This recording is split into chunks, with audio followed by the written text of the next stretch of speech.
Good morning, everyone. We're going to start in just a few minutes. We understand there was traffic this morning, so we wanted to make sure we give everyone, our public commenters and other presenters, an opportunity to be here. So we're going to start in about 5 minutes. Apologize for the delay. Welcome.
Good morning. I'd like to call today's meeting to order. Again, I apologize for the little bit later start. We wanted to give everyone an opportunity to arrive. We understood that there was traffic issues, so we wanted to try to make sure everyone would have an opportunity to arrive before we start. I'm going to turn now to Mr. Schoen.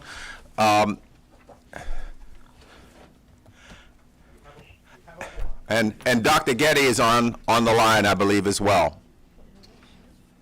Okay. All righty. Great. I know that Dr. Wilcox had a conflict, and then Mr. McComb, he's out doing something called college visits or something like that. So he apologized for not being here. But this was an opportunity to visit a couple of schools, so he was going to do that. And again, so at this time, what I'd like to do is ask everyone to join me in a pledge of allegiance to the flag.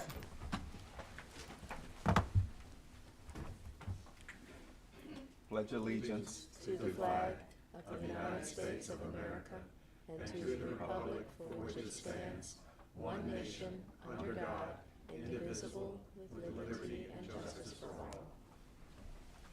Very good. Thank you. Good to be back. I was at a conflict last month, was not able to attend, and I watched the recording, and I think Mr. DeShields actually did a much better job than anything I've ever done. And that's not the truth.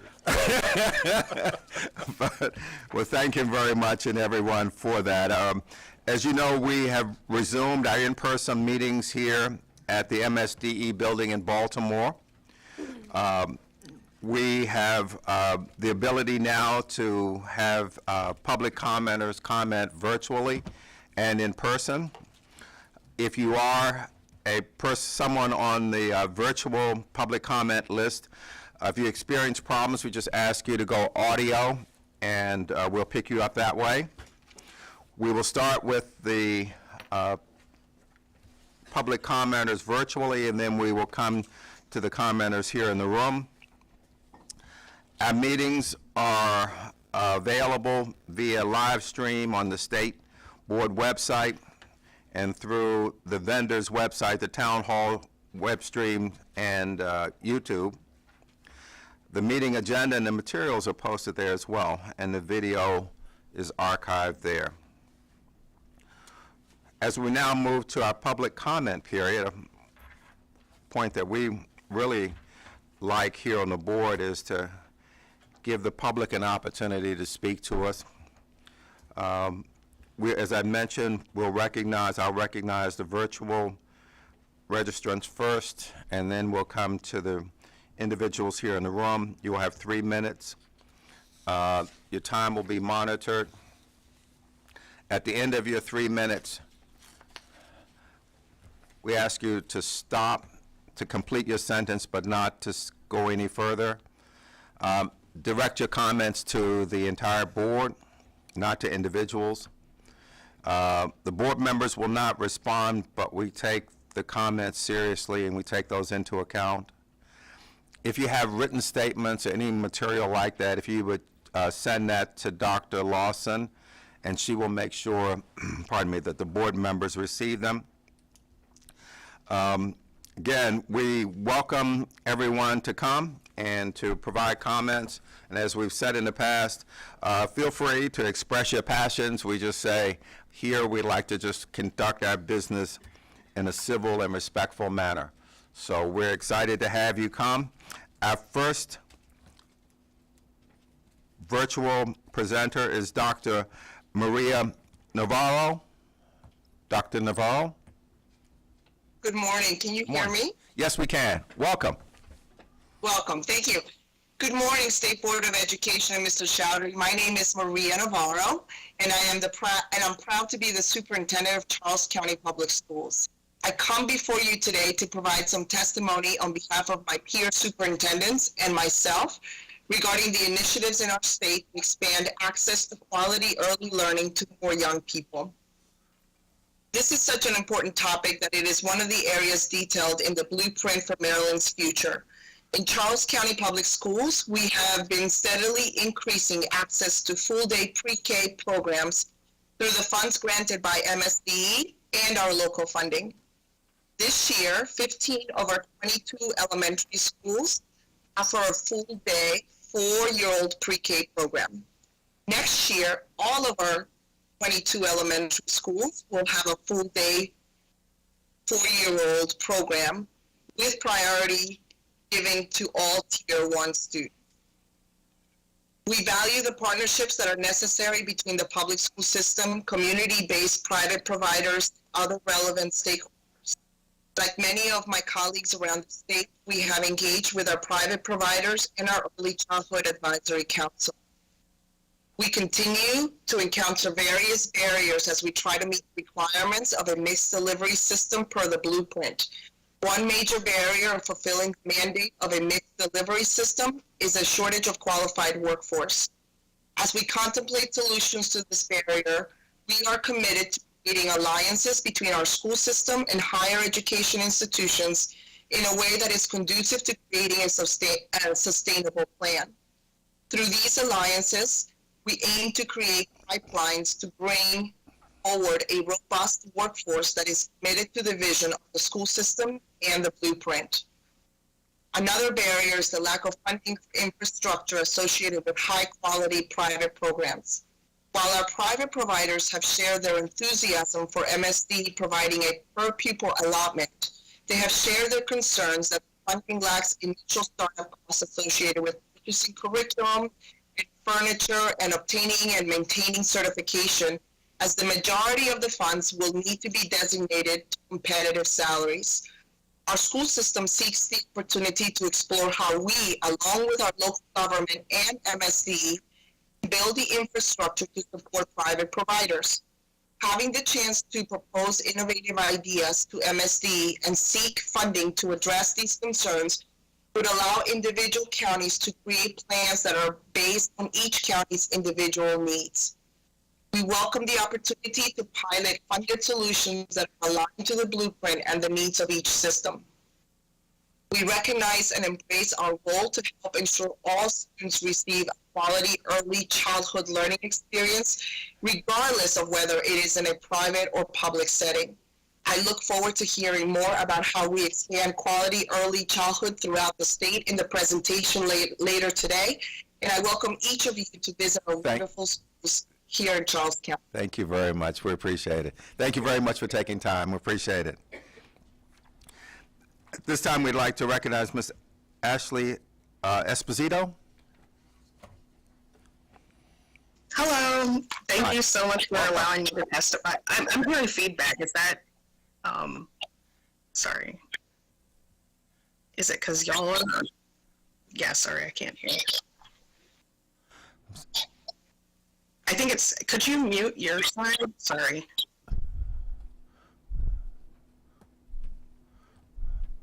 Let's see.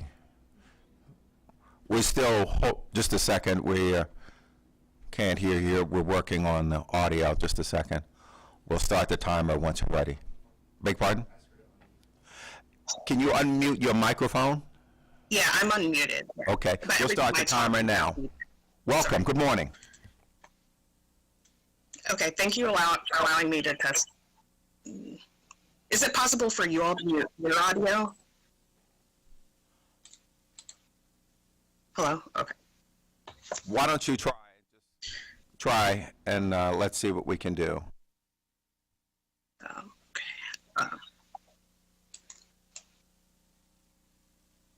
Okay, thank you for allowing me to testify. I'm a resident of Baltimore City, and I live in the Violetville neighborhood. I'm personally worried about our community school closing. I'm worried for the sake of my child and the community, and I'm worried about schools closing all over Baltimore.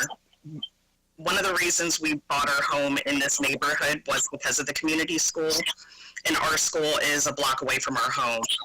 In the past, our school has received information encouraging them to improve their enrollment numbers because there was concerns from the administration, and we know that low enrollment numbers are a common reason for school closures. For students, it's tough to process a school closure. If their school closes, they will have to rebuild relationships at a new school, find stability, and trust that their new school will remain open in the future. I'm advocating for stability for our kids, teachers, and community members that are fighting to keep all of our schools open. I've seen principals, community school coordinators, teachers carry the burden of being the marketing and outreach team. They are tasked with increasing their enrollment numbers in a city that struggles to keep residents. It doesn't make sense because this is not their job. I want my city and state to be working with school districts to raise enrollment and improve school conditions overall. This practice implies that every school is at risk for closure, and if the population, especially if the population continues to decline. I also believe that enrollment numbers fluctuate due to school choice. The school choice process is confusing for many parents, and we have organizations outside of the school system to assist them. And I believe that we need to evaluate whether or not school choice is affecting the fluctuation in enrollment for smaller and less popular schools. I also have major concerns about school closures from an equity perspective. We passed a blueprint for Maryland's future, and the funding would assist individual schools with teacher retention and building conditions. Closing schools before the blueprint is realized could result in the most under-resourced schools never seeing the funding that they needed, which is why the bill passed in the first place. It could also result in schools that are well-resourced receiving extra funding. I have seen school administrators make decisions on in-person learning on the basis of opening for economic reasons, and I think that school closure should be looked at for their economic impact. As a community member and a member of a community association board, we recently received an email from someone who was concerned that there were no good schools close by. When I think about what is a good school, it's usually a school that's well-resourced and has that marketing and outreach presence. So closing schools before the blueprint implementation is participating in disinvestment. I also see that I have major concerns about the fact that many of our schools are also polling places. So in order to make voting accessible to communities, the places in which they are able to exercise their right to vote need to stay open. Thank you very much. We appreciate it very much. Thank you. We'll take your comments under advisement. Mr. Thomas Werner?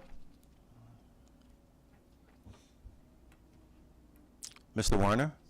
Okay. All righty. Ms. Sharon Sharoff? Good morning. Good morning. How are you? I am doing well, thank you. Good. Just wish we didn't have the echo in the background, but we'll do. I'm here today to talk about special education in regards to students who are called twice exceptional and students who operate on what is called home and hospital. Special education, the definition of special education is specialized instruction which is required to provide a student who is struggling to access the curriculum. This is for a student who learns differently. When we think of a child who is twice exceptional, a child who is cognitively gifted but also has a disability, we are referring to that child who does learn differently because we put both of those things together. First, the child who is cognitively or intellectually gifted, they require specialized instruction because they process and look at material more critically at a higher level, and they should be considered as students who need special education.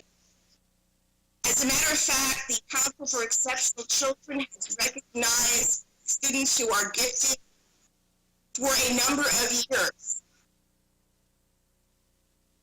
They also recognize the twice exceptional child as a student who needs specialized instruction for a number of years.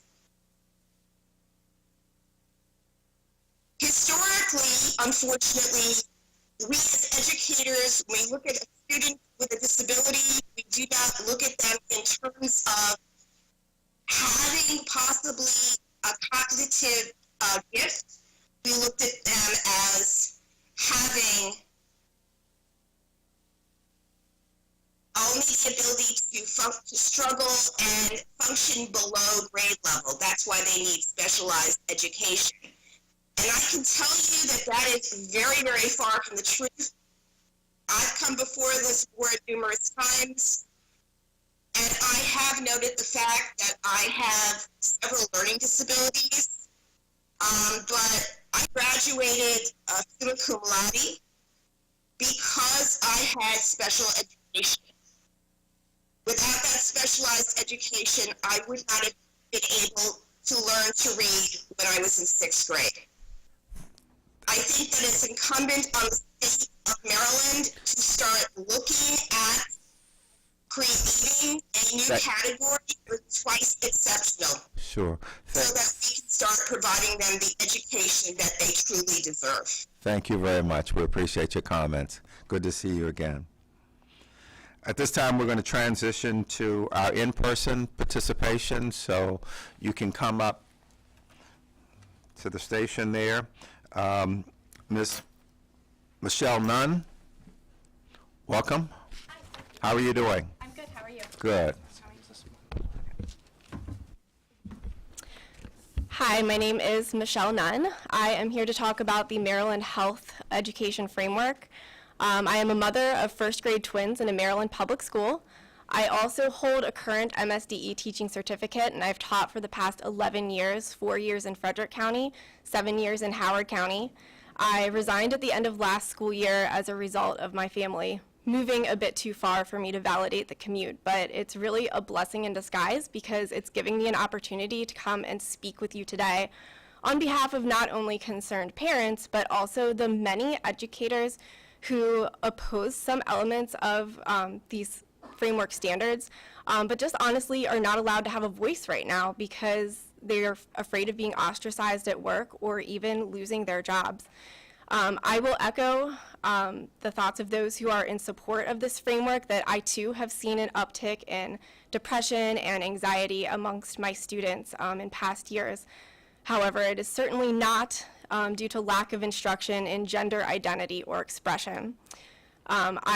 Quite the contrary. I firmly believe that it is a direct result of social media, society, and apparently now the schools giving kids way too many options about who or what they might identify as on any given day, rather than teaching them to be rooted in who they are in Christ and knowing that they are created perfectly just the way that they are. I know that there's another school of thought that will disagree with everything that I just said, and that is perfectly okay. I don't expect any type of moral philosophy to be injected into curriculum, including my own. But the thing that prompts me to come up and speak with you now is the fact that several of the standards listed in the new framework are a direct contradiction to what my children, and I know many children in Maryland, are learning in their family life curriculums at church. I think that it's unfair to put the students, and especially the educators of these faiths, in a position where they have to teach concepts that violate their deeply held religious beliefs. So I'm going to wrap it up, and I'm just going to ask you to do something unprecedented. I would love to see the standards that have been written into COMAR rescinded that have any mention of gender identity, gender expression, sexual orientation, or types of sex, and leave these issues up to the parents to guide their children in alignment with their family's belief systems. I just think, although some things have been discussed in the past, the world today is way too volatile to find a common ground on this. And therefore, I think that it needs to be taken out of the public school system. So thank you so much for this opportunity, and thank you for your time. Thank you very much. We appreciate your comments. At this time, we'd like to recognize Ms. Susan Scott. Ms. Scott, welcome.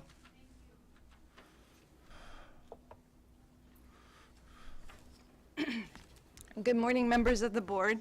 Morning. Thank you for allowing me to speak to you this morning. Families are the building block of society, and families are fundamental to the public good and are entitled to special consideration and care from the state. Unfortunately, you seem to have usurped parental authority and rights when you approved the changes to the comprehensive health education instructional programs for pre-K through 12. By doing so, you're driving a wedge between the public school system and parents, and in some cases, between parents and their own children. You have exceeded your authority, which is to educate our children, and moved brazenly into an intense indoctrination of our youngest and most vulnerable. The fundamental transformation of the education system that you propose to impose on our children is a step too far. Please, please, I beg you, motion to repeal the changes to COMAR 13A.04.18, Programs and Comprehension Health Education at your meeting today. Parents and community members deserve transparency and full disclosure about what is being taught to our children. Parental rights and boundaries need to be respected. Although the regulations were published in the Maryland Register from August 30, 2019 to September 30, 2019, only 81 comments were received. 72 were in full support of the revised regulations, 8 had questions or suggestions, but only 1 opposed the changes. Even though you can say this matter was open for public comment, it seems that only certain groups were made aware of the changes. If the State Board of Education was truly transparent with the public, there would have been more than 1 opposing voice, I assure you. Included in the public comments was a memorandum to Susan C. Spinato, Director of Instructional Programs for MSDE, dated September 30, 2019, from Planned Parenthood CEO and President Karen Nelson, in which Nelson stated, quote, "We would like to offer our partnership in supporting your agency's efforts in working with local school systems," unquote. She then went on to make the generous offer to provide, quote, "provide instruction directly to students or assist in a train the teacher program," unquote. That Planned Parenthood wants to be so intimately involved in the training of our children is a frightening prospect to many parents. Parents deserve to be given the utmost consideration as the major stakeholders at the table when it comes to the education of our precious children. By adopting these changes, you've taken away the power from our locally elected school boards and ultimately the parents themselves. I respectfully request that this board motion to repeal all changes adopted at the October 22nd, 2019 State Board of Education meeting and begin to earnestly collaborate with all the interested parents of the state. Thank you so much for your kind attention. Thank you. Appreciate your comments. At this time, we'd like to recognize Mr. Josh Mazur, please.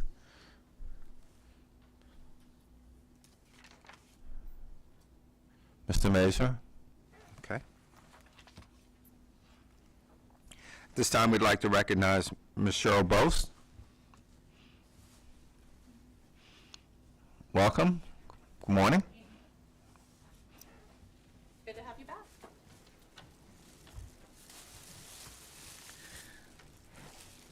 Good morning. I want to again thank you for the opportunity to engage in dialogue at our last meeting. My vice president and my treasurer were very impressed with the thoughtful conversation. So again, thank you for that. Today, I'm Cheryl Bose, president for the Maryland State Education Association, a 4th and 5th grade teacher, representing over 76,000 educators across the state. Today I brought show and tell. I wanted to recognize that the first week in May is Teacher Appreciation Week. And of all the years that I think that we need to recognize our teachers and our educators, it is this year. When we ended last year, people didn't think it could get any worse, and many people felt that this year was even more trying. Their passion still remains, but the overwhelming workload, trauma, and demands are still there, especially during this time of year when we're in the middle of testing. I was with a group of educators the other day that said they had 4 70-minute blocks for assessment, which totally upended the entire elementary school. But I brought something that I think is why we as educators and teachers get into this profession. As a 4th grade teacher at Mars Estates Elementary School, I tried to make relationships, build relationships, and make connections with my students and their families. And sometimes you don't know that when you're actually in the classroom with students. You do through things that they say or they may bring in our conversations. But well after a young lady left my classroom and was into adulthood, I got in the mail this blanket. And you have to understand, I'm from Pittsburgh, so yes, I'm a Pittsburgh Steelers fan. So when you grow up there and you still hold season tickets, it's natural. But she sent me this piece of a blanket, a baby's blanket. And it had a picture of a baby. And it's Kayla Brooke, is her name, at 6 weeks old. And she wrote me this note. Miss Boast, I made my daughter a throw and had some left over, and I thought of you. Yes, I still like the Steelers. My friends don't, and they tease me, so now my daughter is a Steelers fan too. And she gave me her email address, and she wrote, "Your #1 student." Ironically, I was doing building visits for Read Across America, and I ran into her mom, who is still an assistant at a nearby elementary school, and she was so excited to see me, and she said, "That little baby now is all grown up, and anytime she sees you on television, she says, 'There's my mommy's teacher.'" So it's these relationships as to why we as educators get into the profession, and it's our heart and our soul that goes into it. So I just want you to recognize Teacher Appreciation Week and all of our educators. Thank you. Thank you very much. We appreciate your comments.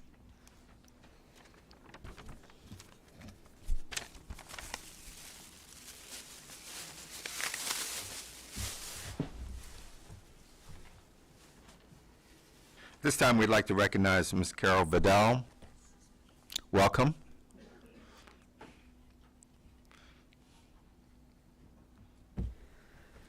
Thank you. Dear Superintendent Dr. Chaudhry, President Crawford, and members of the board, I'm here again as a parent of 2 children in Maryland Public Schools and a psychiatrist working in Baltimore City Schools to discuss the epidemic of violence affecting Maryland schools. As you may have seen in the news, reports of fights have been ongoing since the fall. The seriousness of the events cannot be overstated. From children being airlifted after being physically assaulted in school, to sexual assaults, to fights that go on for minutes and end up with kids with concussions after their heads are slammed to the floor, and to teachers being injured and hospitalized trying to break up fights. One could argue that social issues are causing these problems, sure, but not only. How do you explain that one of the wealthiest counties in the country, Montgomery County, with one of the best funded school systems, has a shooting, 1,700 calls to 911, and police responding to dozens of assaults? This is affecting low-income and wealthy urban and suburban districts from Baltimore City to Queen Anne's to Howard to Frederick counties. The only thing in common in these districts is that they are in Maryland. But what we have seen from Instagram accounts and heard from students is that what we hear in the news is just the tip of the iceberg. The vast majority of the fights are not even being communicated to parents anymore, not even in a short email. Today, for most kids, the most dangerous place to be in Maryland is a public school, and I speak from personal experience. Last Thursday, 2 students were stabbed at Murville High School in Baltimore City, where I just was working yesterday. It was devastating to hear the accounts of the students who saw what happened to their friends. And we cannot blame the students. Many of them raised the alarm because the perpetrator had been sexually assaulting girls, who then had to see him freely roaming the school hallways for months. The student was dangerous. He was an adult that ended up being charged with attempted murder, multiple counts of rape, and carrying a deadly weapon. The kids took it into their own hands after the last assault and confronted the perpetrator, who then stabbed them. We can't blame the principal either. Clearly, she's someone who cares and put herself in the middle trying to break up the fight. Meanwhile, the same day, and because the police did a search, another student was found with a loaded handgun inside the school. The student was not even enrolled at Murville. The perception from parents and students is that the school systems don't care anymore.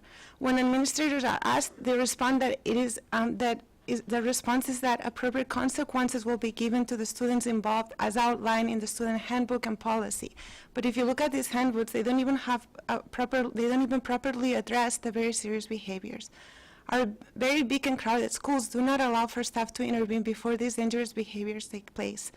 Most adults in the school do not know the hundreds of students under their care, let alone understand what drives their behaviors. There needs to be a statewide change in the policies that handle safety, at least during this crisis. In the priority section of the agenda today, there's only one priority: school logistics and transmission rates related to COVID-19. Respectfully, that seems out of touch. I recommend that you include a standing agenda item for all future meetings: school safety. Every child in Maryland deserves a safe learning environment. Thank you very much. We appreciate your comments. We'd like to recognize Ms. Sally Taylor. Ms. Taylor? Okay. Okay. All right.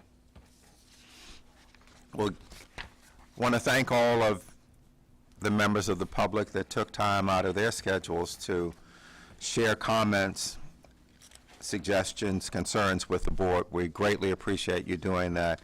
And as I mentioned, we take your comments seriously. We will take those under advisement. We'll now move to the new business items. That would be under tab A. Now we've amended, I think Charlene amended the minutes in tab A. We haven't, we will be. Ms. Morrow, would you mind just sort of restating the correction that we needed to make under tab A? Yes, on page 7 of the minutes, kind of in the middle of the page, it says, Mr. Boku, Ms. McCusker, and Ms. Moore will be attending the National Board of State Legislators meeting. It is actually the Legislative Conference for the National Association of State Boards of Education. Okay. So we will amend the minutes along those lines. The second item is the personnel actions under tab B, and the third item is the budget adjustments for March of 2022 under tab C. In accordance with Robert's Rules of Order, I will state objection, objection, objection, and if there are no objections, then the consent agenda items are approved as amended. Objection, objection, objection. Hearing no objection, the consent agenda items are approved. Thank you very much. So I want to turn to our superintendent, Superintendent Chaudhary. We like doing this kind of stuff, so we're excited to be able to recognize our teachers, and I've turned this portion over to you to introduce our teachers and the staff and administrators that have come to support them. Sounds good. Thank you. Thank you, Mr. Crawford. Welcome, everyone. Today we celebrate greatness. Today we celebrate our Presidential Awards for Excellence in Math and Science and Teaching recipients, the highest honor and recognition that a teacher from kindergarten through 12th grade can achieve in the fields of science, technology, engineering, math, or computer science. The award recognizes that teachers that have both deep content knowledge of the subjects they teach and the ability to motivate and enable students to be successful in those areas. Historically, those awards are accompanied by a trip to Washington, D.C., and a series of very high-profile trips and recognition events all across the country and professional development opportunities, as well as a monetary award of $10,000 from the National Science Foundation. It is now my honor to introduce two of our very own teachers here in Maryland and who are two Presidential Award recipients this year. If you will please stand when introduced. Following these remarks, we will ask you and your guests to join us in the horseshoe with the board to take some photos. Ms. Golden, will you please stand?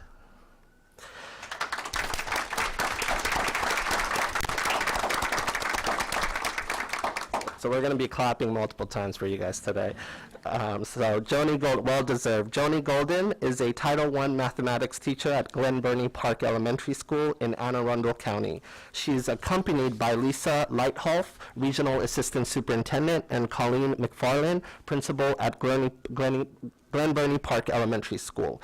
As an elementary mathematics educator, Joni has a desire for making learning pertinent and applicable to her students.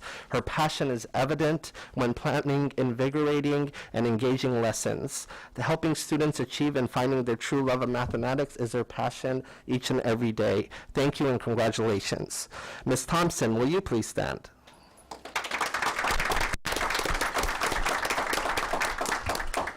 Melissa Thompson is a science teacher at Arlington Elementary School in Baltimore City. Ms. Thompson is accompanied by Baltimore City Schools CEO, Dr. Sonia Santelices. A profound advocate for outdoor and science education, Ms. Thompson currently serves as the STEM coordinator at Arlington Elementary, teaching Project Lead the Way, computer science and engineering courses. She created the STEM task force to coordinate a well-rounded STEM enrichment curriculum that includes beekeeping, composting, hydroponics, and animal rehabilitation. Thank you and congratulations. Can you both please stand so we can truly recognize you?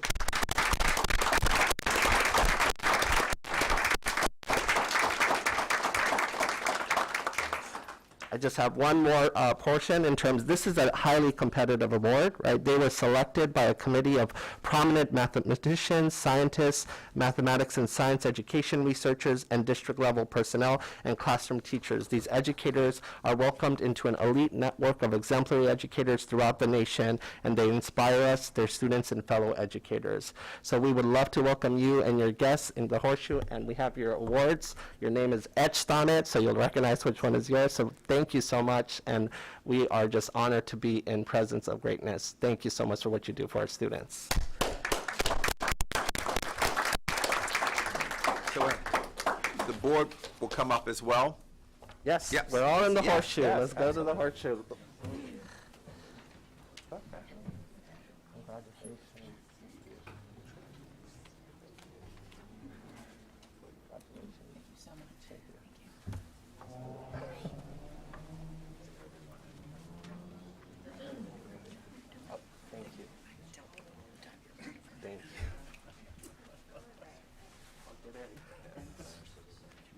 Sure.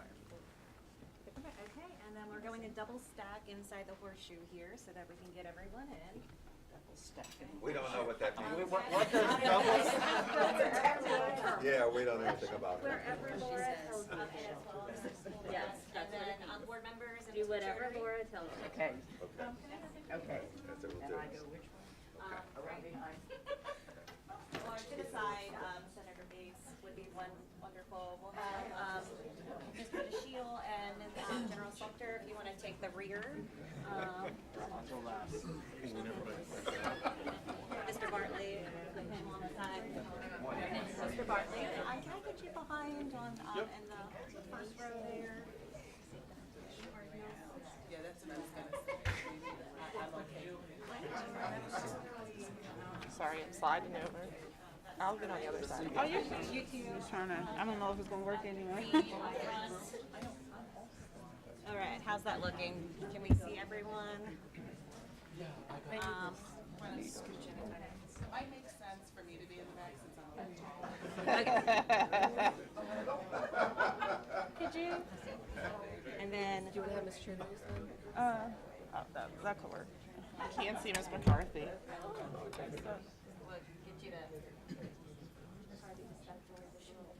She won't.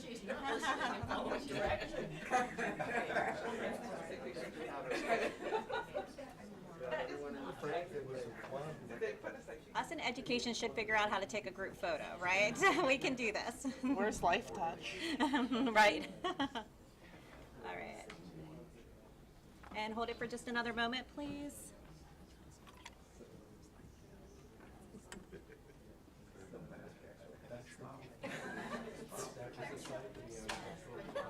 Ready? Make it count. Okay. Excellent, thank you. And then if you could just stay where you are, we'll ask Anne Arundel County representatives to move out. We'll get one of Baltimore City and then we'll swap. You can-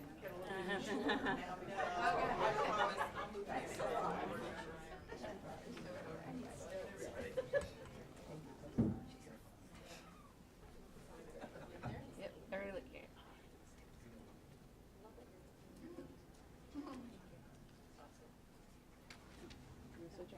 All right, and then let's switch. I took lots of extras, which can believe.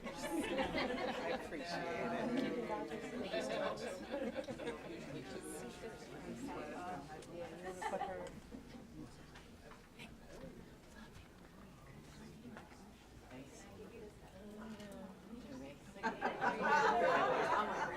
We're being shy today.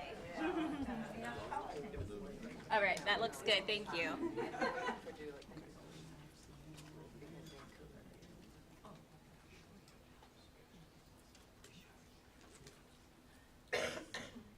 Fantastic. All right, thank you all so very much.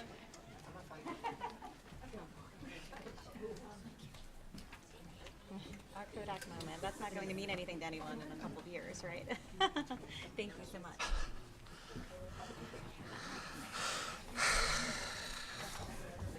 Oh, yeah.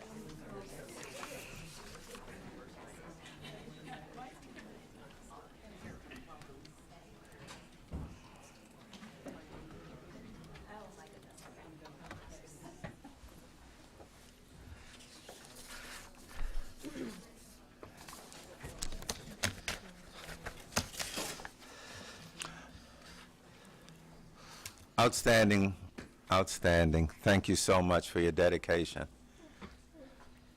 and your service to the children.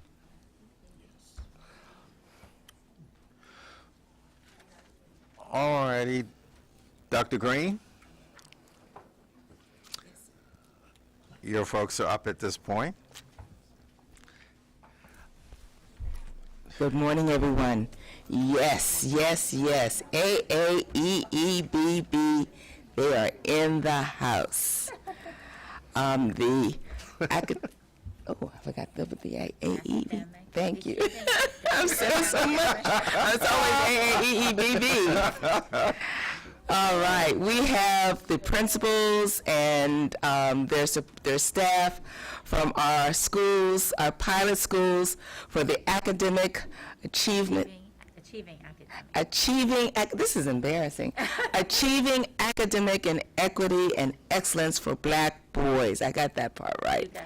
About 2 years ago this month, I asked the board, my colleagues on the board, if they would please consider starting a task force to study just what we can do to help our students who are doing the most poorly across the board, be it reading, writing, math, social studies, and those were our black boys. And I thank my colleagues, and I thank at that time it was General Sumter who was the president who gave us the go-ahead to do this. And we initiated a task force that studied the issue for several months until finally we delivered a report and delivered to the board a year ago asking that they then would institute pilot schools to institute and to implement the recommendations for achieving academic equity and excellence for black boys. In absentia, I'd like to recognize someone who was a very important part of that process. Two people, in fact. One was Dr. Mia Simpson. Dr. Mia Simpson worked very closely with the task force and also with the production of the report. And also in absentia, Dr. Julius Davis from the Bowie University, who at those opening months worked with me into long hours of the early morning when his children were asleep, helping me to kind of design just what this task force would look like. And now I just would like to introduce two other people who have taken the lead. First, Dr. Darrell Howard, who has become the chair for the Advisory Council, and also Mrs. Crystal Bryce, who has been working tirelessly right along beside him to help our schools to implement the recommendations. So I'm going to ask, it would be Dr. Howard, Mrs. Bryce? Okay, Dr. Howard. And I have to say, this is the first time I have ever seen Dr. Howard in person. We have been Zooming for months. I'm excited, as excited as you are. Good morning, everyone. Superintendent Chaudhry, President Crawford, and board members.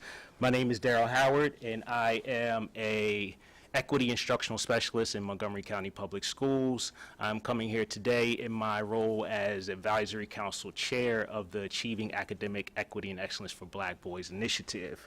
I've been with this initiative from the task force that Dr. Green just mentioned, and I'm proud to see the research that was done over the course of a year now being implemented in schools. So I'm happy to be here supporting the school leads that will be speaking with you shortly, but also really happy to see Dr. Green and others who I have worked with the task force. So a little bit about our role and how we see our work in the Advisory Council. We see ourselves as supports, we see ourselves as organizers, we see ourselves as advocates for this important initiative. Operationally, we meet on the first Thursday of every month. We meet with our pilot schools the second Wednesday of every month. We have a speaker series on the third Thursday of every month. And some of the things that we are excited about that's upcoming to kind of close the year out. We now have a webpage, so we can now have our information posted and listed with dates and events, and people can see what is going on. We will be able to release our newsletter that we've been building and growing and waiting for a home for it to live. We will be having, of course, another speaker series coming up this month, in May. And we will be having a listening session with many of our boys across the state. We're bringing them together to find out what they are gaining from this particular experience that they've been involved in all year.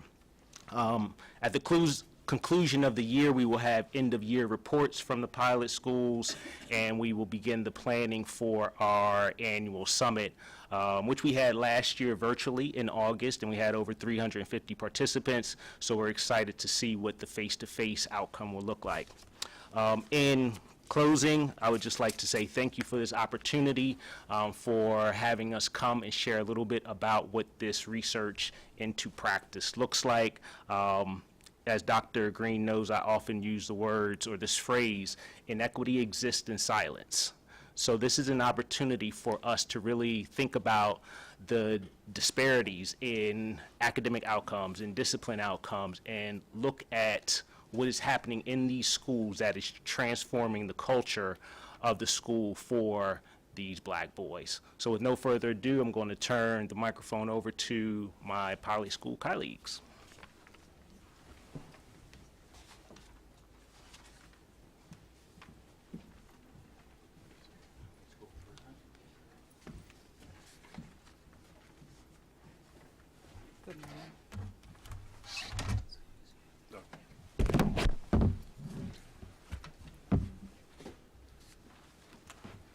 All right, good morning to members of the State Board of Ed and Dr. Chaudhry. My name is Anthony Esposito, and I'm the proud principal of Running Brook Elementary School in Howard County. And I am joined by Olga Lloyd, our alternative education teacher and overall educator extraordinaire. I would like to, before we get started in sharing our program, want to publicly acknowledge the entire staff of Running Brook Elementary, because it really has taken everyone there has a role in the work that we've been doing. And then also want to publicly acknowledge Dr. Matarano, our superintendent in Howard County, who has been supportive of this initiative.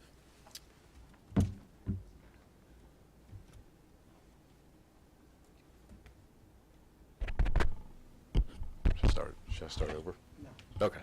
All right. So it's not up Yes, that's here. going. Okay. All right, so we would first like to share the recommendations that we chose from the task force. The first recommendation we chose was 1.3, which is a structured mentoring program. Recommendation 3.1, which is culturally relevant pedagogy and culturally responsive teaching. And recommendation 3.6, which is single gender classes. And so our program has really four main components. Component one would be a male social studies and ELA enrichment classes. Art integration with embedded mentorship is our second component. Third component is building connections to families, students, and culture overall. And then component 4 is adult male mentorship. Now, before Ms. Lloyd shares a little bit more details about our program, what I would like to share is how we chose the group of students that we did. So we initially started off with a group of 9 students in grades 4 and 5. And what we used to determine who we chose in this initial group was we looked at discipline data from when the students were in grades 2 and 3. And so we chose 9 students in 4th and 5th grade, so we had 1.7% of our student population that accounted for over 30% of our office disciplinary referrals. So that was something that we had to acknowledge as a staff. We realized it was a problem, and so we were going to address this issue that we saw. Since the original group that we started last summer, we have an after-school component where we added 9 more students in grades 4 and 5, and then we also added 7 students in grade 3, bringing a total to 25 students at Running Brook Elementary. And so I'm going to turn it over to Ms. Lloyd, who's going to share a little bit more specifics about the program that we have at Running Brook. Good morning. The first component of our program is creating space and time to really attend to our boys. This means developing spaces and time for boys, not with boys. It was important that students could connect the events, people, time, and lands discussed in history. We began each social studies class with 4 main focuses, and that was always remember your ancestors, your people, and how each event that we study impacted them and ultimately impacts you. No event happens in isolation. There are multiple viewpoints to consider as we explore each topic, and it's okay to question, challenge, celebrate, and even grieve the events of the past. In social studies class, we created a timeline, which was titled Years Ago Timeline. We started with the beginning of humanity on the continent of Africa, discussed human migration throughout the earth, and highlighted the contributions of ancient African civilizations. We spent quality time with professional development to learn more about historical accounts of all people. In the next few slides, you will see snapshots of our social studies class.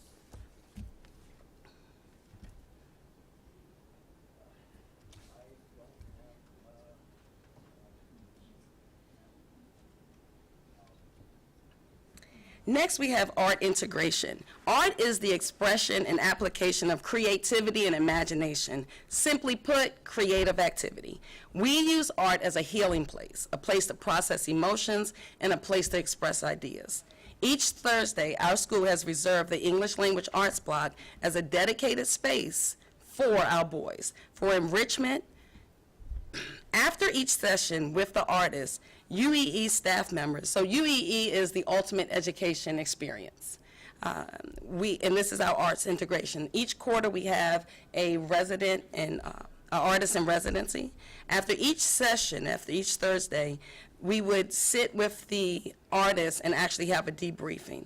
During the debrief, we would discuss levels of engagement, strategy, celebration, and students' challenges and strengths.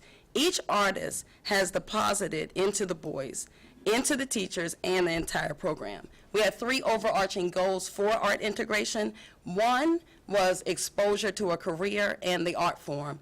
2 was simply the opportunity to practice the art. And the most important one is we wanted our boys to embrace the art so well that then they would use this particular art form to express their emotions instead of other choices that they've made in the past.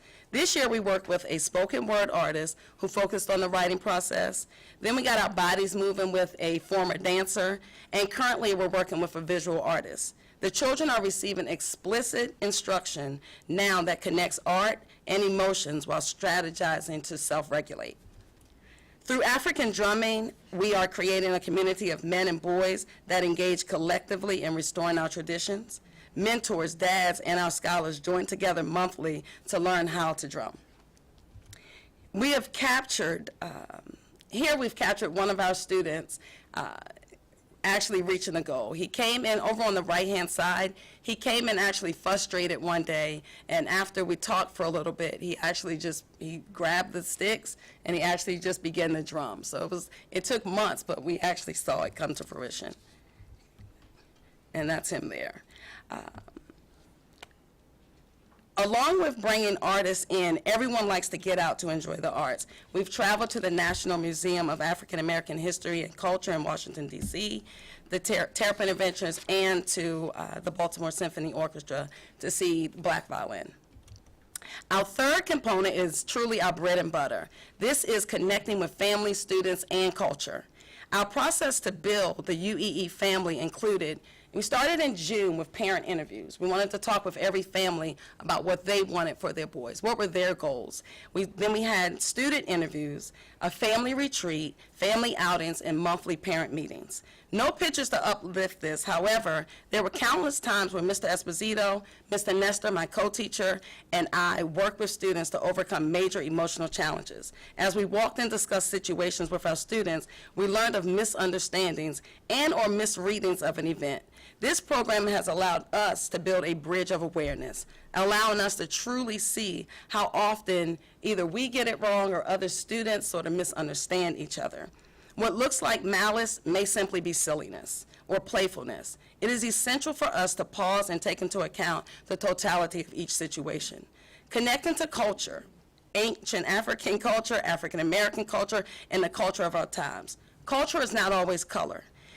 We were sending emails at the beginning of our program, but the culture of our families dictated text messages and phone calls. So we made the switch. We are learning to listen and value the culture of our children and families. Listening is key. Here we are learning from the experts. This is Mr. Nestor and I in August with the student interviews. Morning munchies and man talk. So here's our circle of students. This is optional, but they come in every morning. It's our opportunity to do a natural temperature check. It's almost like we have a family breakfast table where they come in and they eat and we talk and unpack and set goals. Self-regulation, we have identified a systematic way with the help of health experts and mental health experts to design a systematic way for students to process their emotions. So these are examples of those times. Here we are at a parent meeting. Family outings to Terrapin Adventures, our retreat, Skate Zone, Sky Zone. We went to Green Meadows Farm this past Saturday, and now we're planning a camping trip. Last but not least is African American male guidance. African American male guidance was sought throughout the planning process. At the onset, we share the outline with men of African descent to gain their feedback. The guidance provided polished our plan. Once the plan received the stamp of approval, we started recruiting mentors. Mentorship is defined as the guidance provided by an experienced and trusted advisor.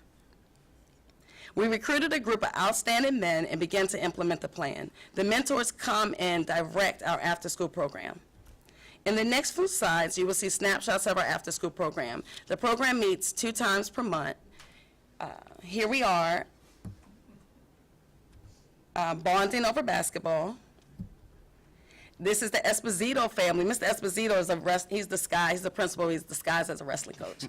Mr. Esposito directs our wrestling program, and that's him and his son on the left-hand side. So here's the Esposito family leading wrestling.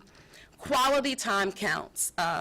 This is time with our mentors. The last after-school activity we had, they love wrestling and they love drumming. We couldn't have either one of those. And they came, and I was going to cancel, and they said, no, don't do that. We did puzzles.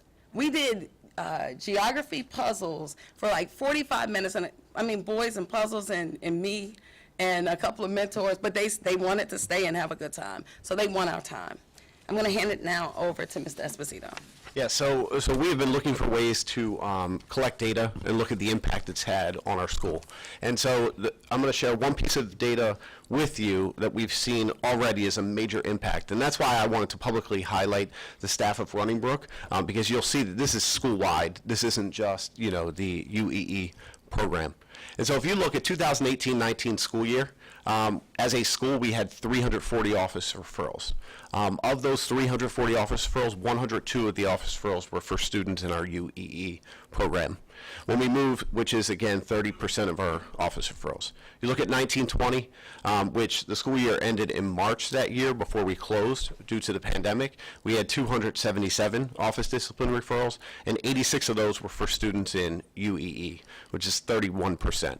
And now if you look at this school year, as a school, we have only had 32 office discipline referrals. So what we see from our staff is they want to be restorative, right? Like rather than referring students to the office, they want to get their hands on, work with the students, circle up, and really get to the root of the problem before they just send them out of the classroom. So as a school, we've only had 32 office referrals, and 8 have been for our UEE students. Now, it still is disproportionate because 25% of our office referrals have been for the students in our UEE program, but if you look at the numbers, they're trending in the right direction. And 5 of those have been suspensions because when the students haven't been able to regulate their emotions, it's gone to a level that has resulted in suspension. So I just wanted to share sort of the impact, that it's had on our school culture.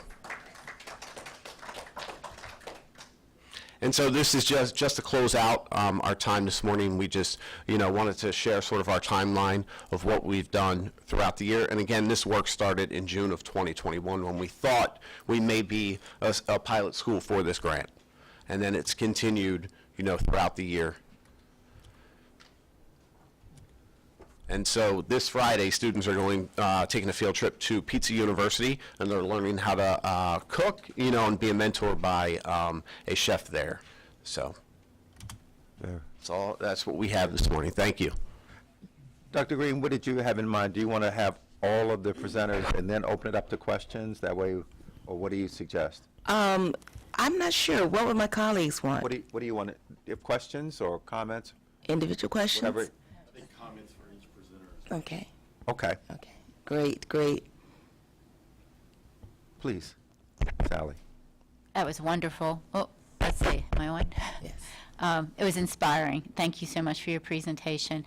And we're always worried, as you have been worried, about the kids that we leave behind. So I'm wondering, did you learn something from those 5 suspensions that is going to help you in future program years? Well, I think, with the suspensions, what we've done is a lot of restorative work, right? There's been conversations with the students, and, if it's a physical altercation, the 2 students involved, we've processed, we've worked through it, we've invited the families in. But I think what's been, someone who's been at Running Brook for 4 years and known many of the students since 1st or 2nd grade, what I've seen is the connection with the families. We have the support of the family. So by the time we get to a suspension conference, it's myself, Miss Lloyd, the parents, the students, we're working together, and we're all on the same team. So I think the students see that everyone in their circle is working together for their success. Okay. Thank you. General Sumter? Are you seeing much change in their academic progress? Yes, we have one student who was marked below in both reading and math. He has now been marked on in mathematics, and he's on the cusp of being marked on in reading. His level of engagement with his teacher is phenomenal. Mm-hmm. And this is a student that's been marked below grade level in reading since 1st grade. So to see that 5th grade before he heads off to middle school, if he can get to on grade level, that's huge for us. And for him. And for him, yes. Yeah.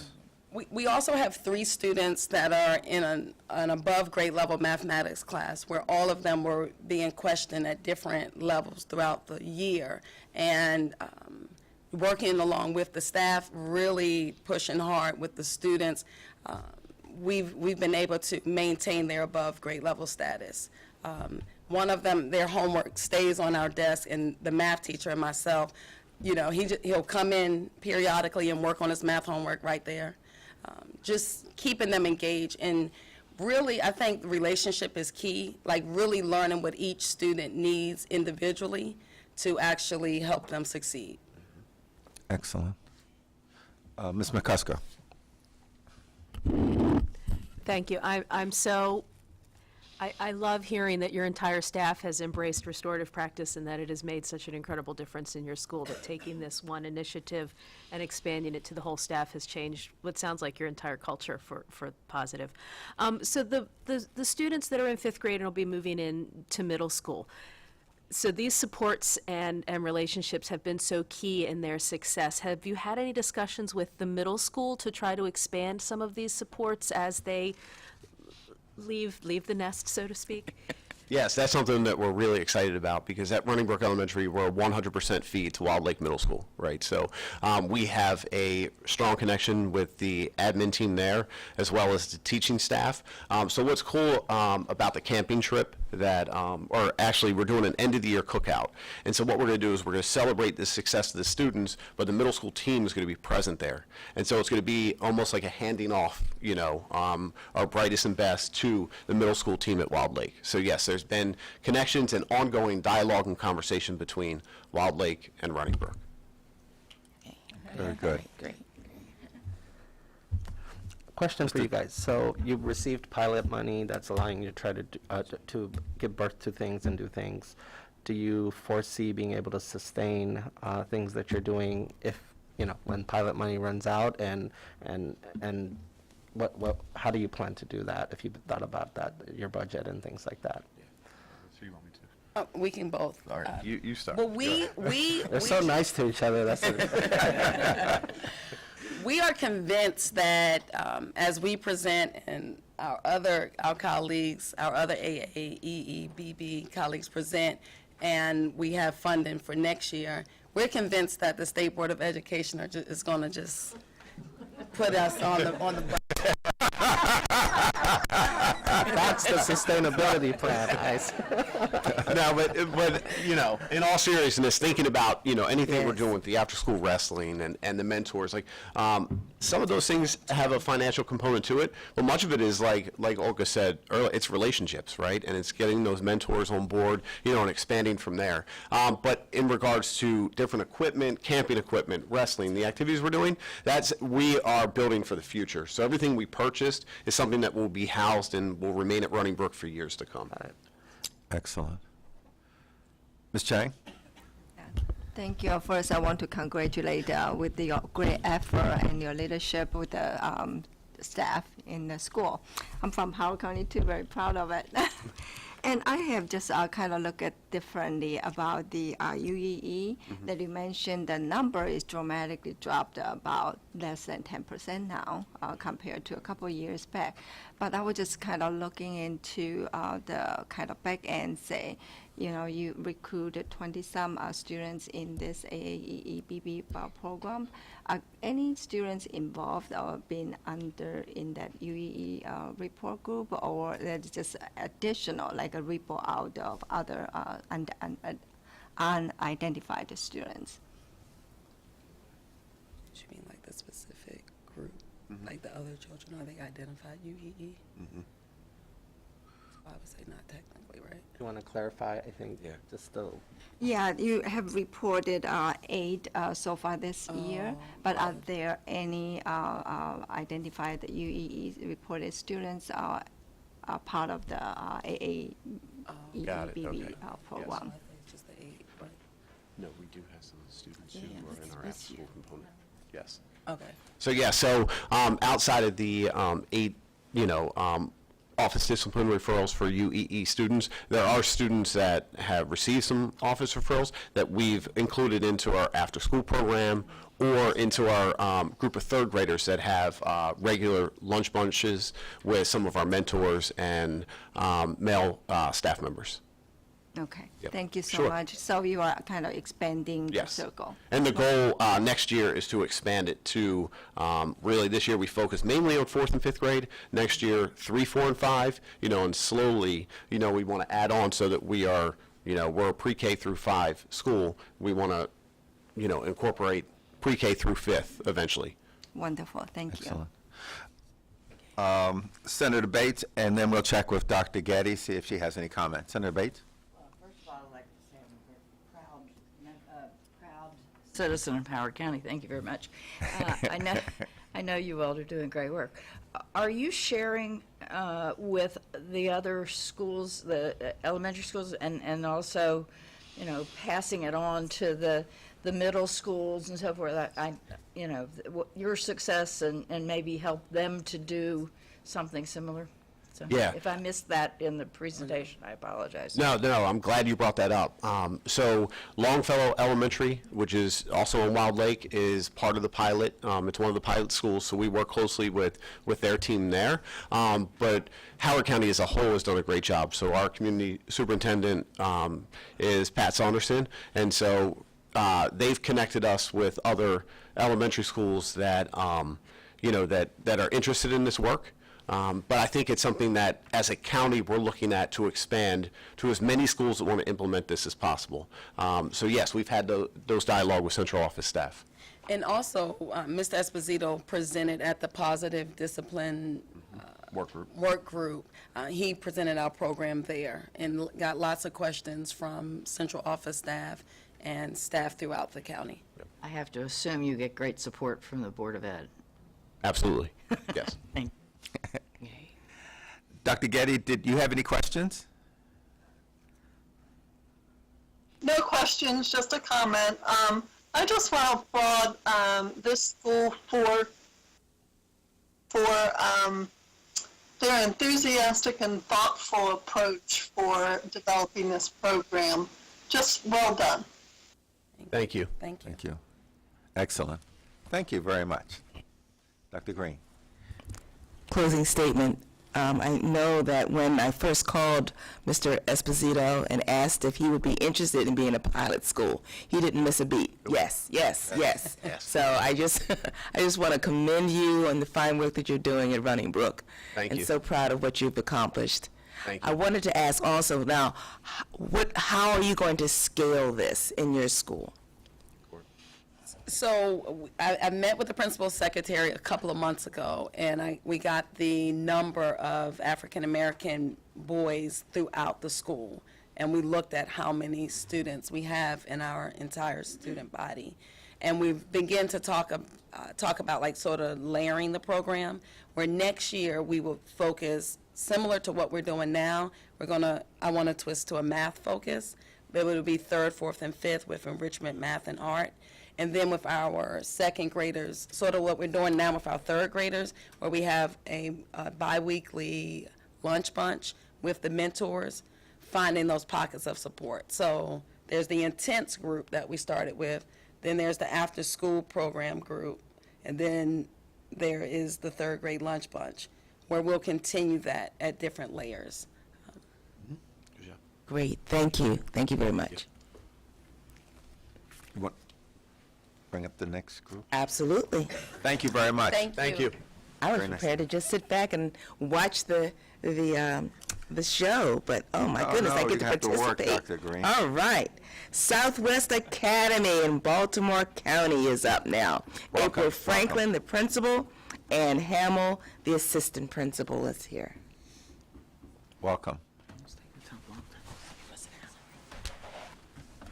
And as they set up, I just want to also thank Senator Bates and also Dr. Melly McCarthy, who helped to co-chair the study groups, or either were involved in the study groups during the work of the task force. I just want to thank their support, and even the support of Ms. Hallie. She helped me to name.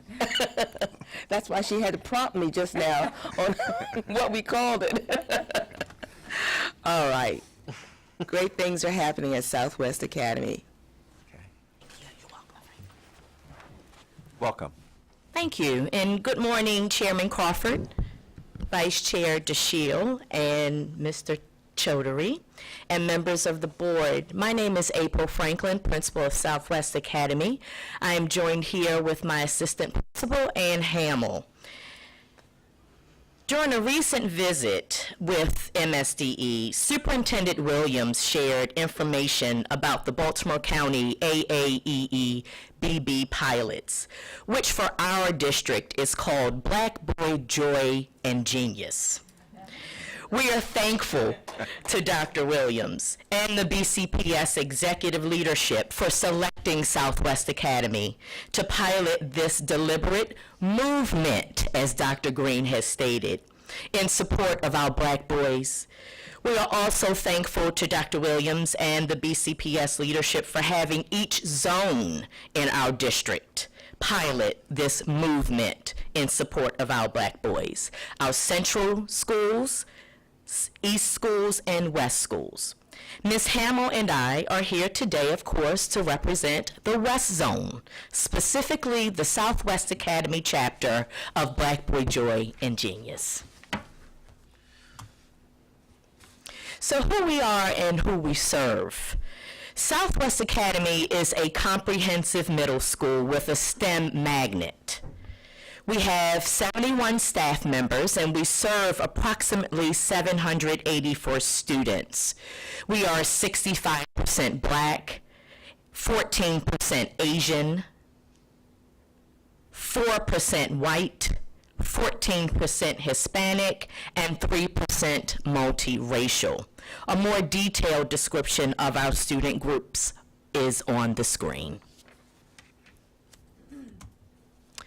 So, assessing our need, what did we need to do? So based on the 1920 suspension gap analysis, Black male students were suspended at higher rates than their peers, which was an indication of the work we had to do to address the social-emotional supports and really honing in on appealing and engaging instruction. At Southwest Academy, we began the responsive instruction movement a few years ago. The first wave of the movement was on responsiveness that was determined by student deficit as a whole and strategies for students with IEPs. Then we progressed and went a little deeper to include linguistically responsive strategies for our English language learners. Now, with the Black Boy Joy and Genius opportunity, we are able to widen our scope even more and look at the achievement of our Black males as its own student group. Now I'll turn it over to Ms. Hamill. Good morning. No voice is more important than that of the student group that we are trying to impact. We went to the source themselves for what our Black boys really need. Here are a couple of those powerful voices. As a Black male learner, I learn best when the teacher breaks down the work, lets us try it, and shows us how to do it the right way. As a Black male learner, I struggle in classes when the teacher doesn't make connections with the students. They'd rather come in the classroom, get their job done, than learn about us personally. If you're a teacher and you want your students to come in your class and be happy for your lesson, you can't expect us to be happy and be ready for it. You gotta make us happy. You gotta spice up your class. Our first recommendation is 3.1, where we are providing professional learning to support culturally relevant teaching and anti-bias practices in the classroom. We believe that this recommendation would cement the work that had already been started. BCPS has laid the foundation for this action within the framework for teaching and learning to support our continuation of creating and implementing culturally responsive practices in the classroom. This also mirrors our SPP action, where teachers respond to the direct needs of their students. To kick off our initiative, we understood that setting intentions is critical when changing mindsets. To promote self-reflection and to ground the teachers in their own beliefs, teachers took part in a Four Corners activity where we asked the questions presented on the screen. The results were telling on many levels, but what was clear is that there is work to be done in getting teachers to understand the role that culture plays in all parts of a student's education. Building teacher capacity on responsiveness is a critical component in developing culturally responsive teaching and anti-bias practices. To foster this understanding, we broke our coaching up into 3 components. 1, extended co-planning, which happens after our normally scheduled co-planning.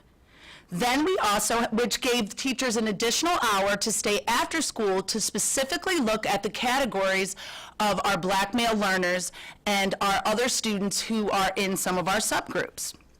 2, we offered PD and planning sessions on Saturdays throughout the year to dive deeper into culturally responsive teaching while also directly applying the information to daily instruction.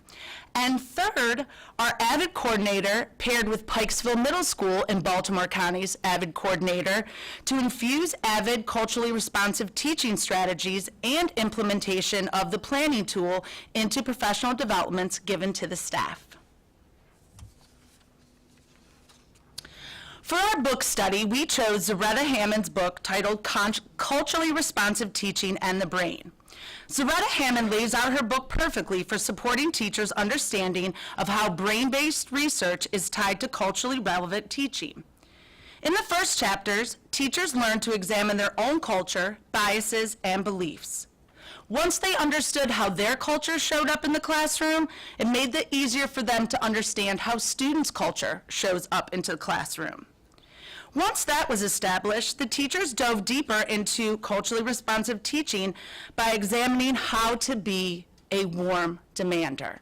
And if that's not a term that everyone is familiar with, being a warm demander is showing the relationship, showing the care, but at the same time still holding students to that high expectation that they need in order to be successful. So that was an area that we spent quite a bit of time on, is really promoting being that warm demander. Because having low expectations is probably one of the most inequitable things that a teacher can do. In addition, teachers examine the significant role that rigor plays in the classroom and making sure that teachers understood that the productive struggle is sometimes hard when we're running a classroom, but it's necessary to help the students gain their own perseverance to be successful when the times are tough. Culturally responsive teaching is not another buzzword for our staff, students, and families to just learn about and then move on from next year. Culturally responsive teaching is truly just highly effective instruction. In order to support our teachers, students, and families, culturally responsive teaching is woven into many things at Southwest Academy. For example, the principal's weekly staff bulletin, the Tiger Trail, in the informal observation tool, the data analysis tools, quarterly newsletters to parents, at our family summit, and throughout our monthly professional development sessions. Last year, we began restructuring our co-planning format to include 3 co-planning pathways. Pathway 3, depicted on the screen, is where our teachers collaborate and exchange effective interventions, supports, and strategies that address class, individual, and group needs. After compiling pre-identified formative assessment data, co-planning partners reviewed the data and engaged in acceleration planning using the guiding questions in the response to the data. As indicated, we have added data analysis specifically for our Black boy student group. And thanks to the Gurian Institute and their knowledge, we were able to compile a non-exhaustive list of responsive strategies specifically for our Black male learners. Once that has happened, teachers then go to their next step, which is to reteach and reassess. Ms. Franklin? Thank you. So our second recommendation is to coordinate a structured mentoring program. Pre-COVID, we had a mentoring program, but it needed a facelift. So this opportunity came at a perfect time. For student selection, we typically select students who had low report card grades, had lower than the 95% attendance rate, and 5 or more administrative referrals for the prior year. With minimal knowledge of the students because of the COVID closure, we relied this year on staff recommendations. Currently, our program consists of 20 students. Most are grade 8 students because we knew them best. However, for next year, we will be targeting more incoming 6th graders and our rising 7th graders to have more of a long-term impact. So our Black Boy Joy Genius Joy Genius program at Southwest Academy was featured in our BCPS around the county. Please enjoy. You might need the mouse. Oh. Yeah, there you go.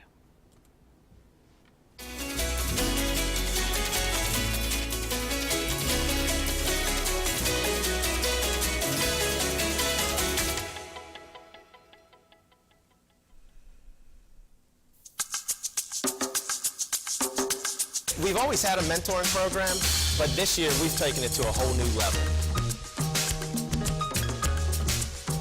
So we want to make sure that we're providing our young people, beginning at the middle school level, to prepare them for what's to come. So I'm here at Southwest Academy for the mentoring program because I wanted to provide that kind of support, not only to our principal and to the staff, but our mentees, our mentors. So every day they get to check in with their mentor. Mentor gets to really get a gauge on how they're doing each day. In addition to that, we do have the whole after-school component. Throughout the after-school component, there are life skills, and then there's also academic support. So this is a prime example of really supporting our students, and particularly our Black males and our young Hispanic students. I'm Jabari Hurriyat. I'm in the 8th grade, and I'm a part of this mentoring program. I decided to be a part of this program because I wanted to see how much growth and perception, physically and mentally, it can get me throughout the year, and how focused I am on my future. I had friends in this program, and I spoke to them about it, you know, and they all looking forward to continuing this program and learning from this program throughout the year. And I just wanted to let them know that, you know, whatever it is throughout the program, we all sticking together as Black males, strong, independent males, and, you know, better days to come.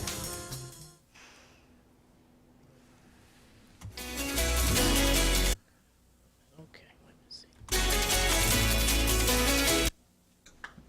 I got you. Thank you. So during the reception, we had breakout sessions for our students and their families. The family session was called Raising Joy and Genius.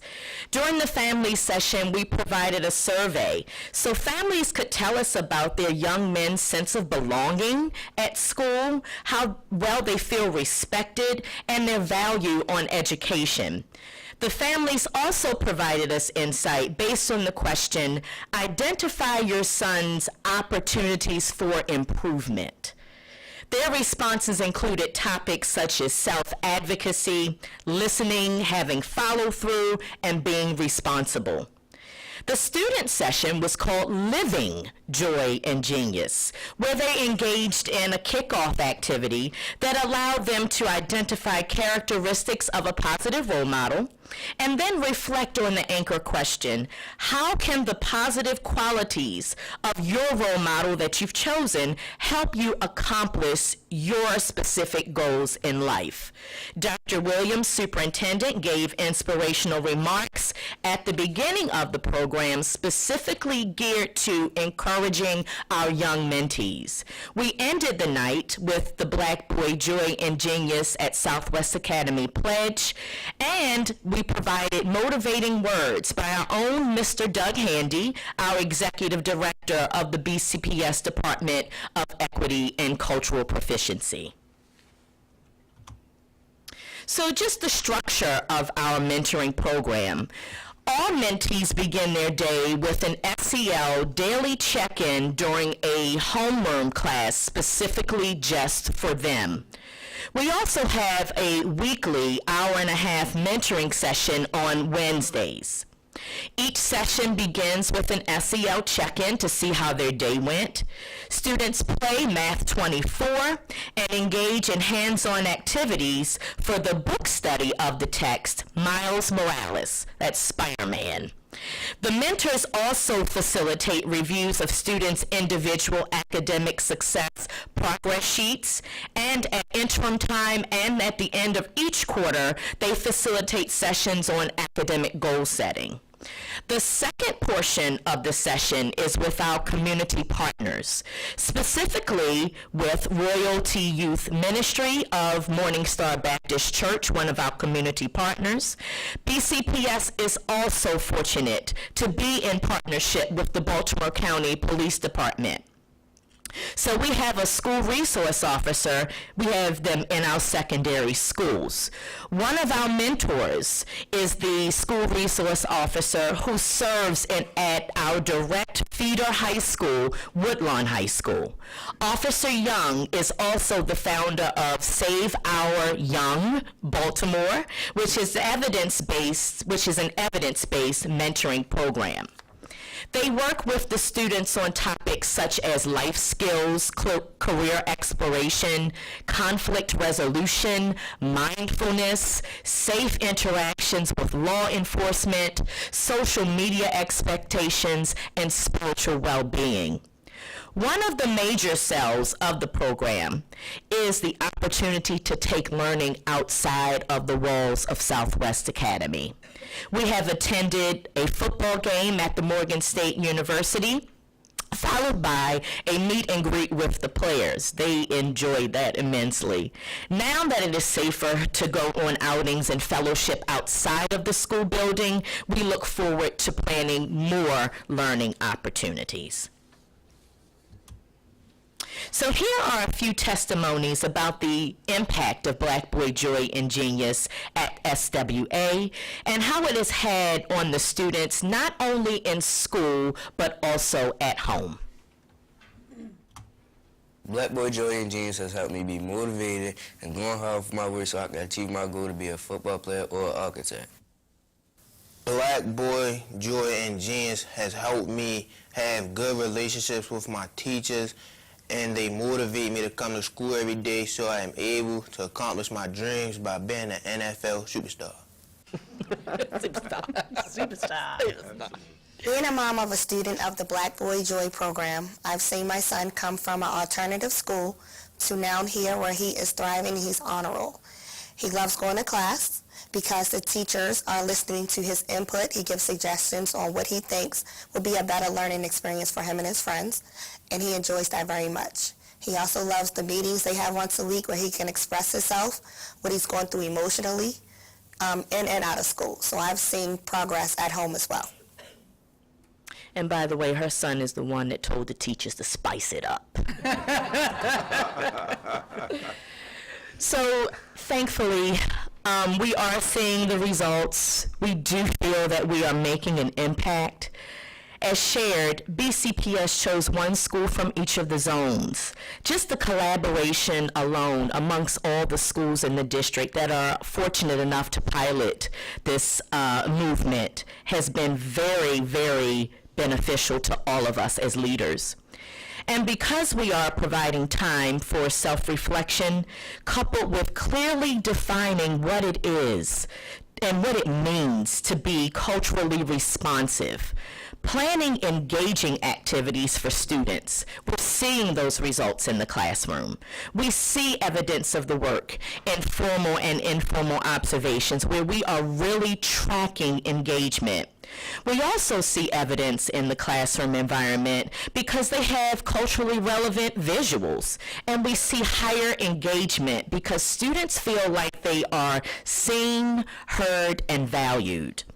Specifically analyzing the formative and summative assessment data for the Black Boys student group has also been eye-opening and has made us broaden our scope of instructional strategies. Teachers are using strategies to really get the young men involved. They're using group activities with healthy competition. They're incorporating the Black history moments. They are incorporating stories and puzzles, all to get students engaged. age.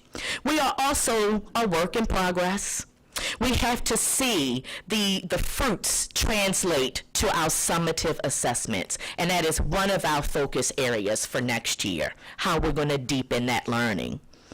In addition, the connection among the mentees, their mentors, and staff is very strong.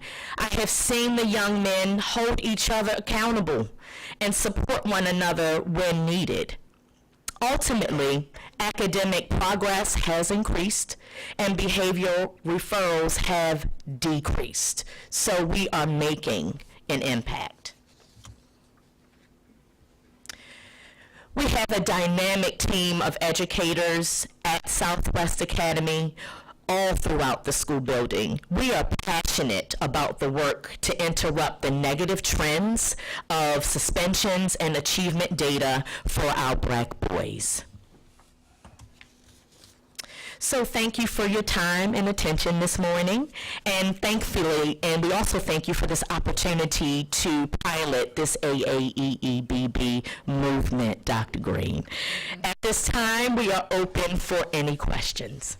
Good. The floor is now open. Dr. Getty, we'll come to you first. Any comments or questions? No questions. Just once again, well done. I just love the way you approach it so thoughtfully. Thank you. Thank you.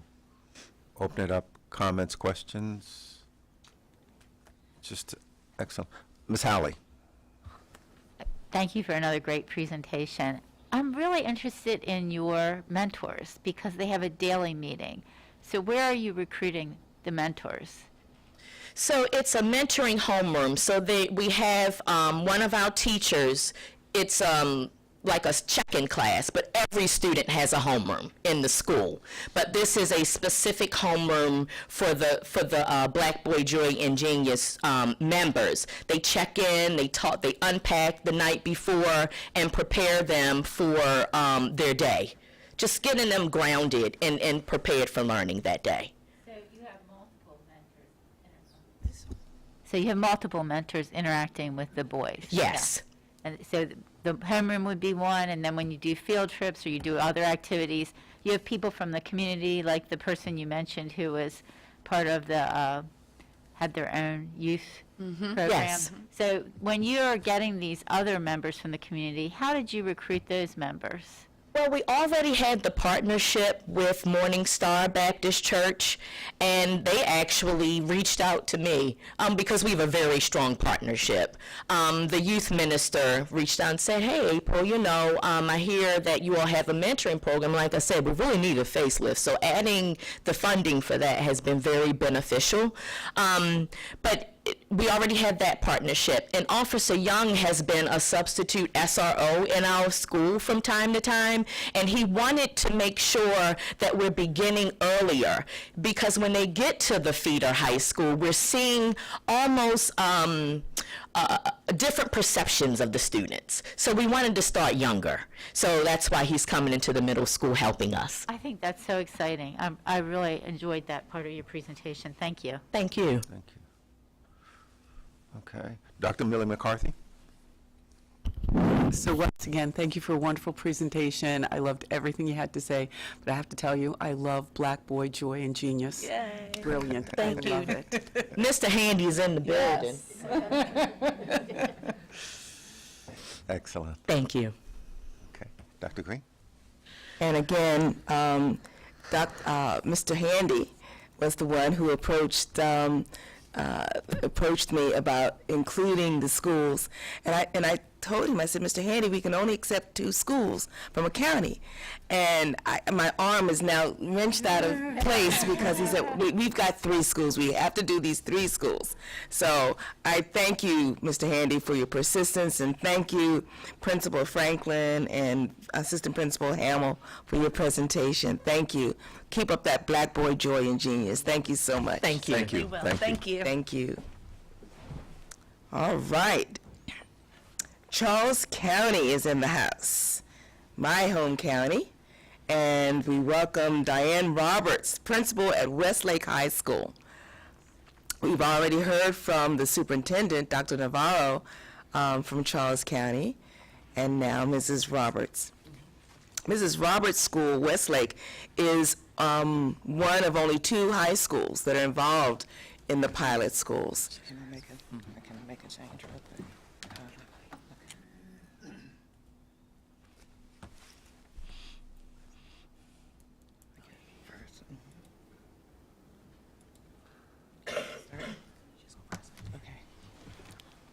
Hi, Mrs. Roberts. Hello, everyone. Good morning. Chairman Crawford, Vice Chair DeShields, Superintendent Chaudhary, and Board. I want to thank everyone here for this opportunity to even be a part of the program. I also want to give a shout out to Westlake High School, the staff, and our students, and I'm going to tell you how important they were in this process. We have a different tale from other schools. At the high school level, it was not as easy.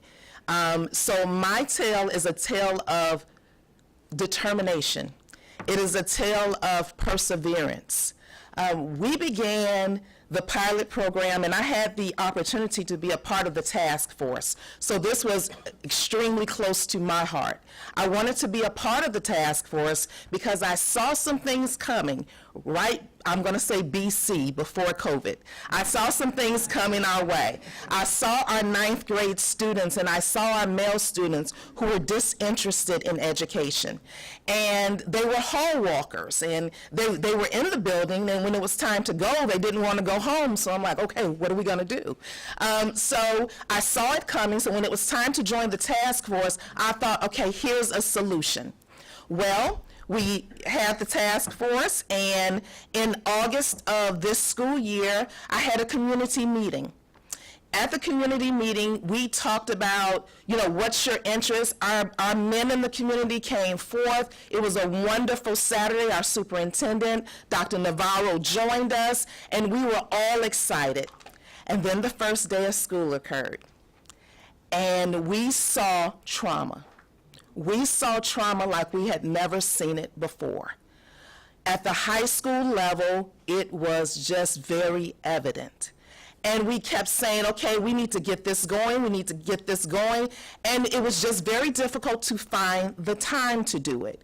At the high school level, our students are in various classes, they're at various levels, they have sports going on, and jobs, they're taking care of families. So we were trying to figure out, okay, we have a wonderful school community, what do we do? So what we decided was, okay, I talked to one of my vice principals who was very important in this, Ms. Fenwick, and she said, okay, let's start with 15 boys. I said, we have 1,200 students. I need an impact. I said, let's start with at least 30. We were negotiating. How can we do this? And she said, okay, 30. So as you can see from the PowerPoint, it's 33 because we pulled 30 students from heterogeneous a group of young men, athletes and scholars, thespians, musicians, first-generation college students, and students who had behavior challenges. And we pulled them together. And we said, guess what? We want you all to get together, and we met them in a cafeteria. They thought they were in trouble. They all showed up, they looked around, they said, okay, did you tell? What do we do? And so we had them meet in the cafeteria, and I told them about AAEEBB. I told them about the funding. I told them about Westlake's data. They looked at each other. They didn't really know each other well because we really pulled the groups of students throughout the building. And they said, okay, so what do you want us to do about this? And I said, I want you to create.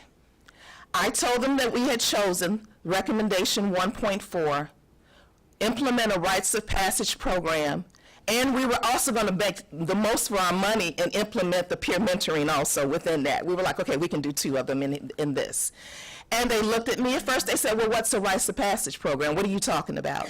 So when I described how the sense of belonging was not there in our school, and that they would form a brotherhood and hold each other accountable, and how they would be there for each other when no one else seemed as if they would be, and that they would pull each other along from their various backgrounds, they said, oh, you mean like a fraternity or something like that? I said, yes.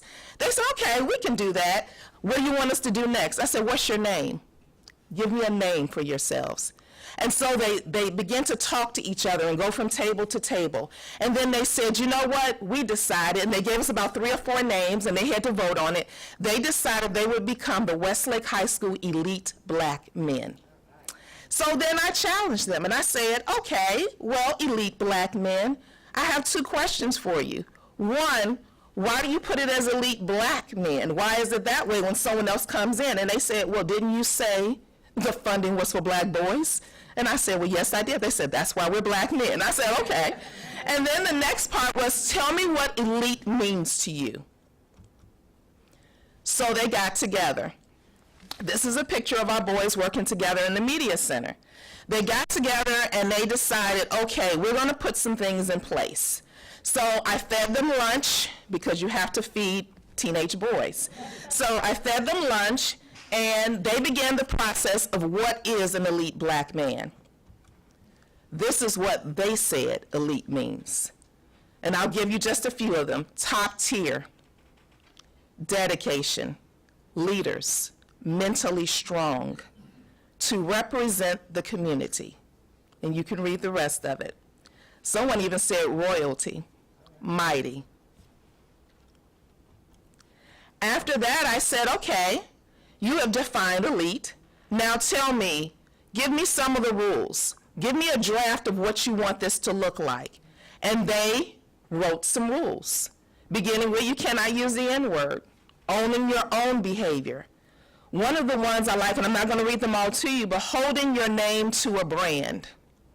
Because we had athletes in the midst, and they understood that their name is their brand. And that also carries over to testing and anything that they do in the classroom. Because if your name is on it, you're not going to be nonchalant about it, because your name is your brand. They said no tardies. We are working on a whole lot of these things right now. They understood that they didn't have to be perfect, but they were working toward perfection.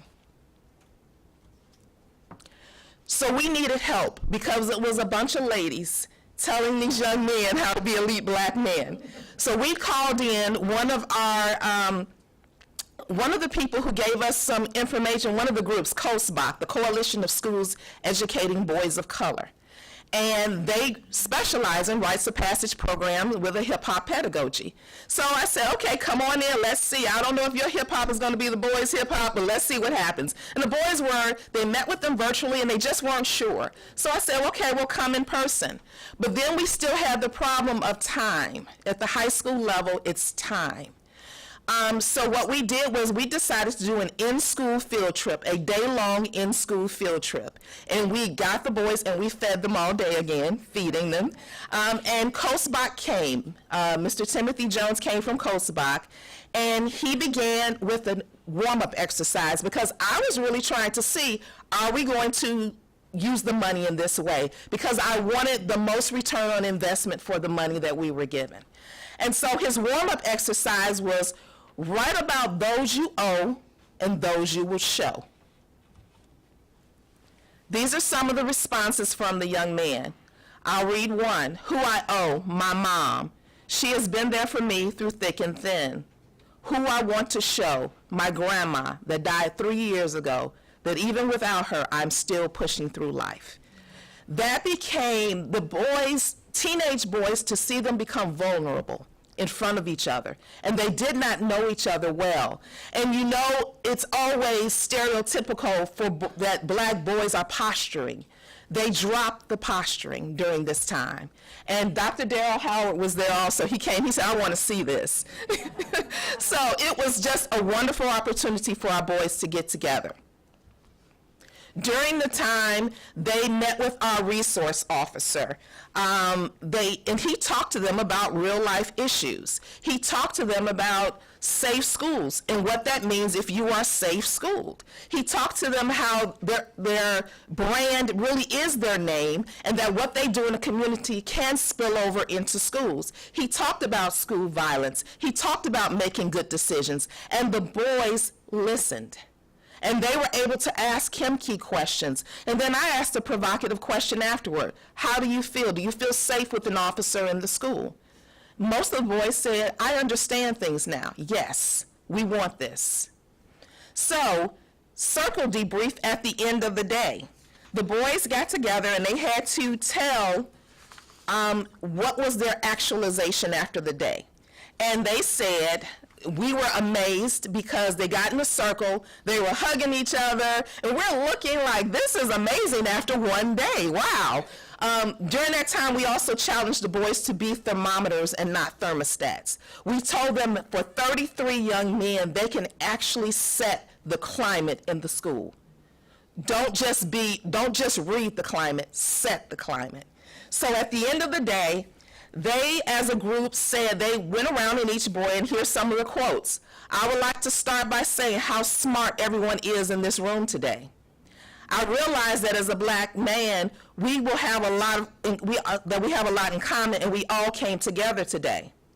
Even though I had never talked to some of y'all before, I feel like after today, we are all connected. As a group, we have the potential to do great things, and there is more to come. One of the issues that our seniors had is that, okay, we're about to leave. We're doing this second semester.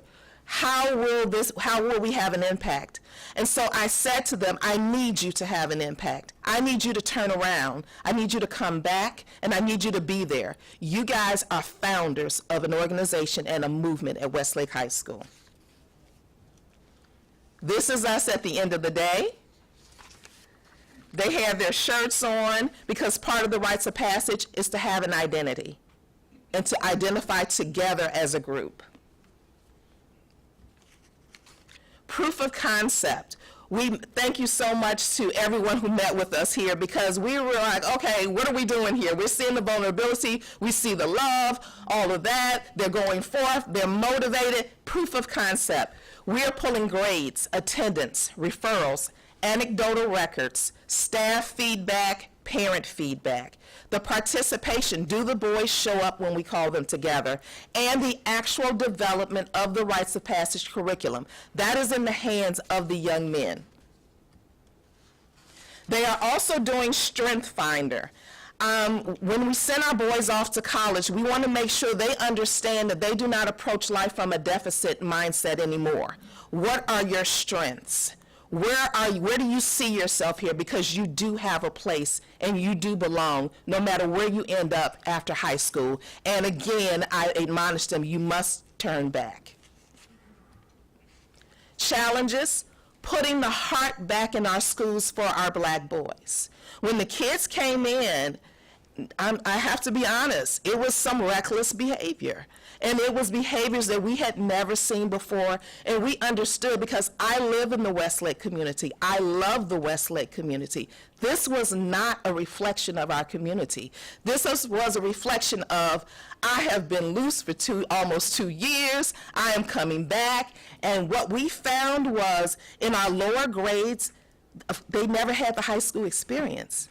9th and 10th grade never had that experience. And as a high school, we always depended on our 10th graders showing our 9th graders, our 11th graders showing everyone. They did not have that. So our seniors were only, 9th graders, 10th graders when the pandemic began. Again, BC, it was different. So we needed to put the heart back into our school for our black boys. Don't be afraid of them. When they walk through your doors, that is potential walking through your doors. And it is, as the other student at the school said, put some spice into it. Don't just give them a little bit. They are capable of higher rigor. Navigating unexpected obstacles that appeared the year of the pandemic. So our kids lost people. That was real loss, and they didn't know how to deal with it. Coordinating schedules were our challenges, and dedicating time to plan and develop meeting sessions. Please pray for your school leaders, because we didn't know what to do. I'm going to be honest. I wish I could say I had the answers, and when I would look around the halls, I just kept thinking, what am I going to do? And it was our students who gave us the answers. I put restrictions on funding because our boys want to eat. Did I say that? So we are working with that. What are we seeing already? Recognition of character. Our boys are challenging each other. Our boys are self-reflecting and they're self-regulating. One of our elite black men said when he almost got into an argument with a girl in the hall, remember, we're working toward perfection. He said, "She took me to a place that is out of my character, and I don't like that." When he was able to just take it to himself. Recognition of the ability to do more.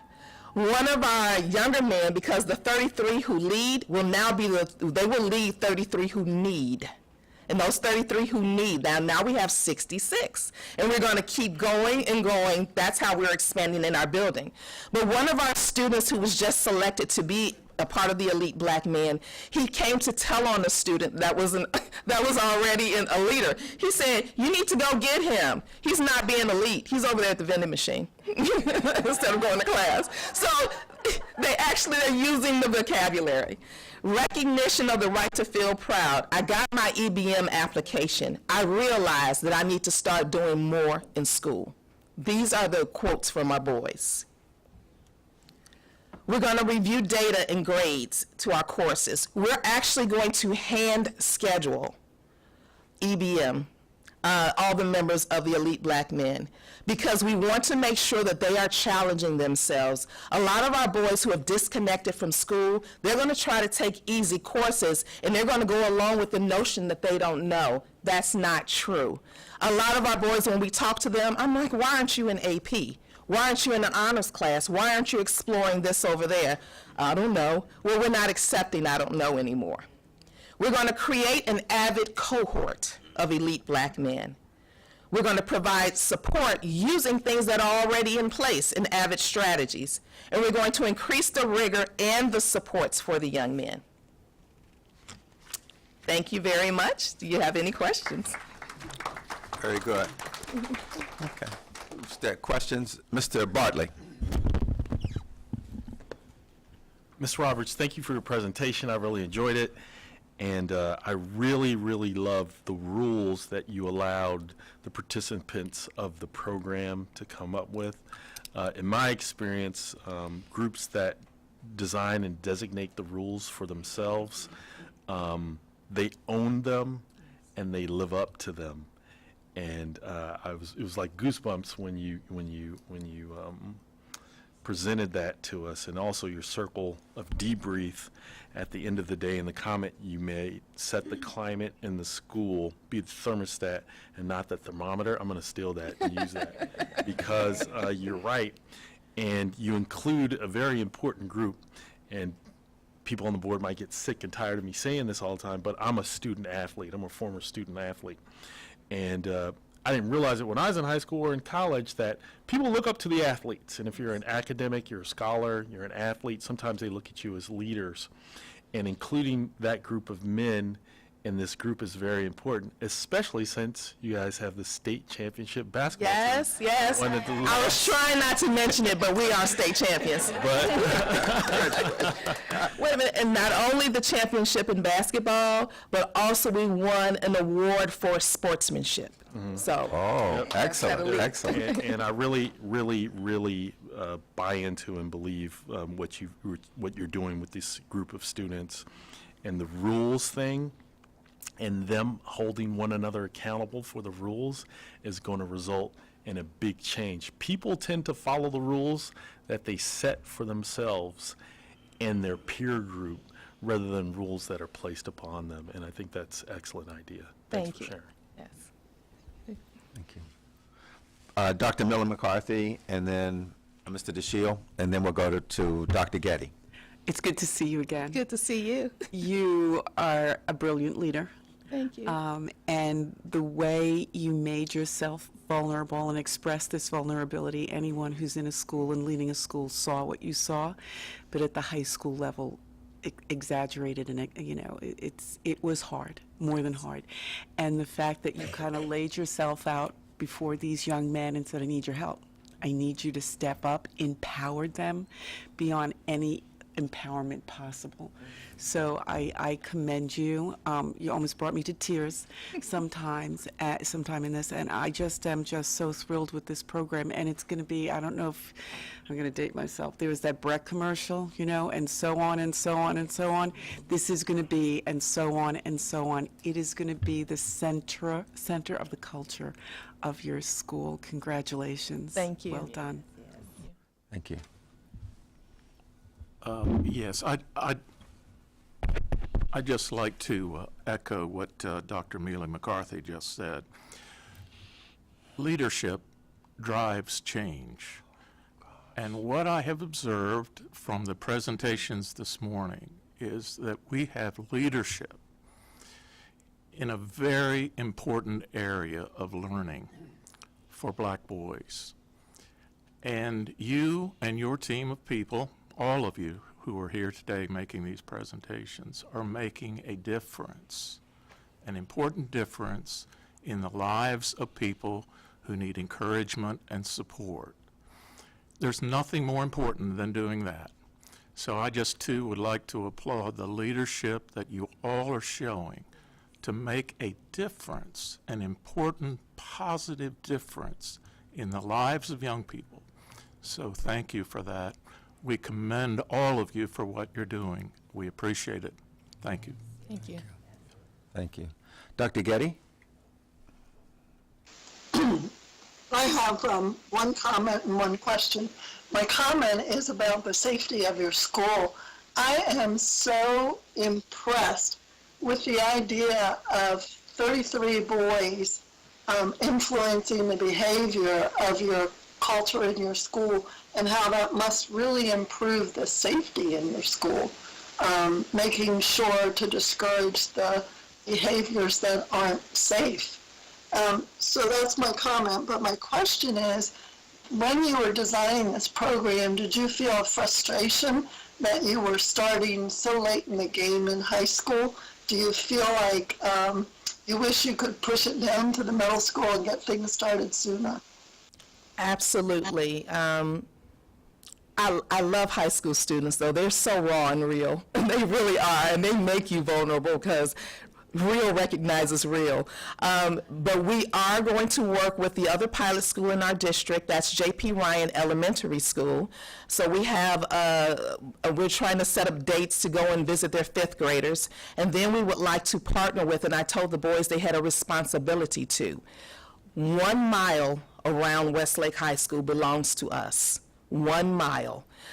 We got that from Morgan State University here in Baltimore. The Morgan Mile is a program. So we decided we were going to take that. My children are alumni of Morgan State, and we're going to have 1 mile. So every school within the mile of Westlake High School, we want the influence to come for 2 young black boys. Excellent. Excellent. Any other? Excellent. Dr. Green? Excellent, excellent, Mrs. Roberts. And echoing what Mr. DeShields just said, leadership, oh my goodness, you are dynamic, as all our principals are. And it's going to take dynamic leaders, not that you have to retire from Westlake, but you're really going to have to mentor the person who steps in your shoes or tries to fill your shoes, because this has to keep going. And I just want to also commend you on you maintaining high expectations and also mentioning that key component, proof of concept, that was given to us from, he's smiling, from Mr. Crawford. He says we have to have proof of concept. That's why we have the pilots. And I know Mr. Chaudhry is looking for proof of concept in data. Because we're going to be going to him, just like we went to Dr. Salmon, Dr. Karen Salmon, who gave us that initial grant. We're going to be going to Mr. Chaudhry soon and say, Mr. Chaudhry. He's got deep pockets. I heard somebody told me he had deep pockets. Oh, deep pockets. All right. Thank you, Mr. Crawford. So definitely, thank you so much, Westlake, doing a dynamic job. And again, as only one of 2 high schools, you really are setting the standard. Thank you. Thank you. Thank you very much.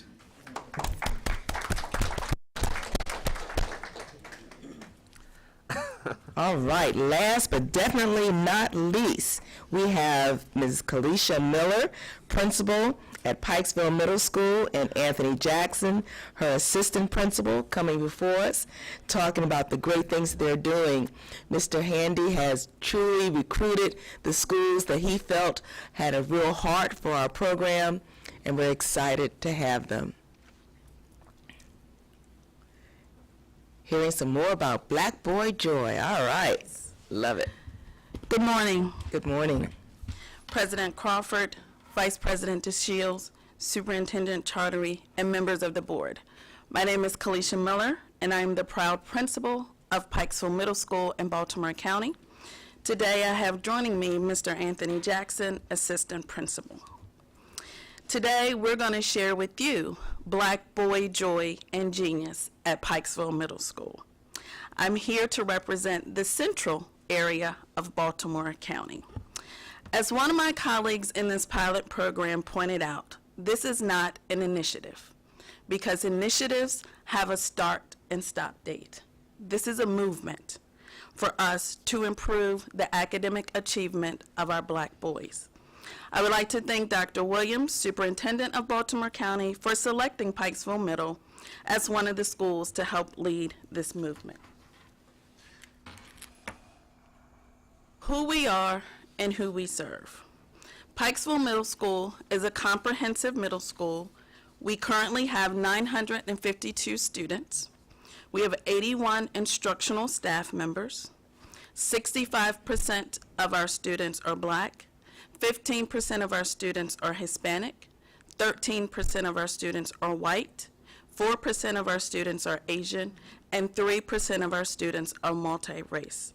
We currently serve 306 Black boys. As we started this movement at Pikesville Middle, I challenged my staff to understand our why. Data from statewide assessment in math, grades 3 through 8, tell us that in 2019, only 16% of African American males were proficient in math, compared to 41% of all students. I asked my staff to ponder this question. Do I have an equitable mindset when it comes to the academic achievement of Black boys in my classroom?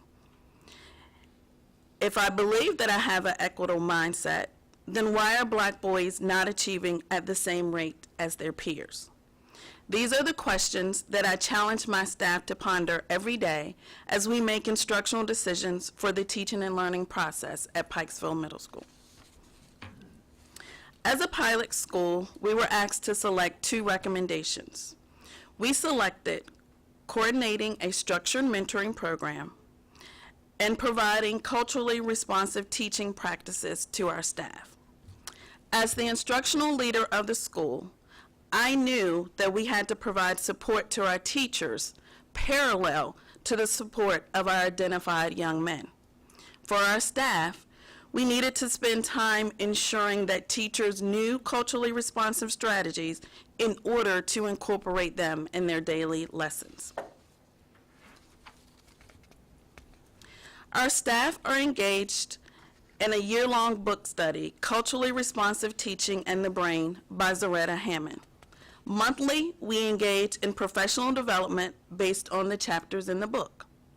Each professional development session, we tie back to Pikesville Middle School and how can our teachers use these culturally responsive practices in their classroom.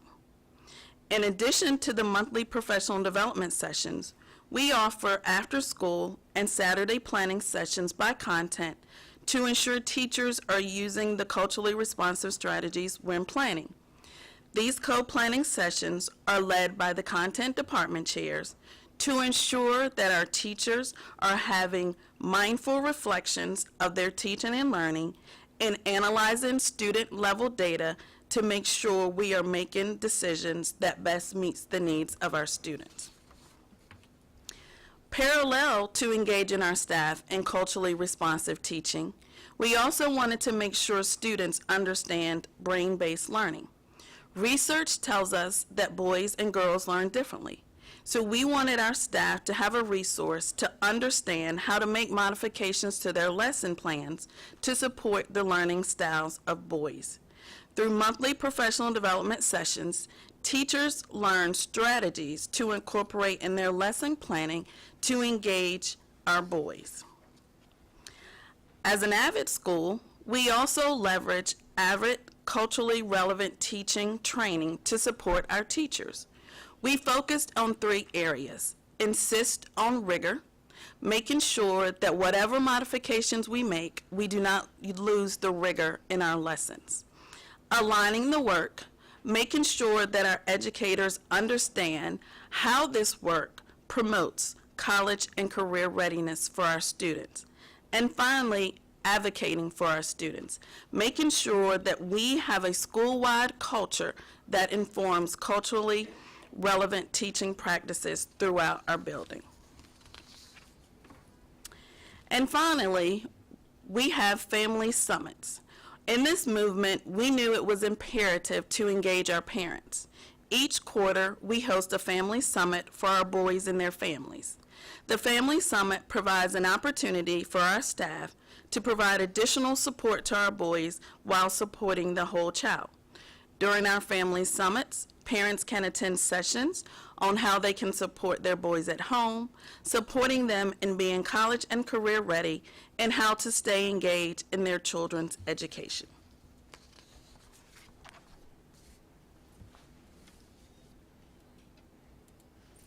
Initially, when Braylon came to Pikesville, he was suffering from social anxiety, and it's not just in school; it's outside of the school also. He had trouble making friends, so I saw it as an opportunity for him to meet new people. He was a new student coming into the building, and I just saw it was a major, way for him to branch out and meet other people and socialize with other people. And it's been a good benefit for him so far. Initially, when Braylon came to Pikesville, he was suffering from Good morning. So our second focus was coordinating a structured mentoring program specifically for black boys. We identified 27 black boys in grades 6 to 8 to be a part of the mentoring program. We have a mentoring homeroom, partnering with outside community organizations for membership. We partner with Pikesville High School, Milford Mill Academy, Owings Mill High School, and Woodlawn High School to identify peer mentoring for our students. These are our feeder high schools, which allows our boys to become familiar with their high schools. We have monthly outings for membership groups, individual, and with other BCPS schools, a part of the program. We also have goal setting with mentees and families. All of these activities will be used to engage our students that will be part of the mentoring program and academic success. We are fortunate at Pikesville Middle School to have such a diverse staff and faculty. This creates opportunities for more students to see representations of themselves in all aspects of our school.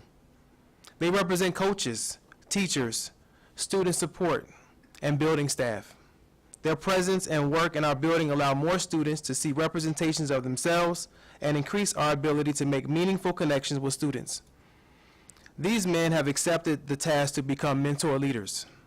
As mentor leaders, they have led the way in various tasks like facilitating professional development, organizing field experiences, and creating activities.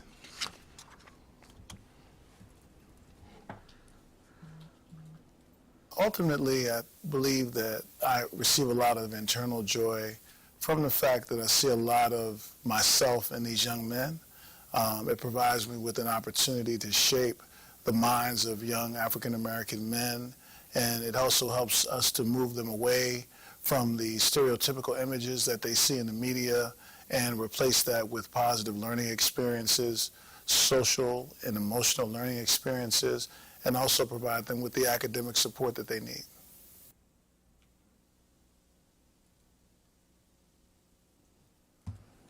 Ultimately, So homeroom has been really one of the great aspects of the mentoring program. We get a chance to debrief with our boys every morning before they go to first period. This is time to unpack the events of the day, provide a support and encouragement in order for these students to have an optimal opportunity for success. Students have the opportunity to eat breakfast or snack with the mentors. The mentor leaders lead group discussions and check on their social and emotional health. During the 15 minutes of homeroom, our mentor leaders address grades, school expectations, and provide a daily or weekly focus of activities.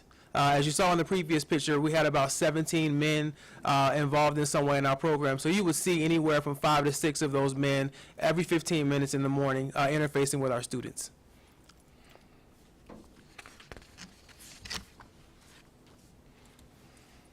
When I was told that I was going to be in the Black Boy, Joy, and Genius group, I was kind of nervous because I would have to be around new staff and students.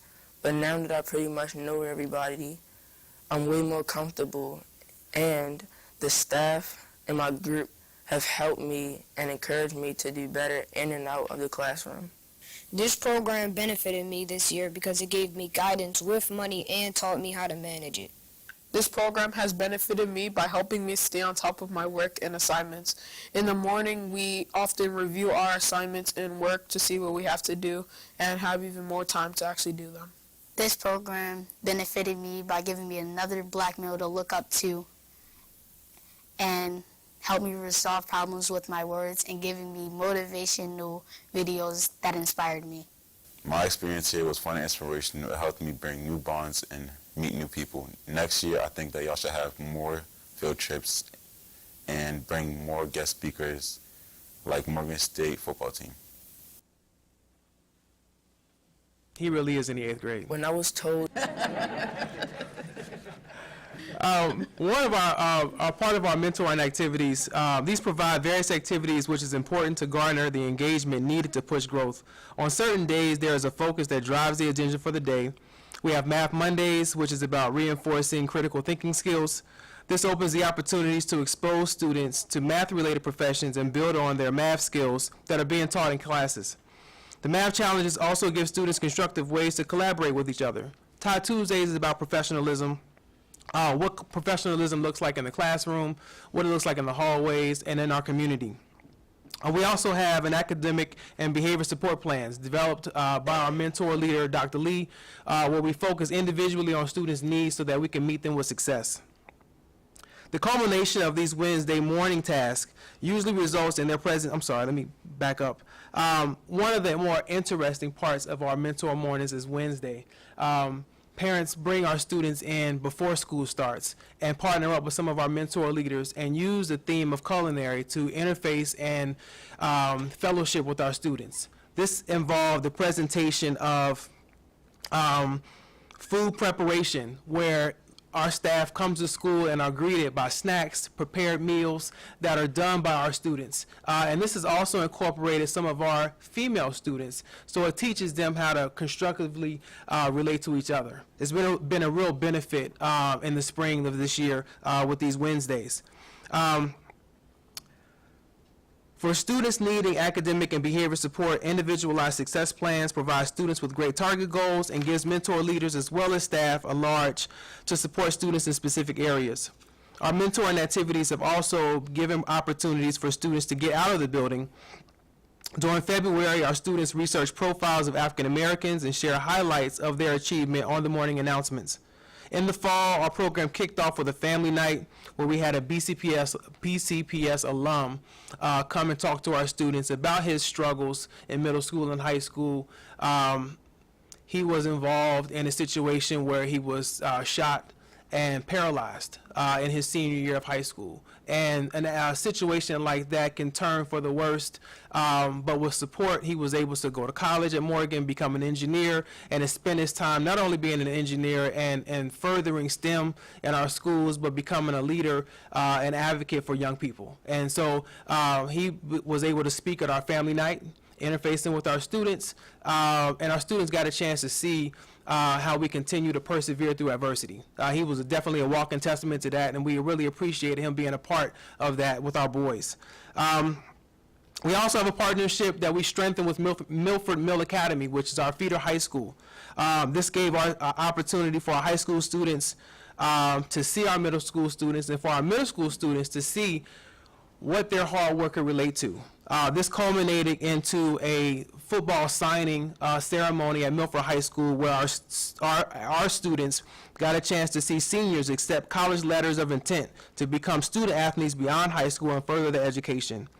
Upcoming events include the interactive virtual presentation with our Meyerhoff scholars at UMBC, a presentation of wellness and nutrition with our Baltimore County Department of Health, field experience at Reginald Lewis Museum, and this coming Saturday being a part of our Morgan State spring football game. We've been invited to attend that as well and be a part of their campus and situation. Thank you. One of the more successful outcomes has been our partnership with Morgan State University. It began with an invitation by Morgan State University to be a part of 3 BCPS schools to attend their last home game against Georgetown University. Our students were able to have access to players and coaches before the game and connect with the team and games at the game's conclusion. Morgan State's football team chose Pikesville Middle School to be a part of its service day activity and spent the morning talking to our students. They shared personal stories, their backgrounds, as well as their goals and aspirations. Our students opened up and talked with collegiate student athletes about their experiences in school and their aspirations. Morgan State has invited us back, and we cannot wait to attend the spring game on Saturday.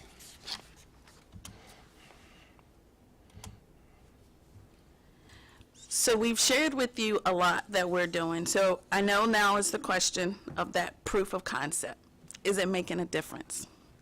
67% of our students that are in the program improved by at least one letter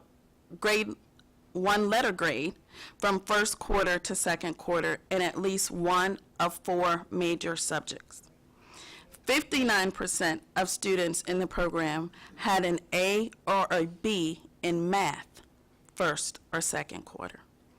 44% of students in the program had an A or B in ELA first and second quarter. We only had 7 students who were in the program to receive referrals during the first quarter, and that dropped to 4 students during the second quarter. We are encouraged by the results that we are seeing and are excited to continue moving forward with this movement. This movement has provided wonderful opportunities for our Black boys at Pikesville Middle. As one of the 3 pilot schools in Baltimore County, we are encouraged by our results so far and are excited to expand this program next year. Thank you for allowing us to showcase our Black boy joy and genius at Pikesville Middle School. Thank you. Thank you. Thank you. Open the floor now for questions. We'll start. Dr. Getty, do you have any comments or questions? No, just fabulous presentation. Love everything about it, and your hard work. Good job. Thank you. Any others? Ms. Chang and then Ms. McCusker. Yeah, I would like to say thank you, and I really appreciate all the efforts you put in. And by listening to all 4 different schools at different levels, I think the theme here I can hear is that you got given a framework and you take it from there and injected all the age-appropriate strategic plans and get everybody involved. I think that's the success of the recipe. I thank you all. Thank you. Ms. McCusker. Thank you. Wonderful presentation. I'm particularly encouraged that you have high school peer mentors from the feeder high schools, because you know these boys, when they're leaving middle school and move into the high school, they're now going to have connections coming in, and positive connections that are going to help them stay connected and on a positive path through high school. So I really love that you connect those 2 things. So thank you. Mr. Bartley. I love your proof of concept numbers and the positive impact it's having on your students, and I also love the fact that you're allowing the students to visit a college and university. College and university students in my youthful experience were great role models and examples of what I could strive for, and I think you all, including the college students in this curriculum and experience, is going to prove itself to be well thought out. Thanks for doing it. Just a couple of general comments. Overall, very impressed. We've seen different ways that schools have actually implemented these programs, and we're seeing results. To me, there are 3 major themes that come through, and I think my colleagues have cited them. 1, connection. They were able to work and help the young men establish connection. Number 2, we see the critical role of principals working with teachers to lead the transformation and the change. And we have to continue to figure out, again, how we support that.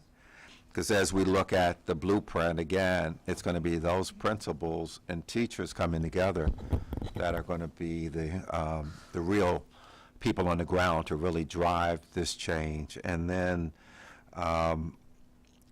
what I also heard sort of reminded me of a remark that I heard from Admiral McRaven. He was a SEAL, and one of his comments was something like, if you want to change the world, then give people hope. And when you look at what's happening here, giving people hope and watching how that just sort of spirals and changes everything around them. So again, this is great. Dr. Green, can I perhaps have you guys come back next year and give us an update? I mean, if that's not going to be... Well, let me think about it. Absolutely, absolutely. So proud of all of y'all. You did us proud. You did us proud. And I just want to thank you all. We heard about 105 young boys today whose lives are truly being changed. And even if it only helps one of them, okay, just like the story of the starfish being thrown into the sea, that one young man could change the world. So I just thank you all for what you've done. Dr. Howard, thank you for keeping it together. Dr. Howard at times said, I don't know, Dr. Green, you know, I'm wearing about 5 different hats. I said, well, don't give up this one, Dr. Howard. And Mrs. Bryce, thank you so much for supporting him. And also Dr. Lawson, thank you also for helping us and providing that contact between me and Mr. Chaudhry. Mr. Chaudhry, Dr. Lawson has saved you a lot of times from from saying, Mr. Chaudhry. So just thank you, and thank you, Mr. Crawford, for allowing our schools to come out and tell you the great things that are happening. And thank you, colleagues, for supporting the effort. Thank you so much again, because truly, if our black boys are in trouble, so are we all. Thank you. Thank you. Thank you. What I want to do is just take like a quick 5-minute break, and then we'll come back and then have the update on the COVID, if that's okay. Very nicely done. Yes. It was good. Yes. Yeah, they're making a difference. Yes. That's right.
Okay.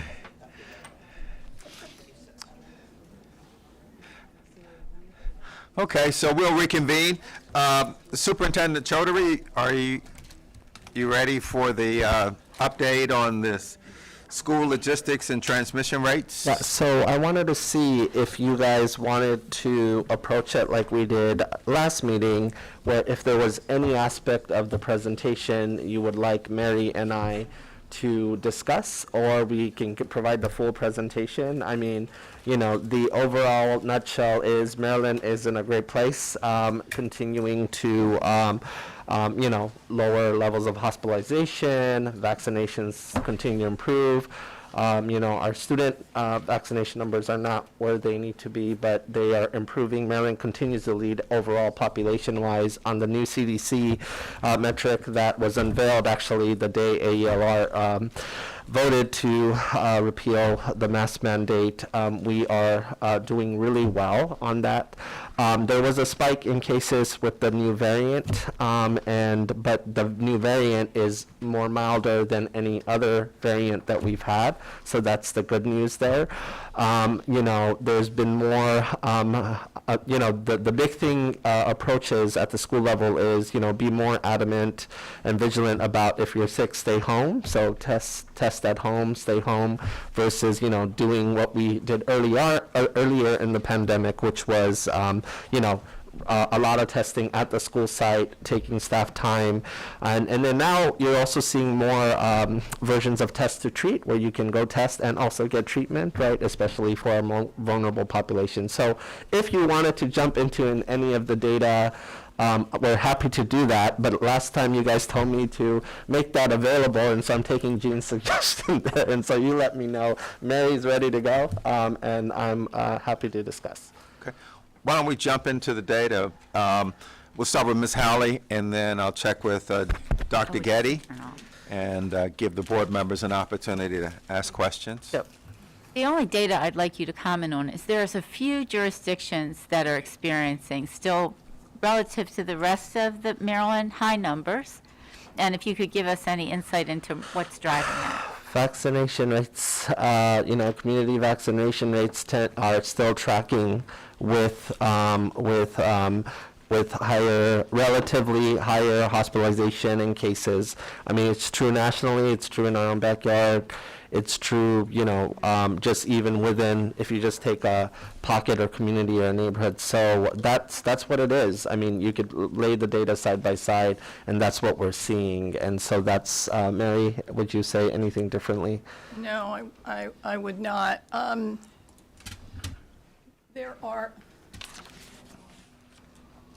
are some spikes that you can see. There's some vaccination rates that are a little up or a little down. Some of the vaccination rates are now being collected by the Department of Health. So there's some shifting because they're taking a look with their metrics. So the school systems may not be collecting. You know, you always have the data on what the local school systems are collecting, and in terms of vaccination, we had an increase in Caroline, 62 to 68, and St. Mary's decreased from 89 to 88, but that's a cleanup of data. So Can I be more specific? yeah, can you? So if you look at the vaccination rates on page 5, I'm looking at Prince George's is 90%, and Montgomery is 95%. And then if you go to pages 11 and 12,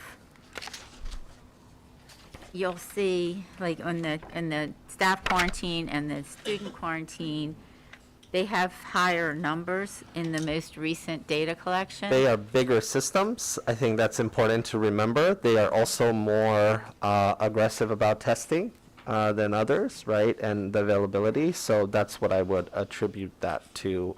And what you're also looking at, right, those numbers, those are vaccination rates for teachers and staff, right, and versus the entire community's vaccine, which is also high in Montgomery County, but the numbers will always have a relative higher than just because of the population numbers and such. Is So. it the percentage, I mean, Dorchester is higher and their vaccination rates are lower, but they're still, I mean, it's small amounts, Yeah. percentage-wise. Again, but- testing is much more aggressive in those jurisdictions as well, too. So I would say that overall is a key. I always go back to hospitalizations and deaths as well, so that's another See how metric to intense it is, look at yeah. as well. The other big thing is it's not just vaccination, it's also being boosted. The research has come out more and more about the power of booster and just how being boosted may just become a regular part of what you do as we, go through COVID. And at this point, some people may be sick of it. As COVID becomes a normal part of things in our world, but being boosted, it's not enough to just be vaccinated. You got to also get yourself boosted as well, too. Yeah. Montgomery does. Anything else? Yes, Dr. Green, and then we'll check with Dr. Getty. Go ahead. It seems as though Prince George's and Montgomery were pretty much on par, but yet Montgomery finally lifted its mask mandate March 9th, but Prince George's has no date even scheduled for when it might. They have chosen not to at this time, and so it is their choice. And I mean, you're not seeing lines of people making very strong demands to do it as well. Board Member Morrow, if you would want to make commentary on that, but I think there was overall net support in keeping it. I would say overall, there has not been a very vocal group pushing against mask mandates, and I think staff and students and families are okay continuing it at this time. At one point, Dr. Goldson had mentioned the 80% vaccination rate as a possible measure to look at. I'm not sure if that was going to be the total population or the 5 and over, but there really has not been a strong push from the community to get rid of it in our schools at this point. I can also just share vignettes from my student shadows. So, when I go to shadow a student, now, since the mask has been lifted and I was just in Baltimore County shadowing the kindergarten for half the day, and, I mirror whatever the student is. So I have it in my pocket. If the student's masking that day, I'm going to mask with them because I'm shadowing the student. But what I have noticed, and this continues to be true when you look at just majority-minority systems. When I was in Baltimore City shadowing a student, the vast majority of students in the classrooms were still wearing them. The principal was not, the CEO, she was not, because it had been lifted, but the students were, Prince George's. And so there is just, it's tracking with also just populations in terms of race and class as well. And, there's just a historical distrust and that we're safe again. And so I think there's work to be done there, right? Both on the school system front, but also just structurally and health-wise. But that's what I'm noticing, just to give you just vignettes. And when I go to school systems and I notice who's still wearing the mask at the schools and who's choosing not to. Yeah. I think that's why I was surprised that even Baltimore City lifted their mask mandate, March 14th, and still. Yeah, I was at a high school, I was shadowing a student, she was rocking it, and the majority of her classmates were still rocking it, even though some of the adults in the school were not, so just. Okay, thank you. Let me check, Dr. Getty, did you have any questions? No, I just wanted to comment on page 36 with the community levels reported by CDC. When we were struggling with this issue in September, who knew this was even possible? I'm really impressed and hope that it stays low all across the state. Yes. Excellent. Okay. Any other comments or questions? Okay. Well, thank you very much. Very nicely done. Did not have to go from beginning to end. Thank you. Well, we can break now for lunch, and my colleagues will probably criticize me, but I would suggest we come back at 12:30, and maybe we could go home early. Maybe or shortly. You think we're going to criticize you for that? So we'll take a break now. We'll be back. Wait till you see my afternoon presentation. Yeah, so I said, yeah. So I don't know. I don't want to put any pressure on the superintendent or anyone this afternoon, or we have an opportunity to conclude early, but don't feel like there's any pressure whatsoever. No pressure. No pressure at all. No, it's worthwhile. It's very worthwhile. Okay, we'll take a break. We'll be back at 12:30. Thank you, everyone.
Every slide? Oh, no. Well, we have She what went back they and s- changed it. So, they have I what mean, they this is sent what we've us. got, yeah. Yeah.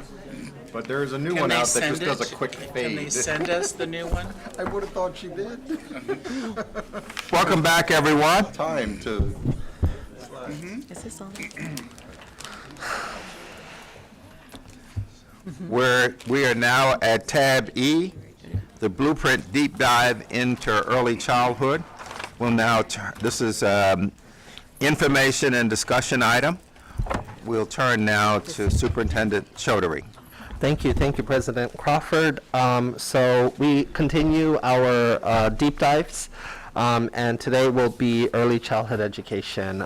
Major component of the blueprint, major component of just our education system, right? It is where learning begins. And the blueprint definitely was built to recognize the importance of early childhood education and the child care component of it. So it's a long presentation, but it's designed to stop at certain points and have a discussion. That's how it's designed.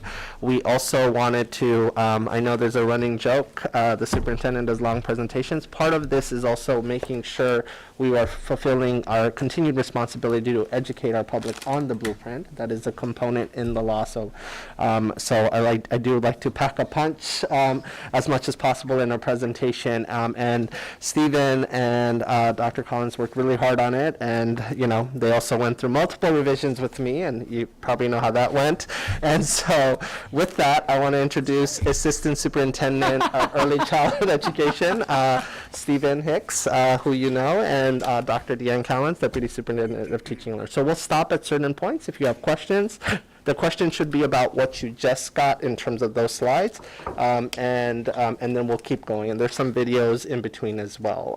So we really approach this as if like no one had any prior knowledge as to what is going on in our work in the early child care industry. It's an industry that was really rocked by COVID, and we are working to rebuild it and stabilize it while also going to the next frontier of what the blueprint envisions around universal care in every corridor of our state. With that, I'll have you guys take it over.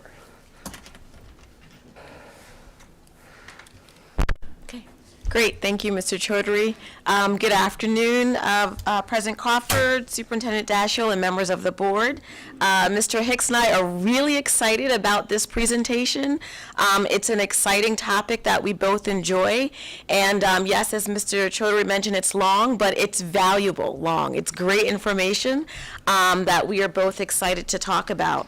I also wanted to publicly acknowledge our child care community, our family child care providers, early childhood teachers, center directors, principals, and all the various administrative staff, as well as everyone who supports the child care system.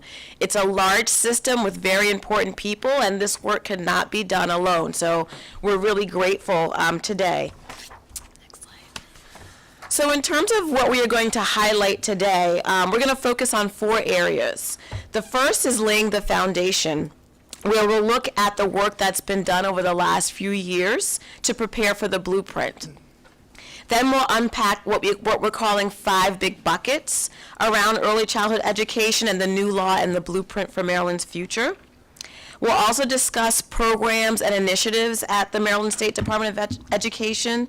While they may not necessarily be called out in the blueprint, there are programs that we have been focusing on and building, so we want to share that with you. And then finally, we'll review the past and future efforts to stabilize and also rebuild Maryland's child care system through some investments with federal funding as well as state funding. So in terms of the first area, laying the foundation, we wanted to highlight Maryland's prenatal to age 8 strategic plan, the early childhood investments over the last 2 years. There was a legislative report that we submitted last fall. And just to give you a little bit of history, in June 2016, the Commission on Innovation and Excellence in Education formed and then held its first meeting in September of that same year. Then by the summer of 2017, MSDE convened a diverse group of stakeholders which included legislators, community partners, community organizations, district leaders, parents, etc., to really study the implementation of universal access to pre-kindergarten, in particular for 4-year-olds. The work group was charged with making recommendations regarding an implementation plan to make quality full-day pre-kindergarten universal for 4-year-old children in a mixed delivery system. And this was also a follow-up to House Bill 516. So over the next 2 years, work groups met to plan for the most, what we're calling ambitious education reform effort in the state of Maryland. In 2019, the Maryland State Department of Education received a federal preschool development grant, Birth to Age 5, and that was awarded to continue the enhancements of early childhood for the state's mixed delivery system. Along with the Maryland Department of Health and Department of Human Services, MSD conducted a statewide needs assessment that included 11 town halls across the state. There were also surveys that were done, focus groups, and input was gathered from families, practitioners in the field, community organizations, and partners.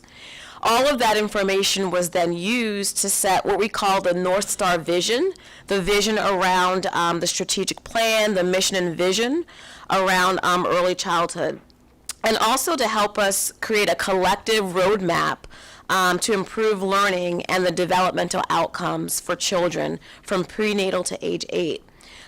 We were able to take a look at the programs and services that supported multiple state agencies as well as MSDE, so it was a really collaborative effort. There are 6 goals that we wanted to make sure everyone was familiar with that drive the 5-year strategic plan. So the first 3 goals focus on strengthening the availability and access, especially for vulnerable families. Also focusing on how we can decrease the barriers to accessing childcare, supporting enhancements in more inclusive childcare settings, and improving the coordination of services amongst various agencies. Another goal is improving and supporting program quality, where we're emphasizing equity, looking at kindergarten readiness, and the capacity to support children's mental health. And then also deepening family engagement so that families are more aware of high quality programs, and just deepening the overall engagement with families.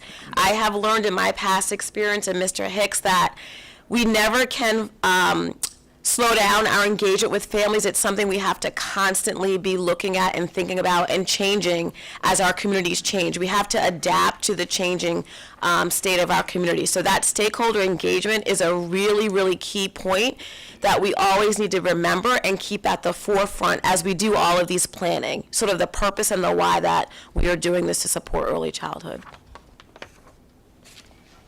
The last 4 goals focus on ensuring successful transition experiences for families and children from the early childhood system to the school system.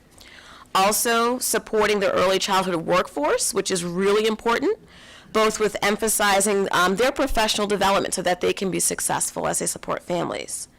And then finally, improving the infrastructure with the ultimate goal of supporting, again, the coordination across various agencies to really streamline the support, making sure that we're providing efficiencies where possible, and then looking at how we can modernize the early childhood system.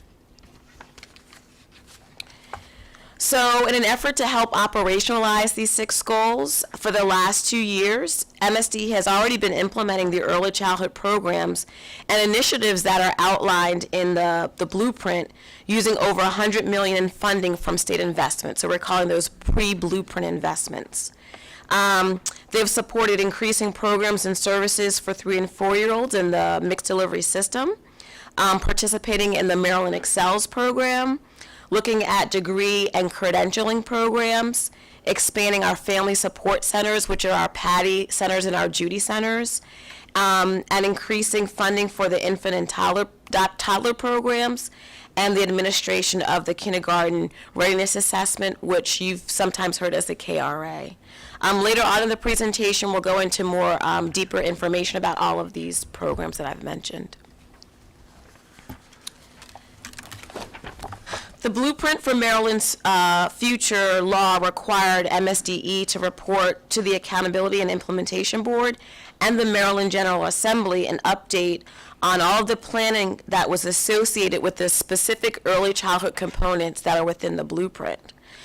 So we completed a report and it was submitted this past fall, and it really articulates different areas focusing on income verification, how we're going to distribute funds to support early childhood, looking at how we can support a common enrollment system for more efficiencies, looking at options and more choices for families, so implementing a sliding scale for families, and then also recommendations around some supplemental grants as well. So now I'm going to turn it over to Mr. Hicks, who will do a deeper dive into some of the areas around the blueprint that I introduced. Great, thank you, Dr. Collins. There are 5 big buckets, as Dr. Collins mentioned, on this early childhood piece in the blueprint for Maryland's future. And we're going to go into each of those so you have a really good sense of what those are and can talk about it out in the public, out with your stakeholders, and with the jurisdictions that you serve.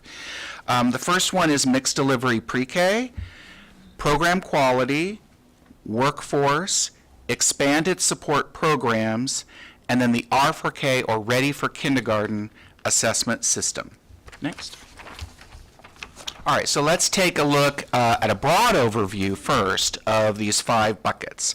The mixed delivery pre-K includes 2 distinct programs, the Pre-Kindergarten Expansion Grant Program and the Maryland State Pre-Kindergarten Program. The programs focus on improving quality include Maryland Excels, accreditation, and the Child Care Incentive Grants. The workforce bucket includes supports that are provided through the Maryland Credentialing Program and the Child Care Career and Professional Development Fund. There are also 4 programs included in the blueprint that support young children and the early childhood education system as a whole. Head Start Supplemental Grants, the Maryland Infants and Toddlers Program, the Judy Centers, and the Patty Centers, or the Family Support Centers.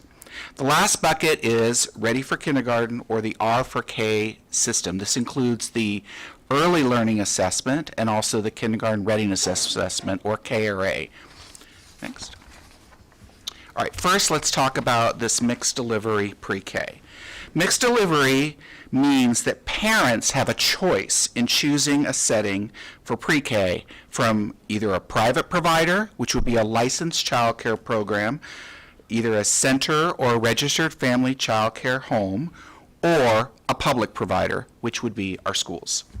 The Pre-Kindergarten Expansion Grant Program began in Maryland in 2014 with a $15 million a year competitive grant for 4 years from the U.S. Department of Education. Maryland was one of 18 states awarded funding, and the grant builds on the previous work of the Race to the Top Early Learning Challenge, a competitive grant that Maryland received in 2011 among 20 states. Many of the programs you see in the blueprint have been sustained from the Early Learning Challenge grant, such as Maryland Excels and the workforce supports. I worked on both these grants when I was at the U.S. Department of Education. Both programs mentioned here serve 3- and 4-year-olds. Both programs have an income limit of 300% of the federal poverty level this year.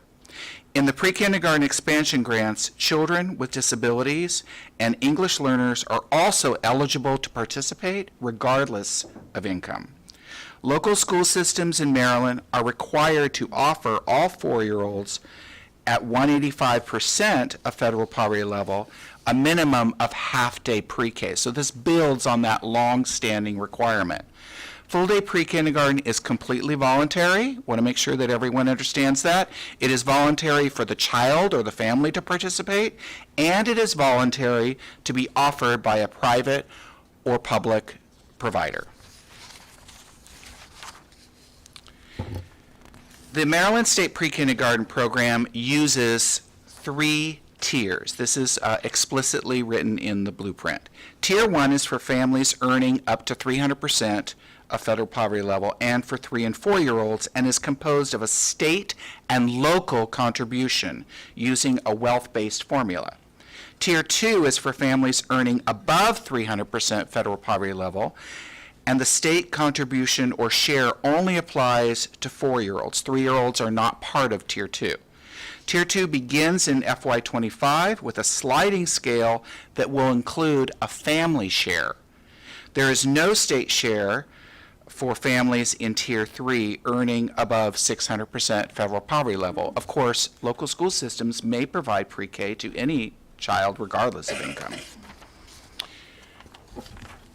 The blueprint requires a minimum of 30% of publicly funded slots for 3 and 4-year-olds to be in private provider settings in the jurisdiction, with an increase of 5% each year until 2026-2027 school year, where it must be 50%, and at that minimum thereafter. Meeting the 30% mark in FY23 will be a challenge. In the current school year, slots in private provider settings account for 0% of slots in 12 of our 24 jurisdictions. The 12 jurisdictions where private providers are participating this year in the pre-kindergarten expansion grants account for only 5% statewide. A few individual jurisdictions are higher because the school system offers mostly half-day pre-K and can range from either 11% in private provider settings to up to 50%. But overall, there is a lot of capacity building needed in both schools and the child care programs. MSDE is going to will be required to issue waivers as needed and work with LEAs towards meeting the blueprint requirement of 30% in private settings this year and over the next few years. The Pre-Kindergarten Expansion Grant Program has high-quality structural elements which will be phased into the new Maryland State Pre-Kindergarten Program over the next few years as we move towards 2026, when the Pre-Kindergarten Expansion Grants funds are consolidated into the Maryland State Pre-Kindergarten Program, and the state will have one unified mixed delivery program. The elements include a teacher with a state certification, which can be a challenge for many private providers. Assistants must have a CDA or associate's degree. COMAR allows for a class size of an average of 20, but the new law requires no more than 20 students in a class. In private provider settings, salaries and benefits must be comparable to those in the LEA. Maryland excels levels 5, or a plan to achieve level 5 in 5 years is also required. Most schools do not currently participate in Maryland excels. MSD is providing funding to all LEAs next year to help them get to level 5 and support accreditation. Pre-kindergarten expansion grants are funded at $13,000 per pupil this coming year. The Maryland State Pre-Kindergarten Program starts at $10,094 per pupil in FY23 and then increases over time, as you can see by this chart, until FY30, when it rises to $19,526 per pupil and then increases each year for inflation. For the pre-kindergarten expansion grants, LEAs and private providers complete an application and submit it to MSDE. For the Maryland State Pre-Kindergarten Program, private providers apply, but LEAs receive their state share based on the prior year's enrollment. For FY 2023, this is based on enrollment of Tier 1, 3 and 4-year-olds served in full-day programs. Currently, MSDE is reviewing grant applications and will make awards for both programs before July 1, 2023. A little bit about our longitudinal delivery of mixed delivery pre-K. 25% fewer students that attended public pre-kindergarten this year had participated in half or full-day public funded pre-kindergarten in the prior year. As you can see by this graph, we had a sharp decline in enrollment due to the pandemic. 5 school systems, Garrett, Kent, Somerset, and Talbot counties, and Baltimore City, all offer full-day pre-K to all of their 4-year-olds. If we look at the students that attended kindergarten, about 25% attended full-day pre-K 4 for 4-year-olds the year prior, and only about 1% attended full-day pre-K 3 2 years prior. So pre-K 4 doesn't really have the participation rates that our kindergarten has, and pre-K 3 is even less. I want to stop here, though, and see if there are any questions about pre-K, our mixed delivery pre-K, before going to the next section regarding program quality. Okay. Do we have any questions? Ms. McCusker. Thank you. This seems to be like the theme through everything lately, but what strategies do we have in place to try to make the, to increase the workforce for our mixed delivery, our private providers in particular? Because I would think that having to have the full certification is a barrier for most private providers. So what's the strategies that we're going to use to try to decrease that barrier?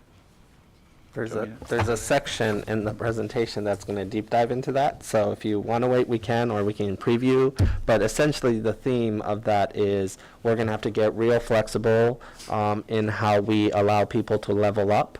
And also at the same time, the pay and retention needs to also hold over, right? You're That asking was people my next question. who have, high school diplomas and whatnot to try to aspire to the blueprint per pupil while working 40 hours, if not more, and pull it off, right, in an alternative setting. So we're going to have to get real flexible about what is absolutely crucial, what is needed, while also retaining them in an industry that, we already have challenges in K-12, and childcare is even much more dire. And so, but we can talk about some of the legacy programs that we have that exist and some of the new programming that we're looking to also introduce. So, yeah.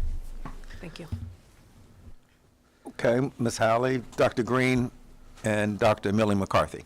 It's just a clarification. I thought when you were on page 16, you said it's $13,000 per student currently, and right now it's saying 10,000. So did I hear you wrong, or is there money's coming from another source? Let me clarify. Okay. So the pre-kindergarten expansion grant program that Maryland received as a federal grant, and then the legislature passed a bill that continued that program with state funding, that has increased in the slot amount over the period of time that Maryland has had that program.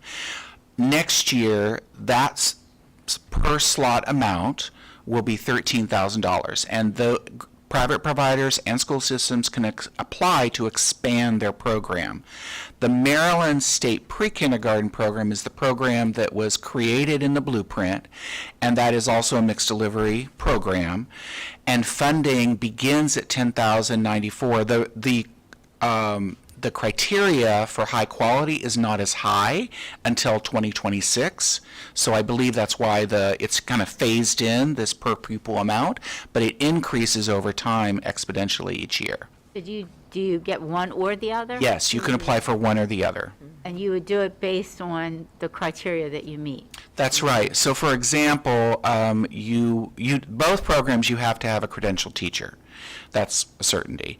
But in the Maryland State Pre-Kindergarten Program, you don't have to be a level 5, for example. So there are other criteria that are on the slide, if you want to take a look, that are going to be phased in over time. Thank you. Mm-hmm. My question concerns the private providers. Are you going to be talking about how you're going to be publicizing this opportunity? Sure, yes, and I can comment on that right now a little bit. So since last fall, we have been holding webinars and customer service sessions about this opportunity. We've also, as soon as we released our grant application and the information guide that we created, we held several additional webinars, including about 13 open office hours when private providers could just come and discuss their application and what the criteria and how they could apply and any other clarifications they might have needed. And we're really hoping, now that we've kind of launched this, although we've had the pre-K expansion grant for a while, that next fall we can give some real individualized technical assistance to programs that want to join the program and really start early with them.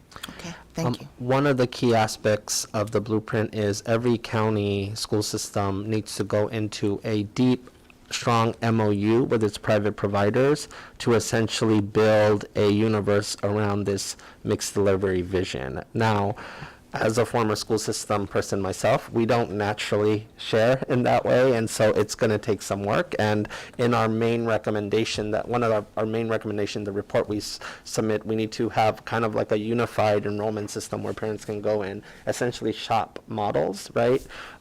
Now, some jurisdictions will like a Montgomery County has a lot of private providers, whereas, you know, where I was in St. Mary's recently, where it's not as robust, right? So launching new ones while also expanding the quality. But one of the things they have to do, and actually MSDE does design the MOU template, requires them to ultimately go into an MOU that requires, you know, working together to serve families of that area. So versus kind of competing in that way. So just that's one piece as well. Thank you. Yep. I don't have a question. I have a thank you.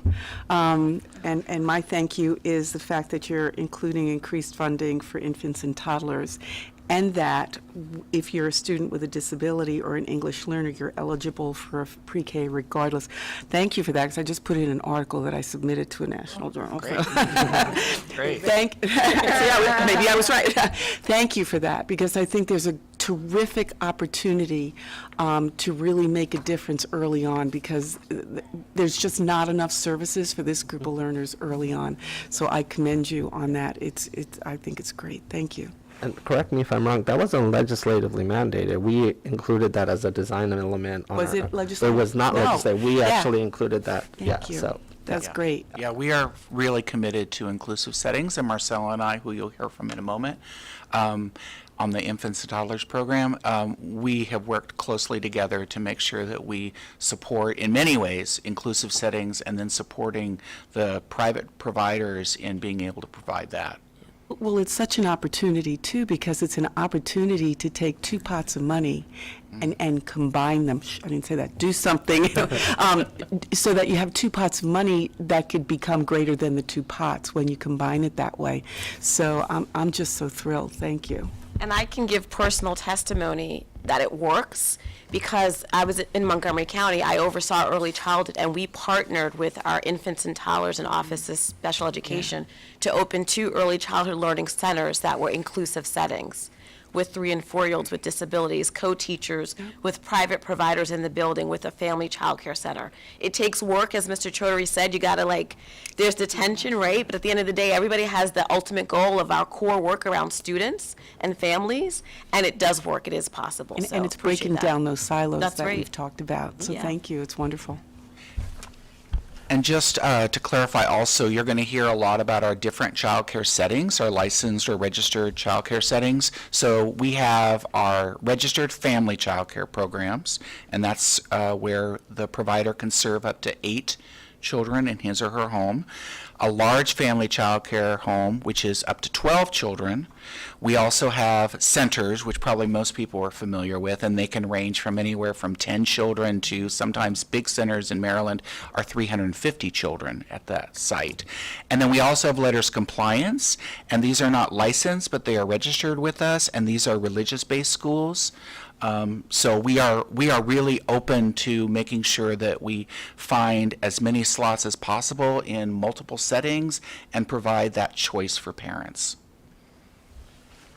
All right, I'm going to Move on then to program quality. I don't see any other questions. All right.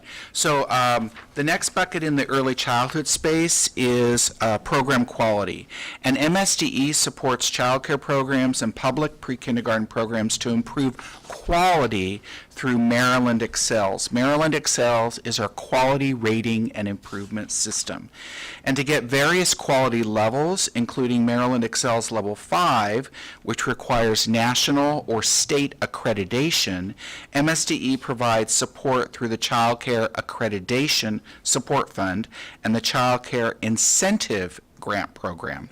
MSDE is also providing grants to LEAs, as I mentioned earlier, to achieve accreditation and Maryland Excels Level 5 for their pre-kindergarten programs. Because prior to this, pre-kindergarten in schools, there was no requirement to be part of Maryland Excels, but in order to get that state share, they must be participating in Maryland Excels and be accredited. So we're working with our school systems to get that.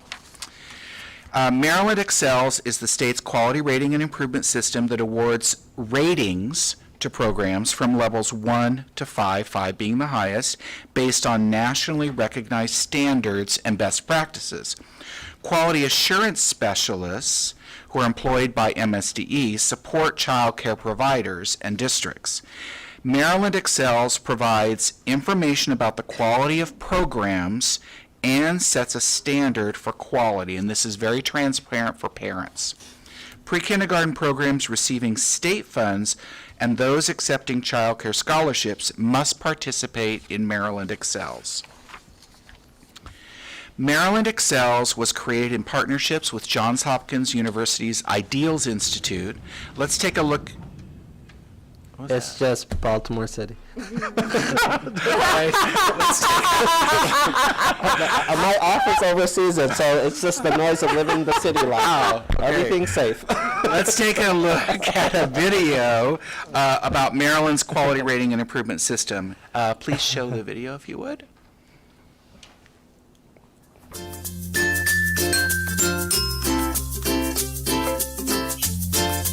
I want my child to have high-quality care and education. I know how important the early years are. I want to find ways to continuously improve the care and education I provide. I want to be ready for school. I want a place to have fun after school. Searching for quality child care and early education programs that promote school readiness has never been easier thanks to Maryland Excels. Maryland Excels is a tiered quality rating and improvement system with 3 goals: to recognize child care and public pre-kindergarten programs for meeting higher standards of quality, to encourage providers to increase the level of quality provided in their programs, to provide families with information and choices about quality child care and education programs. Quality matters in early childhood and school-age child care settings.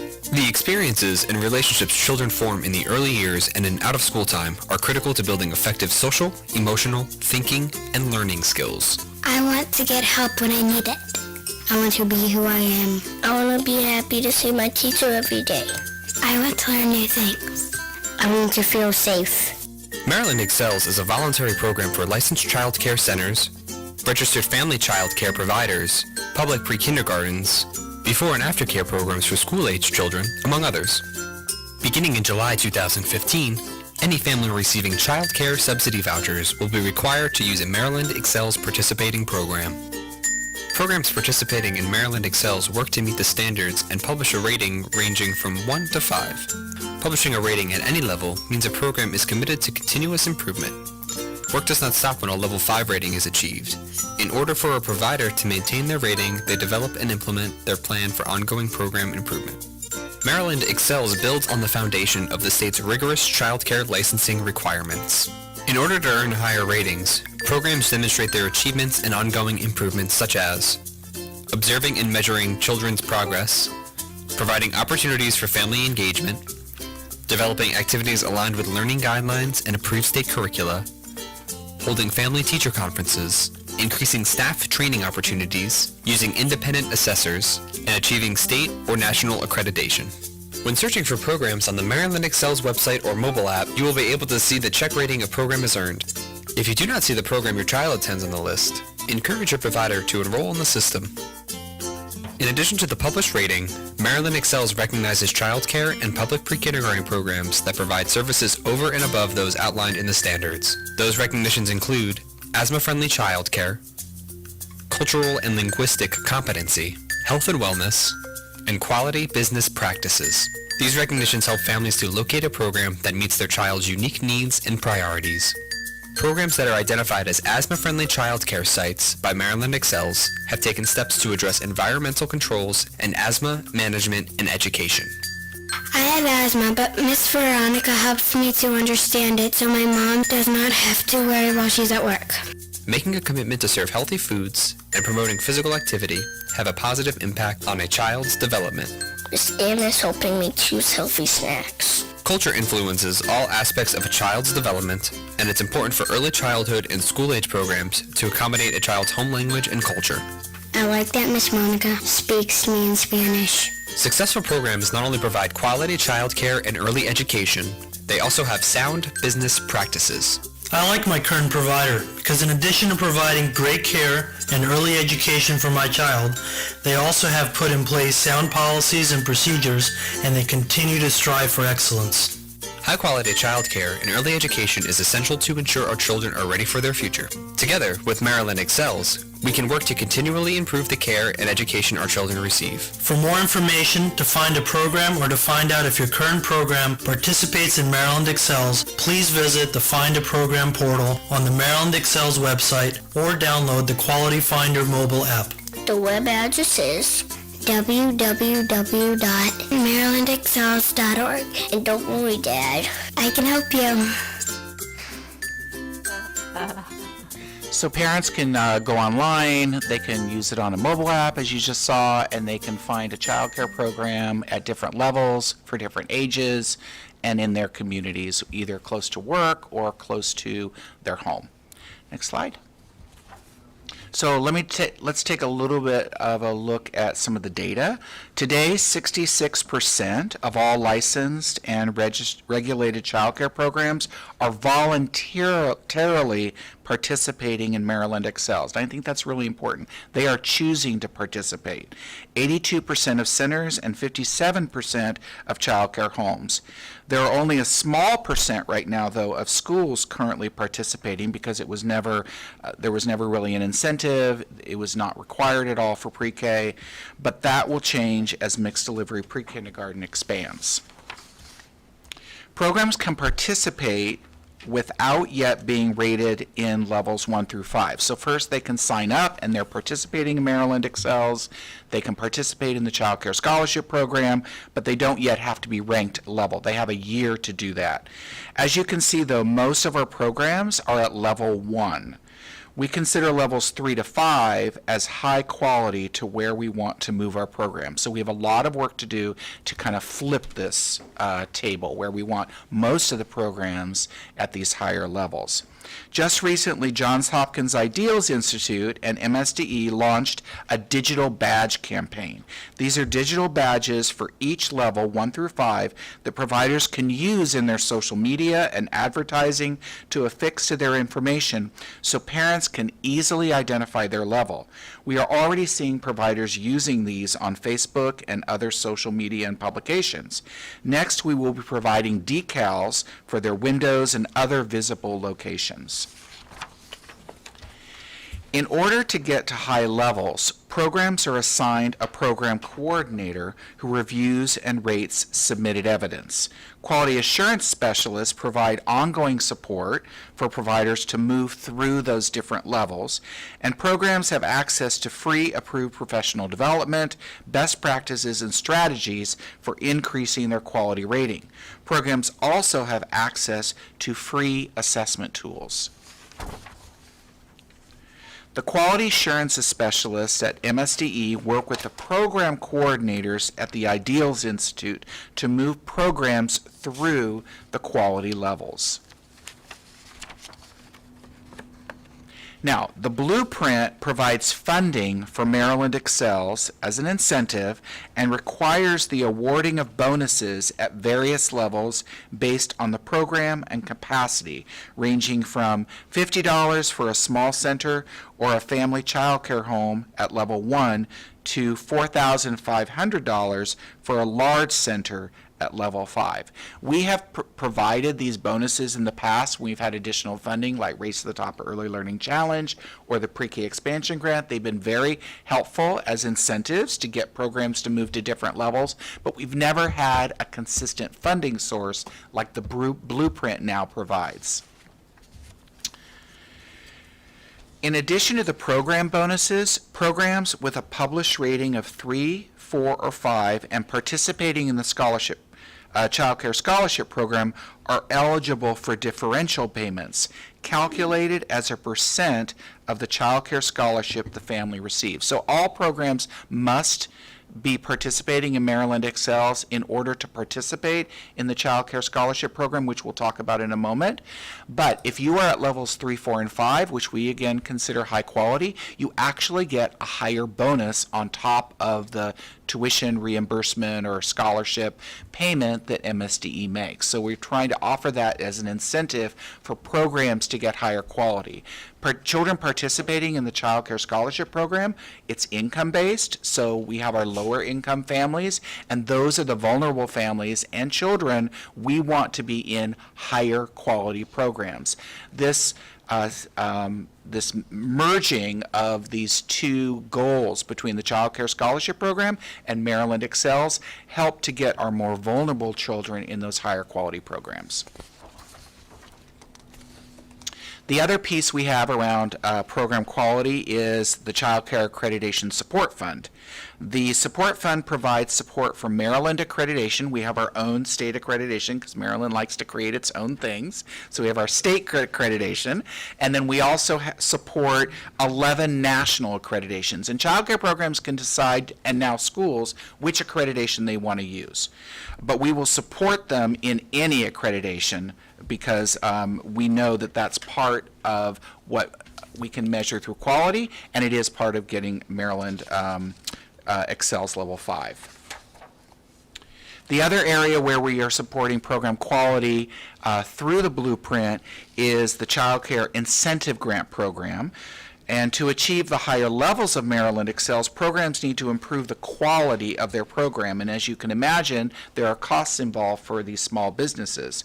The Child Care Incentive Grant awards funding to a child care provider for the purpose of improving quality through the purchase of approved materials, equipment, or supplies. So first we have to approve what they are purchasing and verify that those are actually going to have an effect and an impact on quality, and then we provide a grant to them. All right, before passing it back to Dr. Collins for a discussion on the workforce supports, I want to see if there are any questions around this second bucket around quality, Maryland Excels, accreditation, et cetera. Ms. McCusker? Thank you. I had a question. On slide 25, you talked about the process of submitting evidence for, go back to it and make sure I have the correct wording. To go up to a different to level. review and rate the submitted evidence to go up through the levels.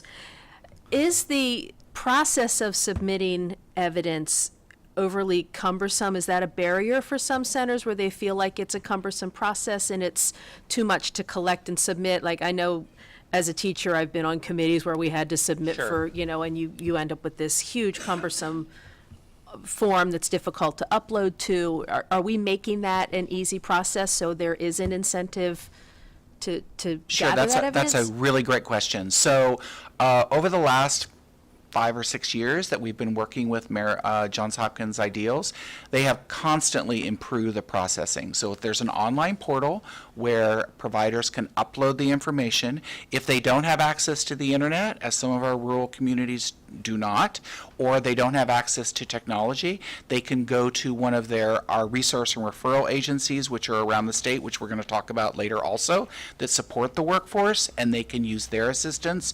We have these over 15 quality assurance specialists that will work with them to submit their applications, to submit their evidence, to make sure they have the right evidence. So we are offering a lot of support. Is it still a challenge for some providers? Yes. So we have in our division been working with child care providers, both family and center-based, over the last 9 months to look and see how we can streamline that and support it even more. And we're going to be we're reviewing those recommendations right now. We'll bring them to Dr. Collins, the superintendent, to see what changes, if any, are needed to streamline that process for it. But I appreciate you bringing that up, and we are doing whatever we can to help our customers to achieve this goal. And it's especially important now with these incentives that they desperately need. And if I can just add, I've had experience with Excels, and so Mr. Chaudhary and Mr. Hicks and I talk about how we're getting better. And so this piece of looking at efficiencies is really important. When the Judy Centers had to be accredited, if they were in any schools, all the kindergarten classrooms had to be accredited, go through the Excels program. So we actually had to hire some retired staff to kind of help. There's documentation, right? And you want programs to be quality, so you don't want to sacrifice that, but looking at, what's absolutely required versus what can be streamlined is really something that we are continuing to look at, so that does not become the barrier to providers, wanting to be level 5. So I appreciate that Excellent, and question. I'm really glad that you're getting feedback and using stakeholder input as you streamline, because that's really important too. Thank you, appreciate it. Dr. Getty, do you have any questions, comments?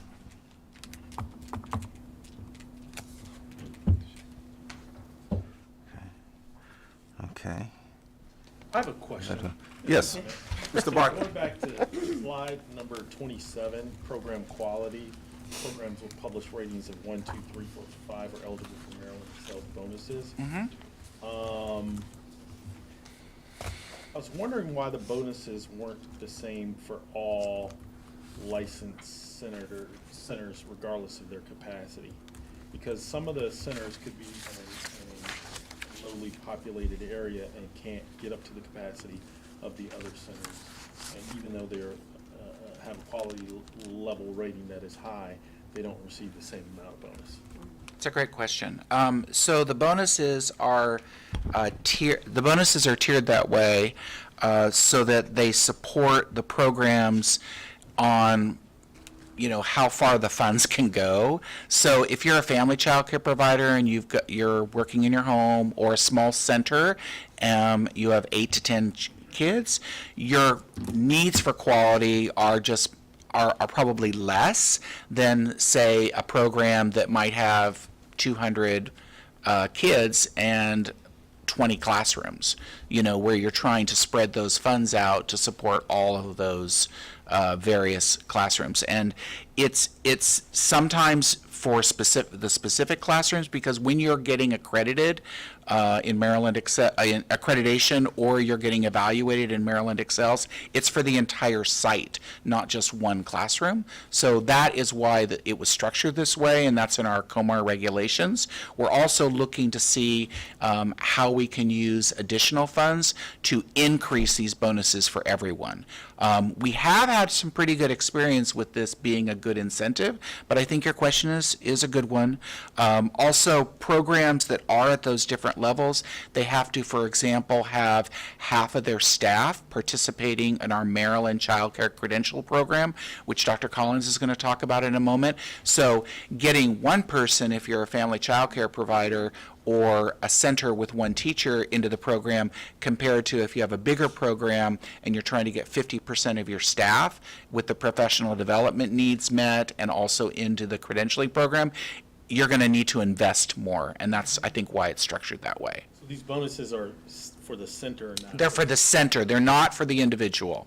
That's a great distinction that you brought up. And the child care credential program is for the individuals, either the directors or the family child care providers or the early childhood teachers. And that has a different bonus structure. Thank you. Ms. Alley? So you have to be in Excel to get access to a lot of these other programs. And we see that a lot of the volume is at level 1. But if you look at, okay, it says it doesn't turn on. Okay, so you see a lot of the volume is at level 1. And it looks to me like when you look at this particular page, I might need it to be adding up all the different buckets they have access to, but it's not a lot of money that they can get. And so it's going to be harder for you to move them to the next level because between 1 and 2, it's fairly modest dollars. And if you're already struggling with all of the other things that come as part of being a daycare operator, I don't know if these are enough of an incentive to help you move them to those levels that you really want them to practice. I think that's a good comment. It's not just these financial bonuses when they get level 1 or level 2 or level 3. It's also the technical assistance that we provide to get them there. So all of our programs have access to our quality assurance specialists that can provide technical assistance to make sure that they can get to those levels.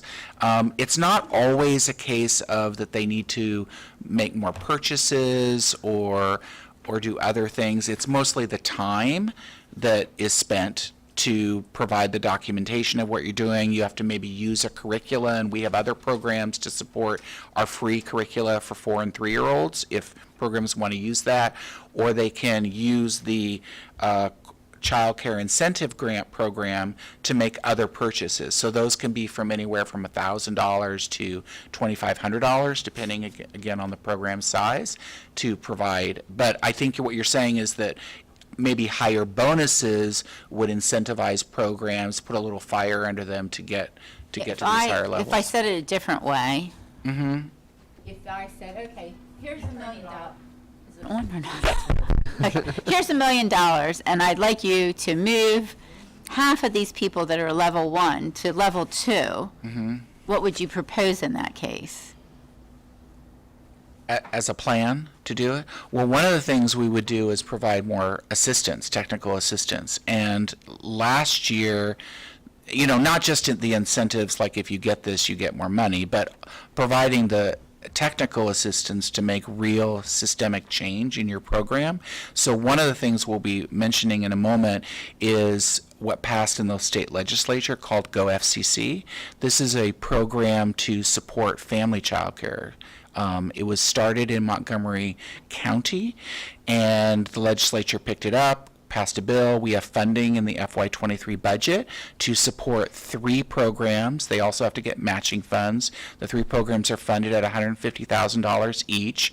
Right now, we're using our relief funding, some of our American Rescue Plan Act funding, to provide some planning grants for different organizations. And what these are kind of like hubs that support family child care programs to get accredited. Well, first to join, to get licensed if they're not a family child care provider, and then get in Maryland Excels, get higher levels of quality, get accreditation. So if I had $1 million, I think I would use it to provide the direct technical assistance that's needed for our family child care providers that make up 2/3 of our child care programs in Maryland to get to those higher levels. Because as you saw on the percentages, the centers are doing are exceeding in participation, and they're also at higher levels. Most of those programs that are at the lower levels are the family child care providers, and as you mentioned, it's a very challenging business, right? Small business, mostly run by women, mostly women of color. It's very challenging as they work through their small businesses to manage, because they're there like 12 hours a day in their home managing the business. So I think. But if you have a better idea for $1 million, let me know. One of the things I think in terms of visibility would be to take your slide number 24, where you have 2,700 sites that are in level 1. Yes. And break out those that are family-based. Okay. So we can see how many made it over the hurdle, and can we learn something from them? What motivated them? How do we get others to maybe have access to that information? Yep. That's a great suggestion. And we're looking at the design of these elements as we go towards implementing the blueprint. Are the incentives right?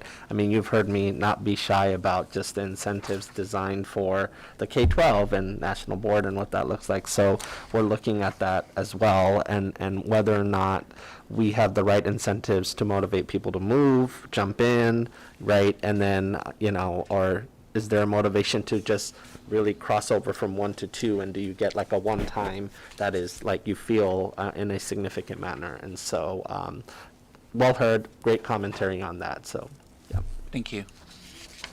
Dr. Green. had a question about you saying that centers that are currently operating as perhaps with a church, operating with a letter of compliance.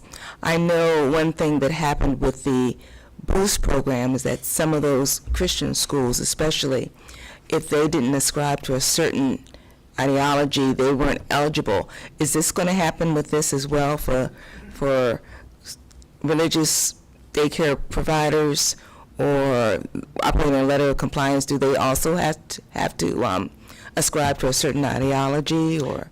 So I think that's a big issue to unpack. It is in the law, and I think we could get that direct text to you, and maybe there would be a follow-up. We have currently programs that are participating in the pre-kindergarten expansion grant, and I've had several conversations with potential applicants of different faiths that wanted to, either Christian or Jewish, that wanted to participate. And basically they can, during the instructional time of 6.5 hours that's required, you cannot have explicit religious instruction, but outside of that time, before, after, it's fine. But during the 6.5 hours, they have to limit to not practicing explicit religious instruction. Does that answer your question? So that would also apply to the program where they can get badges or? Oh yeah, they can fully participate in all of those other things. But this is more about being licensed or not licensed, participating in the pre-K program. Now, childcare programs, as you probably know, there are a lot of religious-based childcare programs, and we license them, and they can practice religious instruction during that childcare program. But you're saying this is in regards to pre-K? This is just in regards to pre-K, yeah, public. It's educational programming. Okay, thank you. Yeah. Just a question, what is the relationship between these programs and something like Head Start? Great question. Yes, so Head Start programs are federally funded, and Head Start programs are either sometimes in the school system, they're located in schools depending on the arrangement with the grantee, or they're licensed child care programs. So, and in the pre-K program, they can fully participate in our pre-K expansion grant program and eventually the state pre-K program. So we have Head Start programs right now that are participating. And so the Head Start funding they get is actually fairly limited, and it doesn't provide enough to support the professionals working in that program, the teachers, the assistants, with comparable salaries. So this funding can be used to make sure that you can support your teachers with comparable salaries to pre-K programs in schools, as well as benefits. Okay. Thank you. Senator Bates and then Ms. Chang. Thank you. Back to the previous question, just made me think about it a little bit. How do you define religious instruction? Does that mean that you wouldn't be able to use storybooks that have some kind of a religious theme? Or, how do you define that? How do you separate that out? Well, I think that's a very good question, and I think I think it's basically we work with our grantees case by case. So I don't want to give a specific defined answer right now. Yeah, but we really look at case by I wouldn't want case. him to do that either, just because we had a case in the Boost program. Our counsel is not here, related to what can be in one's handbook versus what they do in the practice, the Bethel case. And so, you can have a declaration of your beliefs and such, but in terms of if you have a Muslim student at a Christian school, right, what does the literacy instruction look like for that student versus the other, which is very possible, right? You could have scenarios like that. So I think, but in terms of what's the line and versus text, I wouldn't have the department necessarily weigh in and say, this is the line and not. But it can be great, yeah. Because I know, my pastor at my church has had some kids come in the afternoon, he does some counseling, not counseling, but homework help and that kind of thing, but whether that in any way would have something, he's not getting paid by I'm trying to Right. figure out how Right. you keep from crossing that line to the point where you would not be able to get it, because some parents choose that source. Yeah. I'm just curious. Sure. It's a topic we can talk more about, but I think there are moments of where it's gray, and I think those are challenging levels. Yeah. But we definitely work with our faith-based programs to make them successful and to make sure that they can provide these services because they're so critical and families are choosing those for a reason. So we are working. It's really an individual basis program. I will give an example though that I just talked to a program that was a temple that wanted to participate, and they were asking about how to do this, and they came up with this with talking to colleagues that they don't have to explicitly give reference to persons in the Bible or the text of the Bible or the Old Testament, but they can actually talk about the concept that's being presented, like help your neighbor, be a good person, treat others the way you want to be treated, so it's more about the philosophy of what the messaging they're trying to get across. Ms. Chang? Yeah, I would just try to have a couple of kind of comments and clarification. With this page 27, you say the bonus incentive. Is it a per capita, like a per student, or per center? This is a per program. Oh, per program. Okay, got it. No wonder that Jean say it's just so kind of, okay, got it. Thank you. Yeah. And the other thing is about the program needs to be enrolled in the Maryland Excels. So within what's the time range that the center have to be advancing from maybe level 1 when they first registered through level 2 up to level 5? Is there any time limitation, or? I would give an example of if I was a freshly minted center, how long would it take me to get to level 5?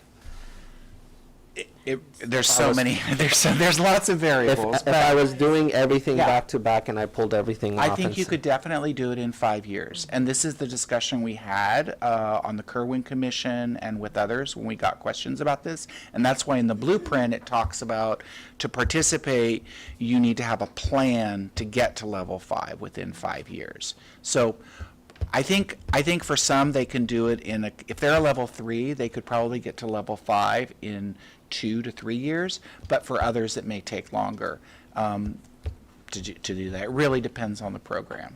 Yeah, so if I interpret correctly, you actually have at least 5 years to achieve to level 5. Yes. But what if there's something did not work out, that failed? Is there any kind of ramification to help those centers did not meet the level 5 after 5 years? I'm sorry, can you, I don't think I understood. So can you bounce, so maybe you were at a 2, 1, 2, 3, can you go back down, or? No, but if, let's say you're a child care program, a center, and you have an emergency suspension, or if you have a violation, you can go back to a lower level because you have a pretty big violation in our licensing regulations. So that is possible, and then we work with you to make a corrective action plan and work towards getting back to your other level. Does that make sense? Yeah, it makes sense. Yes, So So once you get it, you can't have it forever because the whole point of this is to broadcast and share with parents the quality of that program so they, as consumers, have full knowledge of the program their child's going to spend a big part of their life in those early years. Yes, thank you. And it kind of come to my last question, I promise. I like the e-badge kind of concept, so if I'm a parent, I shop around, I want to see the center I choose kind of fit with what I'm looking for. That's right. and provide a high quality of early child care. Just wondering, because of the different program, very different, and they all have different levels. Not necessarily everybody is shooting for the highest level based on their kind of geographic location and things like that. However, if some scenario is that one center is kind of have overwhelmingly kind of have a long waiting list, are we going to have some kind of plan to kind of alleviate that situation? So yes, our plan is to provide supports for family child care and also centers to expand the number of slots available. We have, and we're going to show slides of this in a moment, the devastating effect of the pandemic, how we've lost so many programs. And because these are small businesses, we normally lose a lot of programs. It's a tough business, but we're hoping with things like increasing provider reimbursement rate, which is the value of that scholarship that we give. By increasing income eligibility, we can also work on the demand side. So if there's more demand, programs will expand or come into this business, and then also provide more supports for like the Go FCC or other hubs to help family child care programs, or also center-based programs be more successful by helping them with good business practices, for example, to be a thriving business. Okay, thank you. Sally?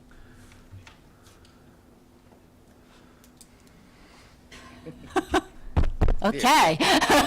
So it's another financial question. So we don't have enough facilities yet. It takes you 5 years to get up to these higher levels of funding. So suppose I said, oh, I'd like to open a center. You want to talk to me because you want me to open a center. Mm-hmm. What do we provide to that person? Like, is there something that says, here's a pro forma business model for you, and this is how much money you could get year one, and if you do these things, here's what you get year two, and something that is, if my first passion is taking care of children, not running a business, do you give me that little starter kit, so to speak? And is there enough money for me to start? Because some of the money's deferred until I get to a higher level. So we don't have necessarily a grant program right now that says, here's $5,000, start a business. What we do have is for people that are interested in opening a center or opening a family child care home, we have an orientation session they go to in their region, and our licensing specialists meet with them and walk through the whole process of getting licensed. There is no cost to get licensed for a program. There are sometimes costs for zoning and other kind of corrective aspects they may need to meet licensing requirements in their home, for example, or their center. And so we do pre-inspections with the program through our licensing specialists to get them up to that standard. And then for the family child care programs, they can get reimbursed. We're considering using some of our relief funding to increase that. Right now, there's been a long existing program of about $200 to $300 to reimburse them for some of those startup costs. We want to increase that with our relief funds so that we can try to quickly build back up our system. But there are no direct grants to like, here's $10,000 and start up a program, if that's what you're asking. It's almost like, to me, if you could think about a course that you might offer, and it could be a digital course that people take on their own pacing, that says, oh, you're interested in starting a home care center. Here's what's required, not just for licensing, but operationally, because I'm not a person that operates a business. Here's what I'm going to teach you about operating a business. Or you're a civic group that wants to open a small center with 50 children. Here's things to think about in terms of providing access for children with disabilities or second languages, or et cetera. If you could offer those kinds of courses, the community could respond better, because the learning curve is pretty steep. So one thing, so yes, I think even what you hit on, just the notion of, how we have, although we don't have it at a state pot, but we have a federal grant where we dole out charter school startup money if they have a competitive application, the CSP grant, and we're in the final year of that. Nothing like that exists necessarily for childcare. It's designed where, like, I went and started one, and now let me go reach out and try to get access to this funding, versus, hey, we're putting out money to start up a center. So it's not, it's a good question to think about. Nothing like that exists. So it's something we can think about. I think we would have to involve Annapolis in that design. And then another thing that you hit on, and it's something I've been very passionate about because my parents are small business owners, and I got to see them through the years. My brothers and I help out. Is it's tough, like doing your taxes, your books, recruiting and staffing, and a lot of these business principles and concepts don't come naturally. And so one of the things that I've been pushing the team hard on, and it's been growing nationally, is this concept of a shared service alliance. Essentially, it's and the Chamber of Commerce, the U.S. Chamber of Commerce has done a lot of research on this, and they have been highly successful when done well. Essentially, we're all family child care providers. We're mom and pops. We have a shared service alliance where we each give a share into, but they do our back office. That's where the staffing, the books, the financial reporting, the taxes, all of those things, we all contribute to that alliance. So we have a back office support who does that for us. In Texas, my old stomping grounds, there are districts that are very small. There's 1,300 districts. So actually the state education agency operates these regional centers that do the back office for some of these rural districts because they're just so small, or for some of these charter schools. And so I've been thinking about using our federal money, this opportunity to launch some of these shared service alliances, because what's happening is they open, close, open, close, open, close. And so that's another piece around this. So. Our resource and referral centers, which you'll hear about in a moment, they have been trained to provide best business practices from HHS, the Department of Health and Human Services, so they provide that to providers as well. What I would say is take a chunk of this money. You are the smartest people about starting and operating one of these facilities.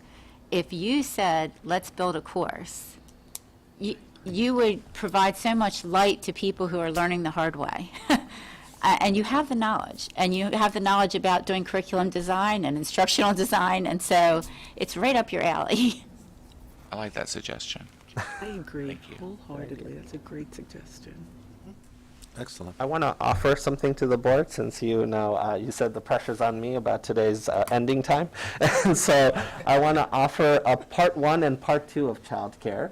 So because it's such a robust conversation, so I want to do the workforce piece, because that's and then that we can end part 1 there, and I'll bring Stephen and Dr. Collins back, and they will come looking dapper in the next meeting as well, for part 2 next month. If you're open to it, I want to offer that. So the pressure's not on me.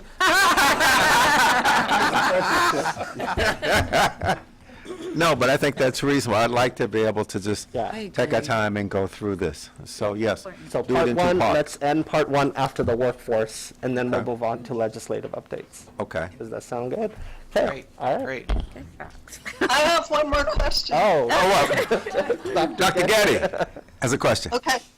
My question is, we've had presentations where in the school systems, there's evidence that the least qualified teacher is paired with the neediest students. When you look at your Excel data, do you see a similar trend where in your neediest communities, the Excel number is 1 or 2, whereas in your wealthier communities, they have a tendency to be higher? Or is your support program so robust you can really counteract that trend? Don't think so. Yeah, I would say that we have some other charts that show the different levels. I think we gave it to you also as a handout. Not by poverty level that you're asking, but by county, and you can see, in some counties there are no level 5, right? Or there are very few. In other counties there are more. We have not looked closely to mapping by poverty or some kind of index, but this is something we definitely want to do so that we can see where to divert resources. And this would be consistent with the kind of spirit of the blueprint in looking at other kind of supports like the Judy Centers, the Family Support Centers. So we want to do that too in recognizing, where are those childcare deserts where there may not be childcare or there may not be quality childcare available for parents. So I really do appreciate that question. I don't have a good answer right now, but that's something we want to steer our focus to. But Board Member Getty, what you're saying, just because you want, I can show you where the lowest tenured teachers are. Show me high poverty schools, and I'll show you where the lowest tenured teachers are in our state. I can show you where the least national board certified teachers are. It all tracks. It's something we need to work on.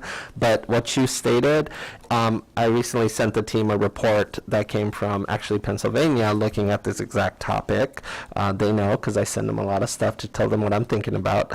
And it showed exactly that. And there was an analysis also done in Texas, showed that, and it tracks. So what you're saying, your hunch, is not off. Like in public, pre-K, subsidized, the quality tends to be unless they're in school systems, but in terms of providers, not only do you have a desert problem, but you also have a quality problem and attracting quality teachers. So we haven't dug into it that way, but Stephen alluded to, we're beginning to think about that, and I think it's an analysis that's overdue to be smarter about it. So I appreciate the question.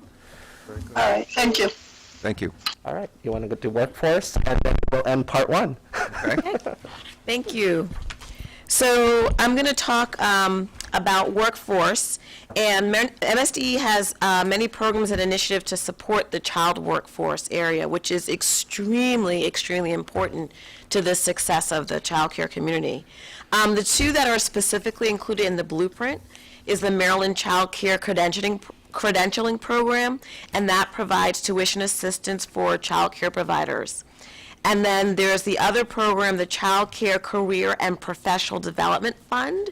We love acronyms, so the CCC PDF is a recognition program for child care providers who increase their qualifications as a provider beyond the minimum expectations. Unfortunately, the blueprint does not include an allocation of funding for the Child Care Career and Professional Development Fund, so we will need to look at other funding sources to maintain that program. But those are the two specific ones. The credentialing and professional development that MSD oversees provides support, as I mentioned, to the workforce, and it has 4 major goals. So really developing a workforce that's qualified to provide care and education for young learners, help to improve the status and compensation for early childhood providers, which again, as we've all alluded to, it's not enough, so we do need to get better, but to provide more options. To also recognize the professional learning and the ongoing education that's needed by our providers to do their jobs, and acknowledge that professional learning is really an essential component to expanding the educational opportunities of the providers. And then finally, to provide a structure for growth. So that we're creating this culture of professional learning. So you took the learning, you did it, but now the so what? How is it helping you to get better? And really monitoring, is what we're providing doing what it's supposed to do to make sure that we're continuing to grow all of our providers, not just in our public schools, but in our private sectors as well. In terms of the Child Care Credential Program, this program is a voluntary professional development career pathway that recognizes child care providers who go beyond the minimum requirements that are in the state regulations. There are 7 staff credential levels and 4 administrator credentials. And again, there are specific requirements for the training that are outlined. Also, child care providers who enroll in the credentialing program may receive bonuses ranging from $200 to $1,500. Again, is it enough? No, but there are bonuses, which Mr. Hicks spoke to a little bit earlier for folks that enroll in these programs. The Child Care and Professional Development Fund, again, the CCC PDF, is a tuition assistance program for child care providers to obtain a college education, and there are 23 participating colleges and universities in Maryland. Also, just so you know, the universities and colleges apply to help us support these programs, and also we do outreach to help familiarize the university and colleges around these programs so that they can help us support build the workforce. But they focus on early childhood education, child development, elementary education, or special education. As you can see here in this graphic, MSD supports a career pathway for early childhood educators. And it begins with a fully paid CDA, Child Development Associate, and then it moves through to an associate's degree, and then a bachelor degree, and then the P3 certification. And we wanted to show you a short video that just explains this in a little bit more detail. So we're going to listen to Dr. Hernandez discuss this career lattice.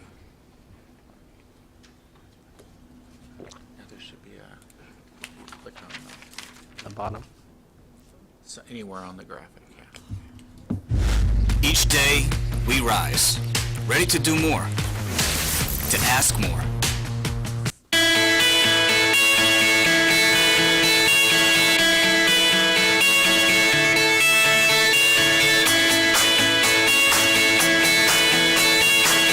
What excites me about the Maryland State Department of Education, or MSDE grant for the CDA, is that now there are opportunities for those in Maryland that would like to get the CDA to have it fully covered. So that cost is no longer a barrier to them. It literally is eliminating a barrier for many of our early childhood educators in the state of Maryland. So our program at Montgomery College is very unique. We have students that are completing the CDA, but at the same time, if they haven't mastered the English language, we put them in English language classes. So one of our students actually began with English language classes and the CDA together. She has completed it. She's a family child care provider, and just last week she sent an email. She was very excited. She's tested into the college level. So the first stepping stone, we always tell our students, is the CDA. So we offer 6 college credits. So even though she was doing the CDA and these non-credit English classes, because she completed the CDA, she's come into the college side now with 6 college credits in early childhood. And that to her was amazing. Like, she didn't feel she was wasting any time. So it has been such an exciting thing to see our students completing this, receiving the college credit, and really getting this pathway going for them. And they don't feel like they're losing anything. The CDA means something, and with giving that college credit, it has been critical for our students to feel that, yes, they recognize all this work that I've put into it, the portfolio, the assessment, the observations, and all the hours means something even to the college. So I would tell any person in Maryland that is considering the CDA to look at the opportunities that it will offer them, to look at it as a stepping stone. They may have larger goals, but to break it down, the CDA is your first step. Complete that CDA. Look who's giving you those college credits. What is your next goal then? But you have something now, and it's a national credential that can actually support you in your field to get a promotion. So look at the different opportunities. It's not just this piece of paper. You put a lot of work into it. Now figure out, what am I going to do with it?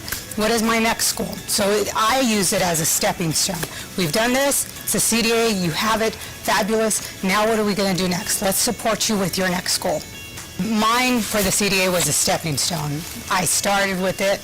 I was in early childhood. I was going into something different, but then changed. Those that have degrees, a lot of them are not in the field. So the CDA is going to give you that foundation, the knowledge, the base.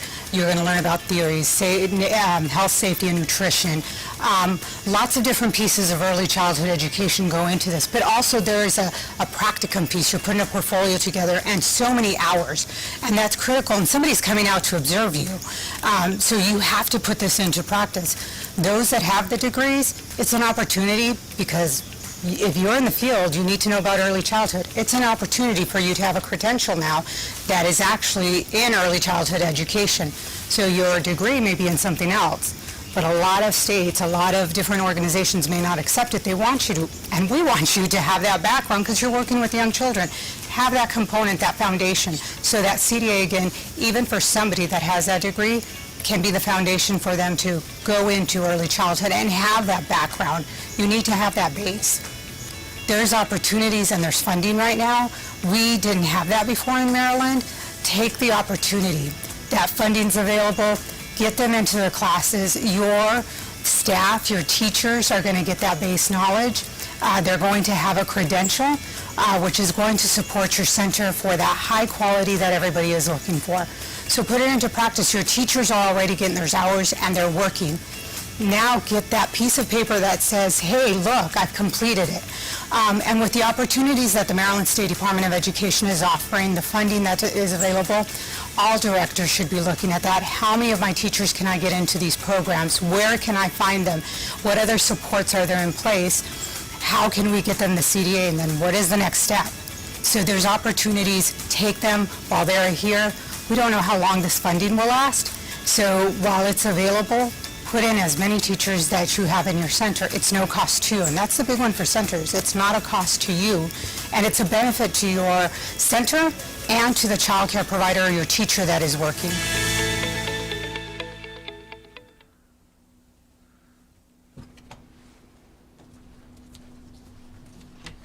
So we also wanted to give you an idea of what the landscape looks like for the workforce, who's in the workforce. And so there are over 55,000 persons in Maryland's child care system. MSDE doesn't employ these individuals, but they are working in child care settings. And the regional licensing offices that Mr. Hicks mentioned must ensure that they have criminal background checks on file. Adults living in a family child care home must also have a criminal background check. I'm not sure if you can see it clearly, so I just wanted to point a few things out to you that we're trying to share with you here. Child care aides, teachers, family child care providers, and provider substitutes, as well as family members, they make up the largest portion of the workforce. There's also a section of other, and that would include like maintenance, grounds workers, bus drivers, administrative aides, different administrators in the role. One of the things that we are trying to get better at is dissecting this data even more to really have a deeper understanding of who's in our workforce. And that to us is really exciting work, to be able to continue to dissect how all this funding is not only being used, but who is it going to, and then what does the landscape look like. So we'll be continuing to unpack and provide this data. When we look at child care teachers and education, child care teachers are not required to have a high school diploma nor degrees, but about 90% do have a high school diploma or equivalent or above, with 3,000 holding an associate's or bachelor's degree, and also some may have master's or even doctorates as well. And as you can clearly see from the chart, you can see that the high school equivalent is pretty high. In terms of family child care providers, family child care home providers are also not required to have a high school diploma, but some do hold advanced degrees. And again, we believe that the data is incomplete, so we are working within a new data system to make sure we can better capture, again, what the workforce looks like, in particular for family child care providers as well. You heard Mr. Hicks mention earlier about the Maryland Family Resource Network, and it is a partnership with the Maryland Family Network. There are 8 regional child care resource centers provided across the state, and so this is just a geomap that tries to show you where all of those centers are located. There are also 4 satellite offices in Washington, Carroll, Anne Arundel, and Talbot counties. The resource centers provide leadership, training, and other services to help improve the quality and availability, but also affordability of child care in the communities across the state. The network has expanded its services to include family support staff, which are very, very critical to help parents access the child care scholarship program.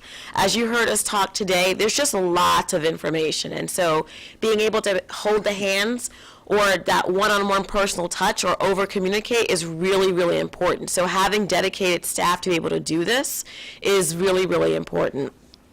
The network has also launched planning grants for growing opportunities for family child care, or GoFCC, which Mr. Hicks mentioned earlier. And this is in an effort to expand supports to family child care homes. And this was passed as part of the 2021 legislative session. We have another short video we wanted to show you. that should play about the child care resource centers. I think you have to click on the map and then. See if you click on the map if it'll play. Yeah.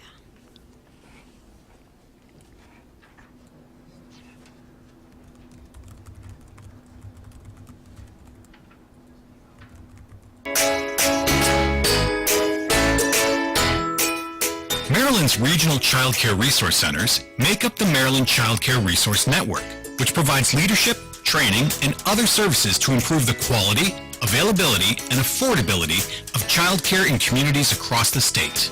The Child Care Resource Network is the hub for all things relating to child care and early education in Maryland. We're here for you. To be successful, we believe that child care providers need the latest training and individualized support to meet their specific needs. We'll be with you every step of the way as you grow, learn, meet licensing requirements, pursue state and national standards, and continually strive to improve your program. We'll assist you to identify areas for growth and offer support specific to your program. All of our trainings are MSDE approved. Child Care Resource Center specialists have worked in the child care industry in many positions, such as center directors, teachers, and family child care providers. They understand your needs. Our diverse and multilingual staff are ready to help you start the next chapter of your child care story.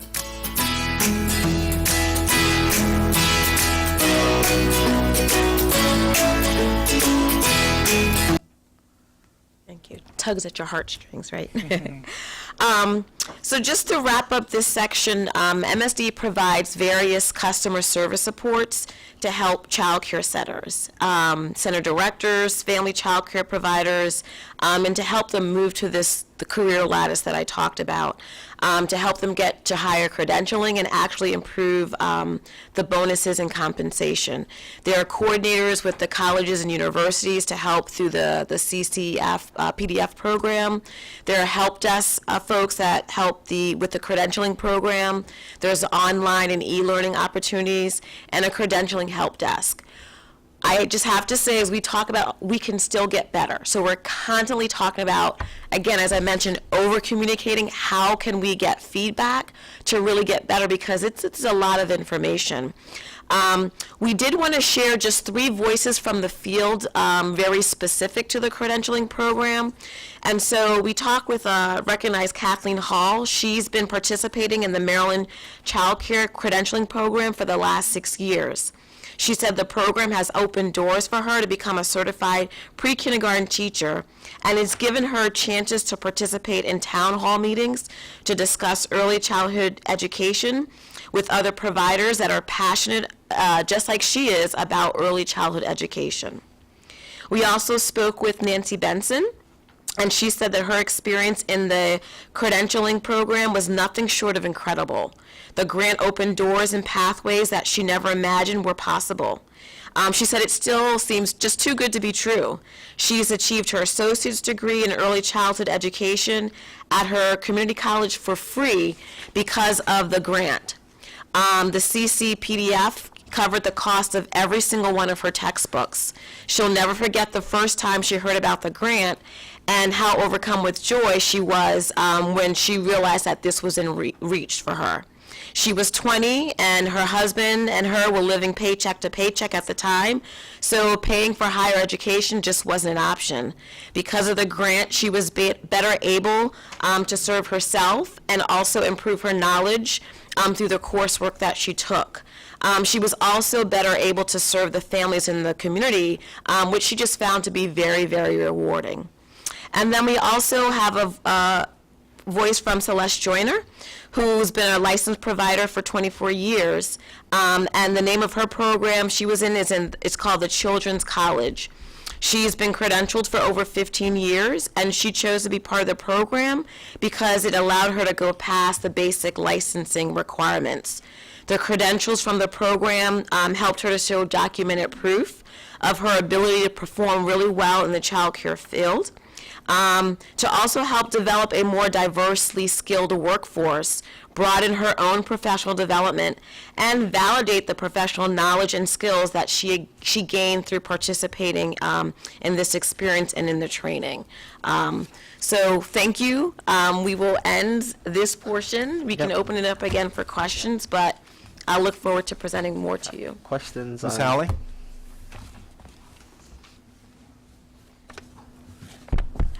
Okay, so on page 40, there looks like there's some geography that needs a little more love. If you're going to I be said able the to have your same thing. reach. You want to explain? Yeah, the so su- we, yeah. so we have, in addition to those points that you see, those are the main regional offices, but there's 4 satellites to go to other areas of Maryland from those regional offices. So there's another satellite in Washington, there's one in Carroll, there's one in Anne Arundel, and there's one in Talbot counties. And I have another map that I can bring back to you that can show those specific I'm thinking plots, of too. Western Maryland and the Eastern Shore. There's one on the Eastern Shore, and if you're kind of northeast, you might have quite the commute to get to that assistance.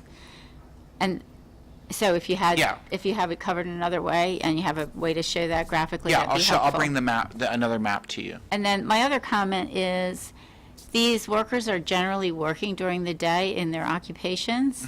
So are any of your partnerships with the colleges and universities offering online options for people to Yes. take these classes? Online, Saturdays, after hours, because they can't, obviously, Right, as you mentioned, exactly. leave their job, right? Exactly. Also, the resource and referral that provides trainings in business skills and other areas. They have classes on Saturdays, Sundays, on the evenings, all throughout time to try to meet their needs. Terrific, thank you. And I would also say through the mixed delivery system, through my experience, that one option could be to look at how the public and private providers just engage in ongoing professional development together, so that if the public school systems may be offering professional learning, maybe it can be open to providers. That is something that I've experienced in my prior leadership that was really helpful. They may not always get credit, but that, again, that relationship building and the skills are the same, right? The knowledge that they need is the same, so that's something we can continue to look at in terms of how to partner more around the professional I think development. there's an overarching piece around the teacher pipeline and the early education pipeline where we need to really think about access and ease of access because there are new opportunities and we have money to be able to fuel those opportunities, and some of it's awareness, obviously. Thank you. Thank you. General Sumter? Quality assurance. I know for the public schools, there's a KRA, and they measure and you give us reports of what the counties look like to each other, et cetera. Are there quality control for the general public, the non-public schools? And what are they and how do they match up? Want to talk about Excels as like the main mechanism for it? Let's start there. Are you talking for the child care Yeah, program? yes. Yeah, Maryland so definitely Maryland Excels that we discussed that has those elements where we can actually transparently rank. Now, it's voluntary, but we can show parents the quality of those programs. We also have for parents that are working to select a child care program, and next time we come back, we'll talk more about licensing. But we have an online website. It's called Check CCMD, and I'll share that again. It's in your packet, but we'll talk about it next time. And that is a way that parents can actually look at the annual inspection reports or any interim inspection reports that have been conducted, and they can see if there were any health and safety violations. We also have a website for parents called marylandchild.org, where parents can, within 3 clicks, find the information they want. Also, providers can do the same thing, but they can get information about specific programs so they can make those informed decisions. Programs are annually inspected with a formal inspection each year, and then that information is, again, publicly available for everyone to see. We also, if there's a complaint, we investigate a program and see if any health and safety violations have occurred. So that's really the basic kind of licensing of health and safety that need to be accomplished by a program, which does get into quality, but it's really the Maryland Excels program that then will go in and support programs into achieving higher quality and then make those level rankings transparent. Does that answer your question? Well, I guess then there's no real measurement to know where they are to see what help they might need. So I think Excels would be the best on slide 23 and 24. It's voluntary, but that's a good point, General Sumter, but if they are to access Blueprint funding and be in the market at that higher per pupil rate, and I'll just say, use the word compete with, the public providers and such, you're going to have to level up, and you're going to have to participate in Excels. That's the only way. So that'll be the way So we that's check it. essentially it, and and the providers who do that and grow and scale and replicate, those are the providers that will ultimately make up the market. I mean, I hate to put it that way, but essentially, we want the quality providers ultimately being the ones who are serving our kids. I'm concerned on the readiness when they go to regular kindergarten, where they're in the public system, and are they lagging, and where are we? The other thing I just wanted to ask, for these providers and their budgets, they'll look at their facilities and plan for how many they can have, but this has put a big crunch on local jurisdictions, the LEAs, all these children coming in, and the physical plants aren't necessarily there. A lot of crowding going on. I'm looking at you, Mr. Superintendent, because that's really part of the facilities construction plan. Are we looking at that and helping the local jurisdictions? So, one of my jobs is to be a board member of the IAC, the Interagency School Construction. It is an independent agency that essentially manages all of the school construction money programs and doling that out. So I am a board member on that, so I do get to play you on some days.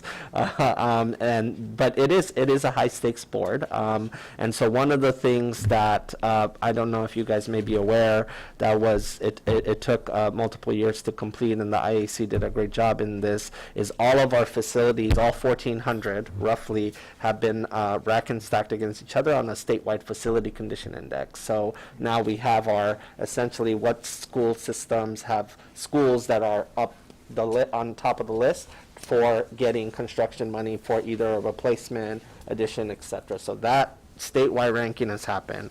However, on the Blueprint side is you want to expand the group of students you want to serve, but then you don't have the school facilities to meet all of the requirements. So we are having that discussion right now. There's a member of the AIB who her day job is working for the county executive of Baltimore County, Dr. Lynch, and she posed that question to me, like, we want to expand, but at the same time, our schools are not designed to, so what do we do? And so I can't give you an answer right now, but it's a tension between, okay, well, do I want to waive certain requirements on how to serve? But that's a slippery slope, because now what are you waiving in terms of safety and things like that, which I don't think that's the route we want to go.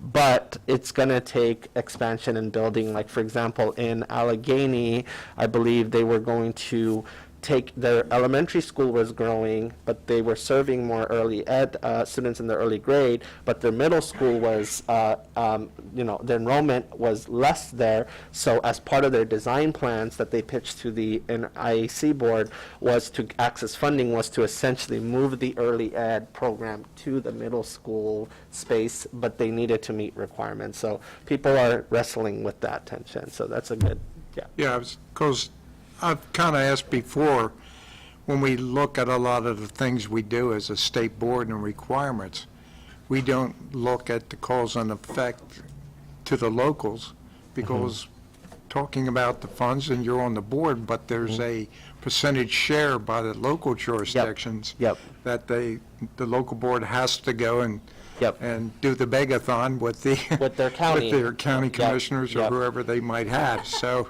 it's And not every county is generous, and so that plays out differently. So that's going to be a tension, and I think we'll have to keep having that conversation, and every spring, the assembly will have to also wrestle with that as well. So I hope we're talking to the local jurisdictions, getting their input on these Yep. issues, especially MAVE Yep. and the others. Yep.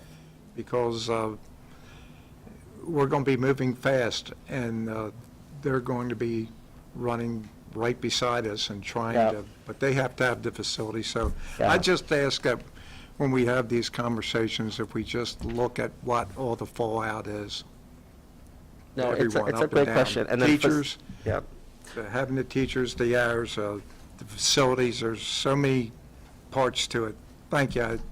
I didn't think you'd have the whole answer, but I just wanted. No, it's a good question. But pipeline, right, and it takes a while for people to level up. Facilities don't happen, within a year. It's a multi-year effort while you're serving kids. And so I think that's why the mixed delivery system concept is also a component in this, because they're not always going to be serviced necessarily in a school system. They might be serviced in a family child care provider, but you are right in terms of as population growth happens and such. So it's a good problem of practice and tension to think about. And so trust me, I will be thinking about it with my team. So Thank you. thank you. Any other questions about workforce? Dr. Getty, did you have anything? No, thank you. Okay. All right, part one is done. Let's take 5. Thank you. Oh, Mr. Okay. Okay. Let's take 5 minutes, come back, and we'll come to the resolution. And so let's take 5 minutes. Thank you very much. This has been Thank you very much. extremely, extremely informative. Really appreciate all the engagement everyone had in early childhood. Thanks, Stephen. Thank you. Thank you so much.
No, I think Dr. Green was saying I didn't hit it hard enough. I know.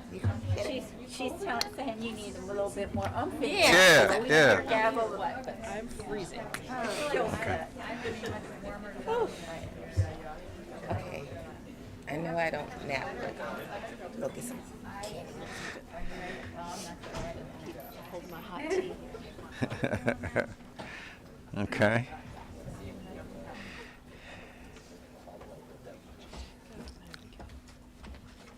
We're going to reconvene just a minute. Okay. All righty, so we have the next item on the agenda is the resolution committing to transformative action to create a world-class education system in Maryland, Resolution 2201. I'll just make a few introductory comments and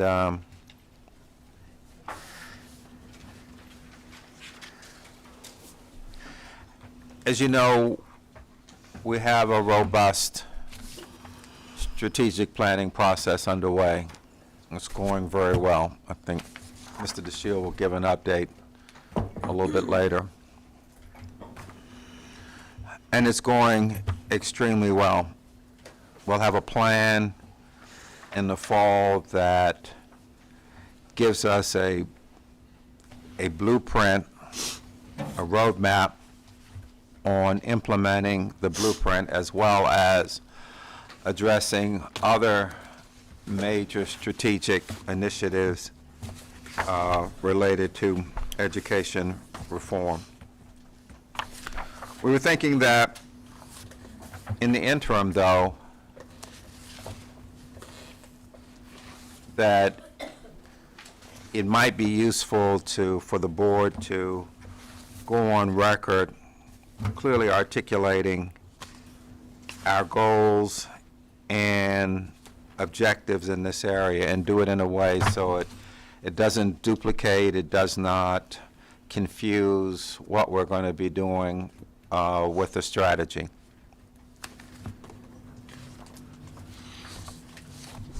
COVID isn't over, but hopefully the worst part of it may be behind us.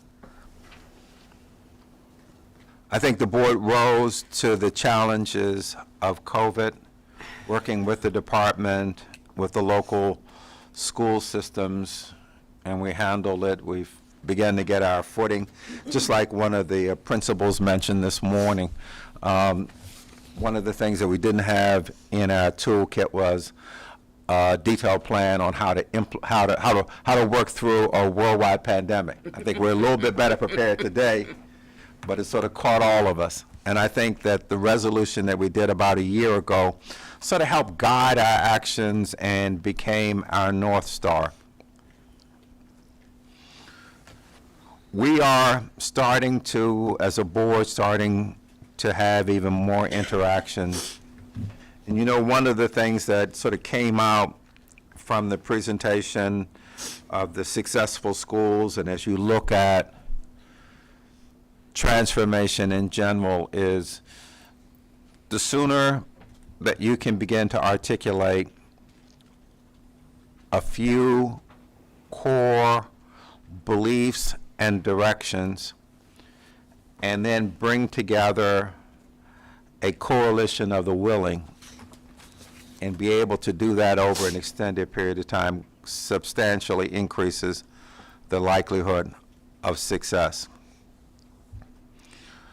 One of the initiatives that we're working with MSDE on, and we'll be inviting the board to participate, is in the next month or two, start having small group conversations with local board leadership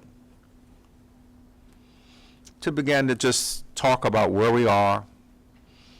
And we have very unique responsibilities, so we do not want to do anything that violates our unique responsibilities either at the state level or at the local level. But what is very clear is if Maryland is going to be successful, and I believe Maryland will be successful with implementing transformation, then we need to begin to engage the key stakeholders at all levels. So we're working with MABE to start to organize some virtual meetings with the local board leadership. We'll probably have 3 or 4 virtual meetings with local board leadership. We'll be inviting you to participate and just to begin to open a dialogue about how can we work more effectively to drive the kind of change that we need. A document like this clearly articulates what our goals are, where we want to go, and it's a good starting point until the time that we actually have a strategic plan. So that's sort of, and again, with everything else going and you see all of the different issues that are popping up in education. Education's always seemed to have been a hot button issue, and will probably be even more so between now and the election, both in Maryland and across the country. I think the degree to which we can focus on what matters and bring together a largest group that we can possibly bring together around topics, around the things that really matter, are what I think will substantially increase the likelihood of success. So with that, I wanted to just sort of introduce sort of the resolution, and maybe if the superintendent doesn't mind, if you would just sort of read through the resolution for the board, if that's... No, you want me to do the read out loud? That sounds good. I thought we were going to go together and do each paragraph. That's the teacher in me. So each person, no, we're not going to do that. So we're not going to be here all night, so... Okay. Okay. All right, you're going to make me do that in Ramadan. That's all right. That's all right. I'm just kidding. Oh, I'm goodness. just kidding. I'm kidding. You see what he does? You see what he does? Do you see what it's... I'm glad that we're now, this is recorded.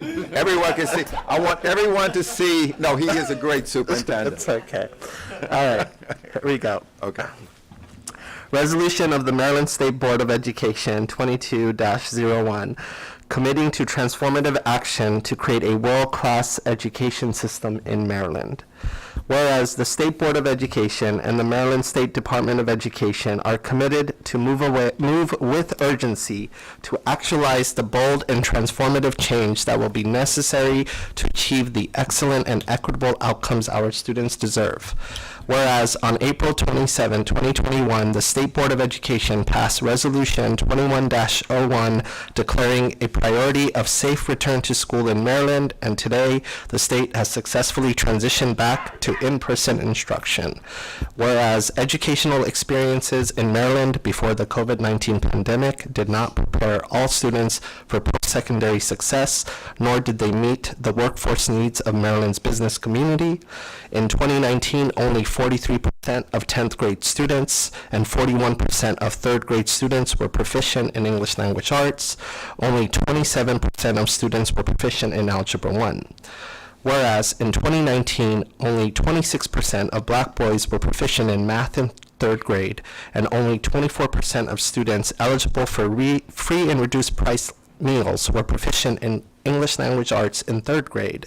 Whereas these gaps in P-12, post-secondary, and career opportunities and outcomes for historically underserved groups persist across the state. Whereas the COVID-19 pandemic has exacerbated these challenges, roughly half of Maryland students who were proficient in 3rd grade in 2019 were no longer considered proficient in 5th grade in 2021. This is true both for math and English language arts.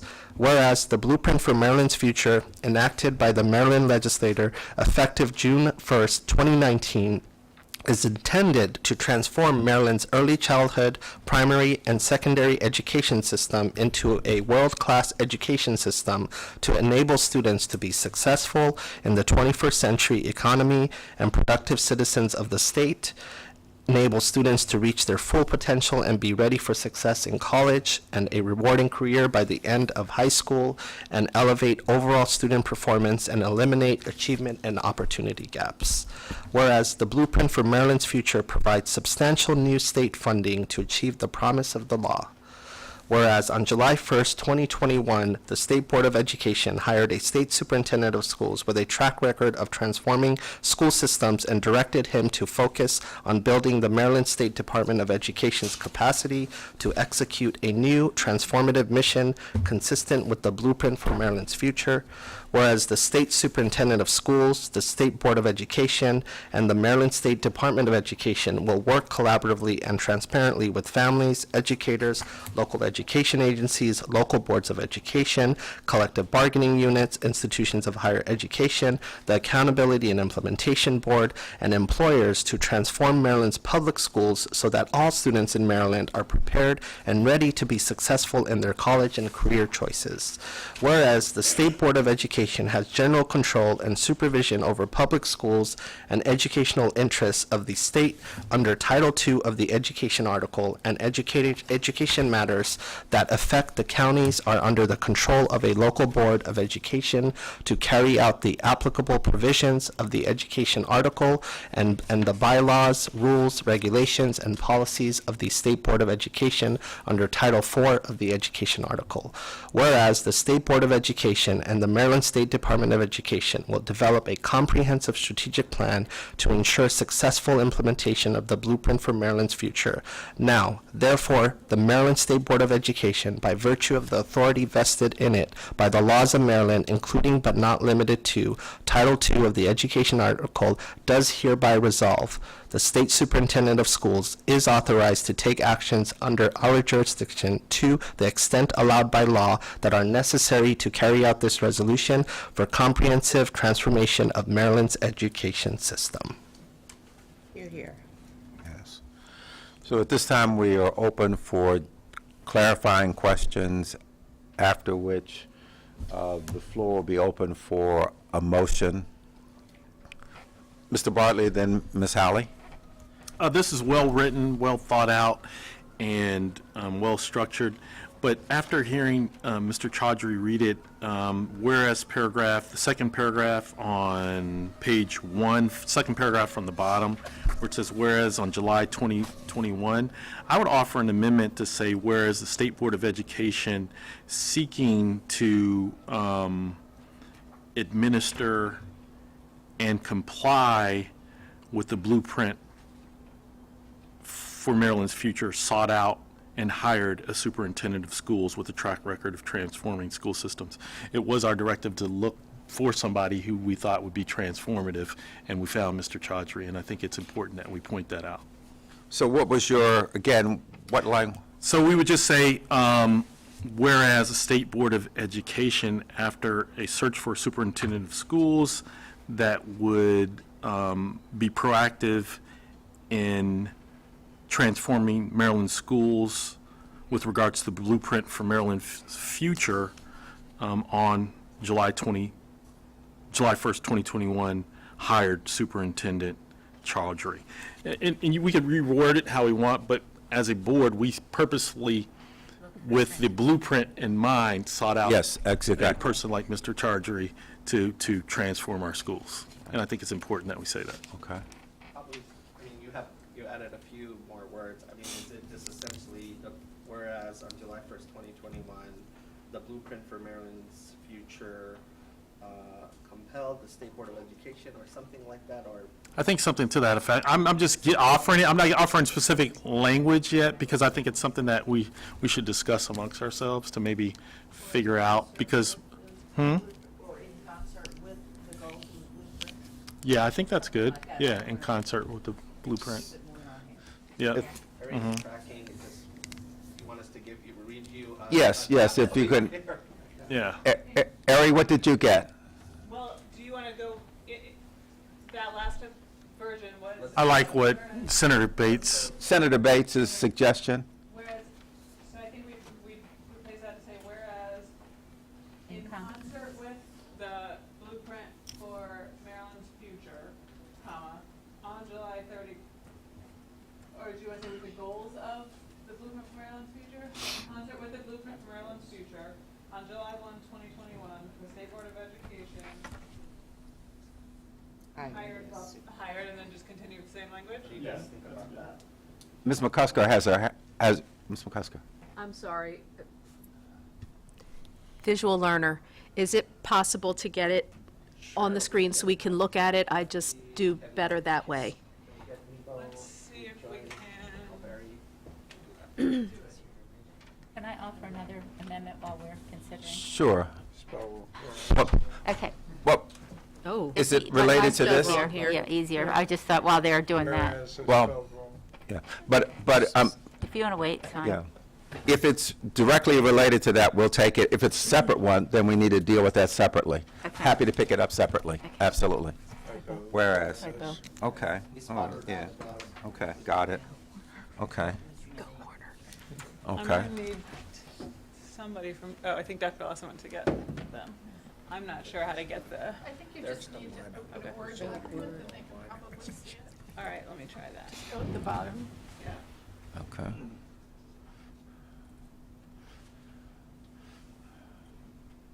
The problem is it's just gonna be a blank Word document. Just have to get it in the other screen. I know, but I mean, it's just gonna be a blank Word Yeah, document. but I thought you were gonna You just type wanna on see it. the Just one. type that. Yeah, I Yeah. just, I just want to see the text. There It's, you go. Yeah, yes, you can please. type it. For that paragraph. Sure. Yes. You need help. All right, then let me get the actual.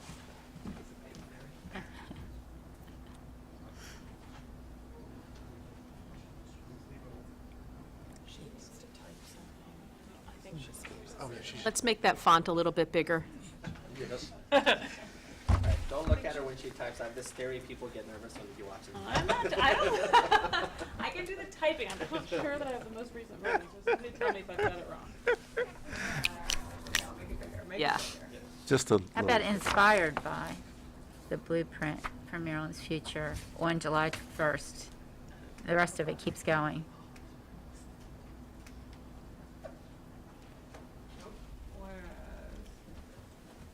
In concert with. Let's do this and then come back to that, and just see, absolutely.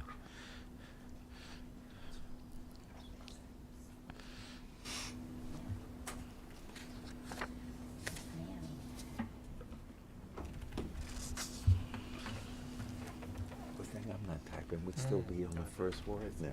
You want me to type out the rest of it, or the rest No, of no, it? no, no, no. I just wanted to see the change. The change is only at the beginning. Yeah. Just you want to type out No, the whole no, thing. that's all I need. I Just just, what, you just want to see the I just beginning. need to see what we're Can you, changing. is that, does that? Can you make it just a bit Oh, bigger, bigger, a little yeah. bit larger? Okay. See the With the font, yeah. If you just change the font, yeah. Okay, that's better. Yes. Yes, yes, yes.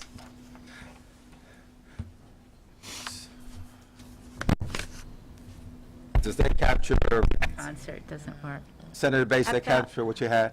Now, Could we? Ms. Howley had a Eh, suggestion. How about if we just said, whereas inspired by the goals of the Blueprints for Maryland's Future on July 1st? Because whereas and in concert kind of feel lumpy to me. Keeping with the goals. Or keeping What is is that? better. Are you okay with that? Let's try, let's go, just try inspired by.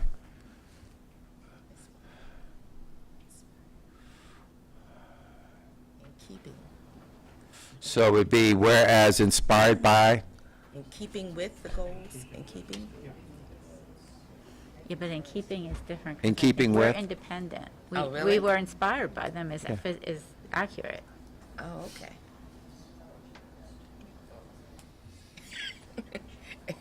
Aries, Aries ready to go? did the blueprint had been, by the time we hired the superintendent, the blueprint had been, the override had gone through, so it was Had been. legislation. It had been. So, So you want to say? How about, learned voice said to me, how about in order to achieve the goals of the blueprint? I like that, yes. Okay. Sounds like A learned voice. The way he said it too, yeah. Okay. In order to achieve. so That's Whereas in order to achieve the goals of the Yes. blueprint. Yes. But more wow. How does that sound? Is that good? Yes. Yeah. Okay. Thank you, Counselor. So we would amend the resolution along those lines to include that language. Okay? Correct the typo with the spelling mistake. Yeah, correct the typo there. Okay. Yes. Ms. Howley, you had a second. Okay, the second one was, where we keep on saying only 43%, only 27%. How about if we just said 43% and drop the onlys? And part of the reason for that is, it's a little editorializing in the sense of, we all can see that 27% is not adequate, right?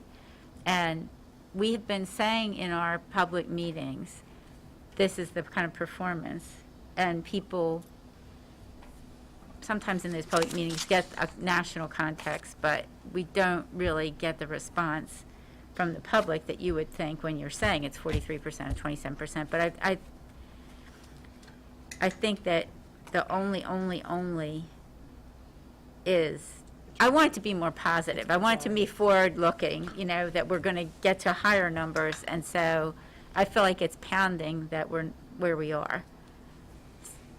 And there isn't really, we don't define where we want it to go, but I want it to be more aspirational than it sounds to me, having heard it read to me. I'm okay with dropping the onlys, and I think in terms of, as we work through the strategic planning process, I think one of the goals that I would hope that we would have is that we would begin to stake out in some manner what success looks like.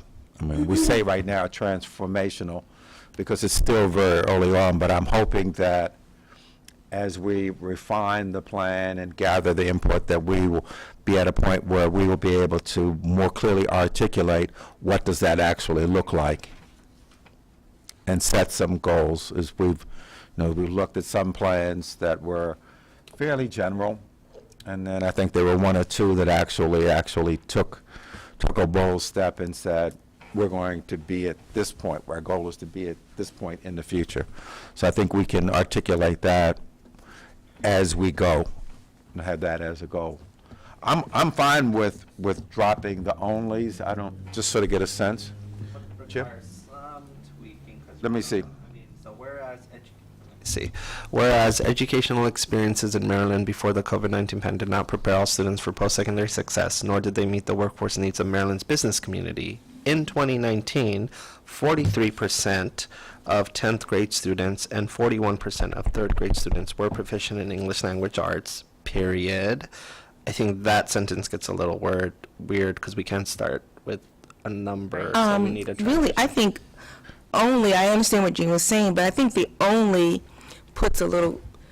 lets us know that we know that that's not adequate. Only kind of points out the deficiency that's Personally, there. I'm with Dr. Green on that one, but I saw agreement with you guys there because normal wasn't good enough, and I'm not being shy about that, and I have not been, and frankly, it is only. I mean, and so we should be doing much better. Absolutely. And the return to normal should not be back to what this was. And so back to the literacy practices that we know are not working, back to, how we Say it think the about other time way. and such. So you're saying in the first sentence that it didn't prepare all students. If you said, 57% of 10th graders were not, they're the ones being left behind. Focus on the ones that we missed. There were 73% were not proficient in algebra. But really, the transformation is needed because yeah. only 43% That becomes sort of almost our baseline in a way to. Yeah, I'm just saying, which way do you want to say it? We're talking about in the first sentence about all those that weren't And this adequately baseline is even lower. It's even lower. You're getting the 2019 baseline. This is not even so remember, the whole point of these two sections are saying the return to normal was not good enough, but the new baselines in the fall are even lower than this. The numbers are even lower than this. Yeah, but so I'm just saying, if you said, instead of saying only 43% were proficient, what if you were saying 57% were not proficient, because the first sentence is talking about that we didn't prepare all students. So change the premise, and in 2019, 53% of 10th grade students were not proficient, and then do the same thing for all of the others? Right. I mean, it would be a non-traditional way of talking about achievement and baseline, but I would ultimately ask you guys. Personally, I like how it is, and I think I have Dr. Green with me on that, but outside of that, that could work as well. I think dropping the only. Part of the is things we that can- I'm struggling with is, we have been talking about these numbers, and it's like, we don't get really the reaction you would think you would get with these numbers. They're terrible, right? And, we basically look at the trend line and say, well, maybe they're okay because we've always been trending in these ways. And we're like, no, that's not it. So I'm trying to figure out a way that backs up the first sentence, which says that there were all these people, all these students who were not prepared. One of the things that we've been talking to the superintendent about is with the deep dives starting to go forward, is to disaggregate the data. What we look at is a statewide average, so it doesn't sort of bring it home. What we've been talking to the superintendent about is adding at least one more table that then says, by county, this is what it looks like. Because I have the same concern that you have, is that we've got data out there, but the data is aggregated at such a high level. If I'm a parent, it's hard for me to grab, so we're talking to the superintendent about starting now to put in there, so we'll have the aggregate data for the state, but having at least one table that says, here's how we look by county. So it's clear, makes it start to drive it home. But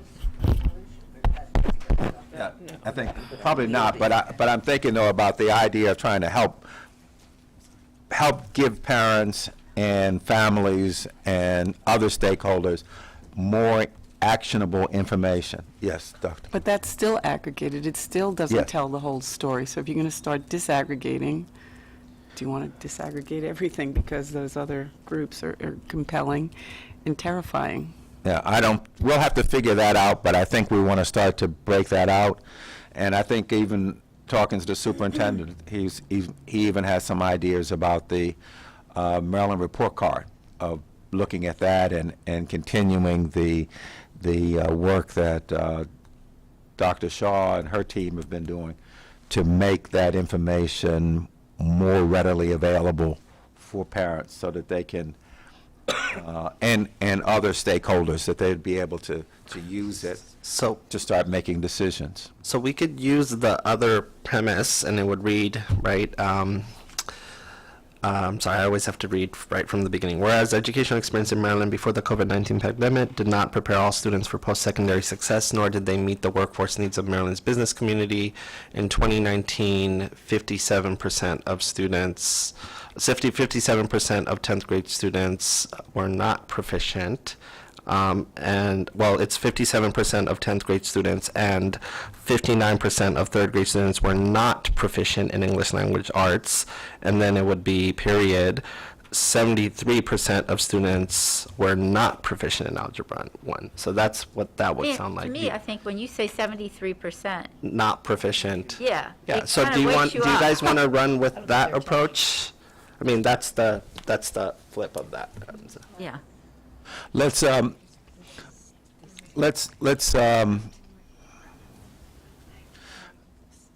that. Oh. With your permission, let's treat Ms. Howley's suggestion as a formal amendment, and then let's vote on whether we want to do that or keep it, and then we'll just move on. But let's go first, Ms. Chang. I'm sorry that I have a clarification kind of question between the third and the fourth.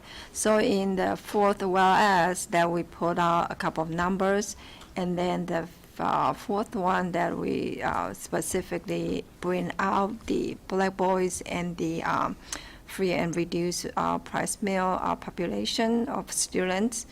So is the fourth one, the 26%, is it like, okay, there's a provision of 43% got proficiency at the 10th grade. So out of that, 27% of them are black boys. Or it's kind of, we are looking at the big pool again, all students, but 27% of the black boys achieved that. I think, no, it's not like that. I think the way the flow works is we're showing two different data points. That third paragraph is just, if you just take broad buckets, all students, here's what the proficiency levels look like, and they're not where we want them to be. Right. And then the fourth one is, let's also show you disaggregated by some subgroups, and we picked, right, our free and reduced price lunch meals and the education of our black boys. So we are kind of And so we limited kind of gave an to- example of a subgroup as well. I could have chosen English language learners, but we Right. chose those two because those are glaring, and we are only as strong as where our most struggling students are. And so that's why we picked those metrics, not necessarily we're taking that one and also slicing. We're not taking 43% of 10th grade students. We didn't show you black boys for 10th grade, but the numbers would also be not where we want them to be. So Okay. we just So wanted we to are show overall and disaggregated examples of what 2019 looked like. And so that's what it is. It's just an example of overall and what it looks like with some subgroups, just to show that rather than giving you the whole table of everyone, because I could have done special education and not where we wanted to be either. Yep. I'm looking at What I Joe. would like to do now is, if we can, would be to act upon Ms. Howley's motion to change the metrics along her suggestion. So that is the motion that is. Do I have a second? Okay, second. Now, we can now move Senator Bates. So now, if there are no further questions on this particular motion, let's vote, and then we'll be able to move forward. So, Mr. Schoen, what's the best way to handle this? Should we just? I'm thinking a quick roll call just to make sure. Okay, okay. Very good. Let's do that then, please. General Sumter? Yes. Ms. Halley? Yes. Mr. Barkley? Yes. Senator Bates? Yes. Mr. Cashel? Yes. Dr. Getty? Yes. Dr. Green? No. Ms. Chang? Yes. Dr. Mealy McCarthy? Yes. Yes. Ms. Morrow? Yes. Ms. McCusker? Yes. And Dr. Wilcox and Mr. McCoon are absent. Oh, sorry, Mr. Crawford. I'll say no. Voted 10 in favor and 2 against. Okay. So we will then make that adjustment. All righty? Okay. I will not make her type it out right now. But No, no, but we will. We get it. So what we will then do, I guess the next thing is that we just need to have a motion for the amended resolution, and then this will give MSDE an opportunity to make the changes. We can then, assuming the motion passes, then we can sign it when we come back, okay? So moved. So I think it was, Dr. Green, I think you were first by a tenth of a second. So you want to be second, so Senator Bates is second. We'll open it up for discussion. Seeing no further discussion, Mr. Schoen, would you assist us once more with a? When you want to do a hand vote. Okay. Those in favor of the resolution as amended, please raise your hand. Dr. Getty? Yes. Okay. Opposed? Abstentions? Unanimous, thank you. And that includes this. Yes, yes, yes. So it would be changing the metric and then also incorporating this language. Okay. So the department will work on this and have it for us later in the meeting. Okay. Excellent. Excellent discussion. Okay. So at this time, we'll go back to the superintendent. These are reports to the state board for discussion action. The first one is an action. No, it's legislative. Just an update. So that's information.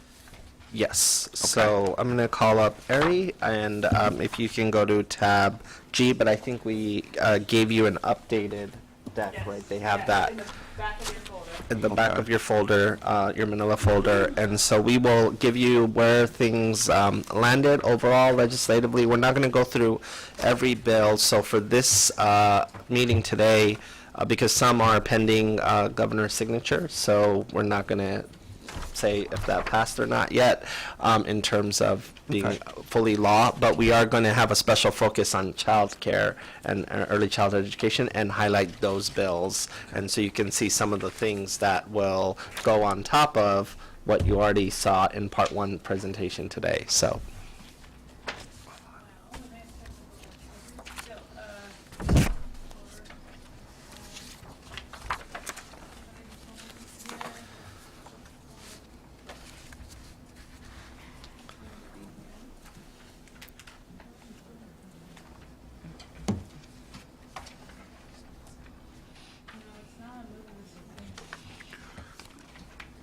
Walk you through. Please, we have the hard copy. Yeah, I have that. Does it need to be on the screen, or is that okay? Well, it does for the public, but we can That's right, start. yes, for the public. Yeah. Well, can we start while, well, here we go. Dylan's here. Okay.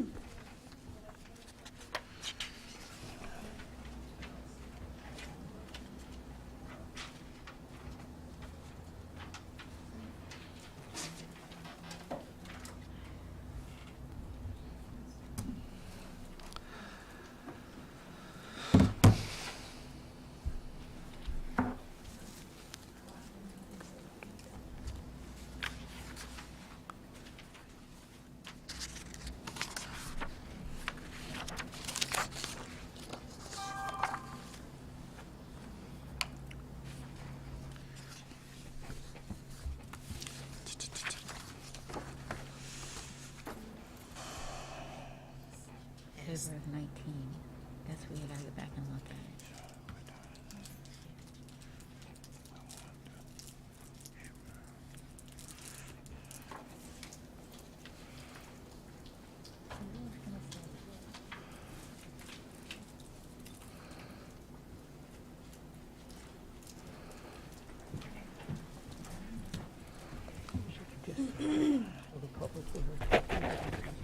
It's okay.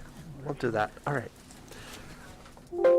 We'll go ahead and start, and then we can tell, we'll reference for the public where it's located on the website because of technical difficulties. Yeah.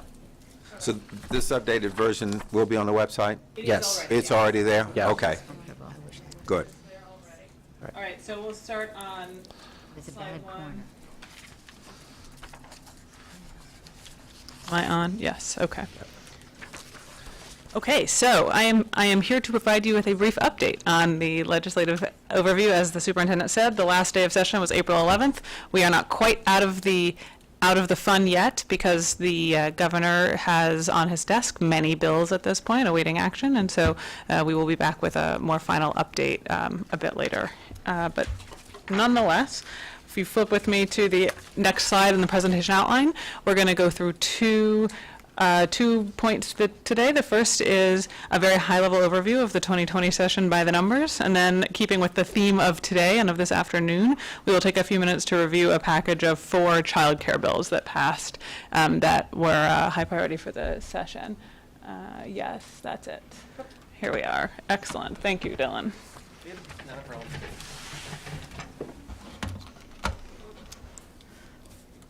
All right, so first by the numbers.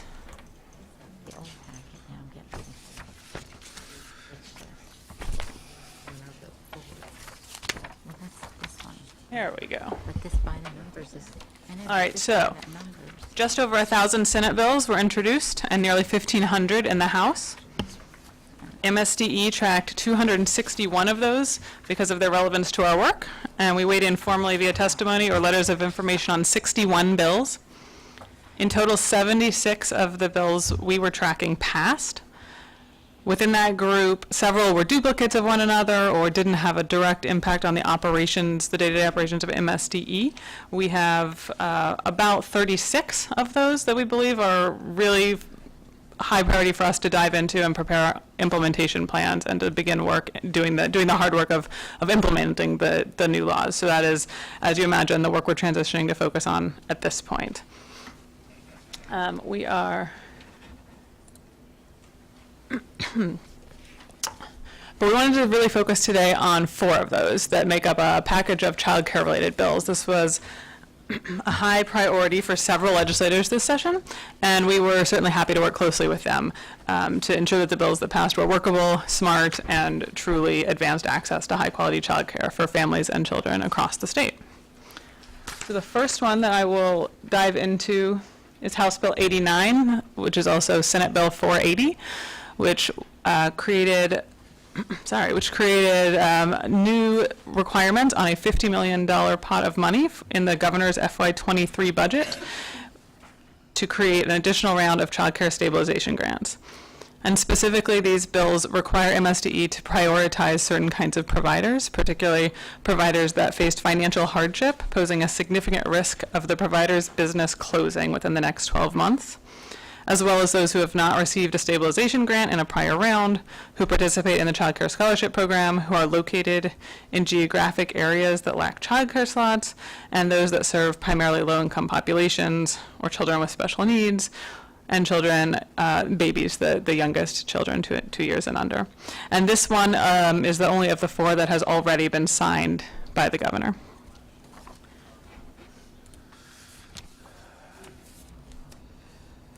The next, House Bill 1100, creates a new program to provide $16 million in financial bonuses to child care providers and employees in fiscal year 23, including $10 million for retention bonuses, $4 million for new hire bonuses, and $2 million for hiring assistance bonuses for providers. This next slide provides just a bit more detail about how the bonuses are structured. And I do want to call out, I'm not going to read the whole chart to you, but I do want to call out one particular piece here with regard to the retention bonuses. In MSDE's testimony on this bill, we expressed support overall and asked for a few specific programmatic changes based on what has worked in a similar program in Virginia, one of which is a requirement that employees work a minimum number of hours per week with children. And as you can see, that is a suggestion that they took and implemented in this proposal, which we were glad to see. I'm sorry, Eric, could you repeat what you just said? That we expressed support for the bill overall and then asked for, let's see, how do I think I could go backwards, but one of the changes that we asked for based on what has worked in similar programs, and particularly one in Virginia, includes a requirement that employees who receive the bonus work a minimum number of hours per week with children, which, as you can see in that column, was included as part of the bill. All right, so moving on to House Bill 993 and also Senate Bill 919, which establishes a new revolving loan fund to support child care providers with their capital expenses.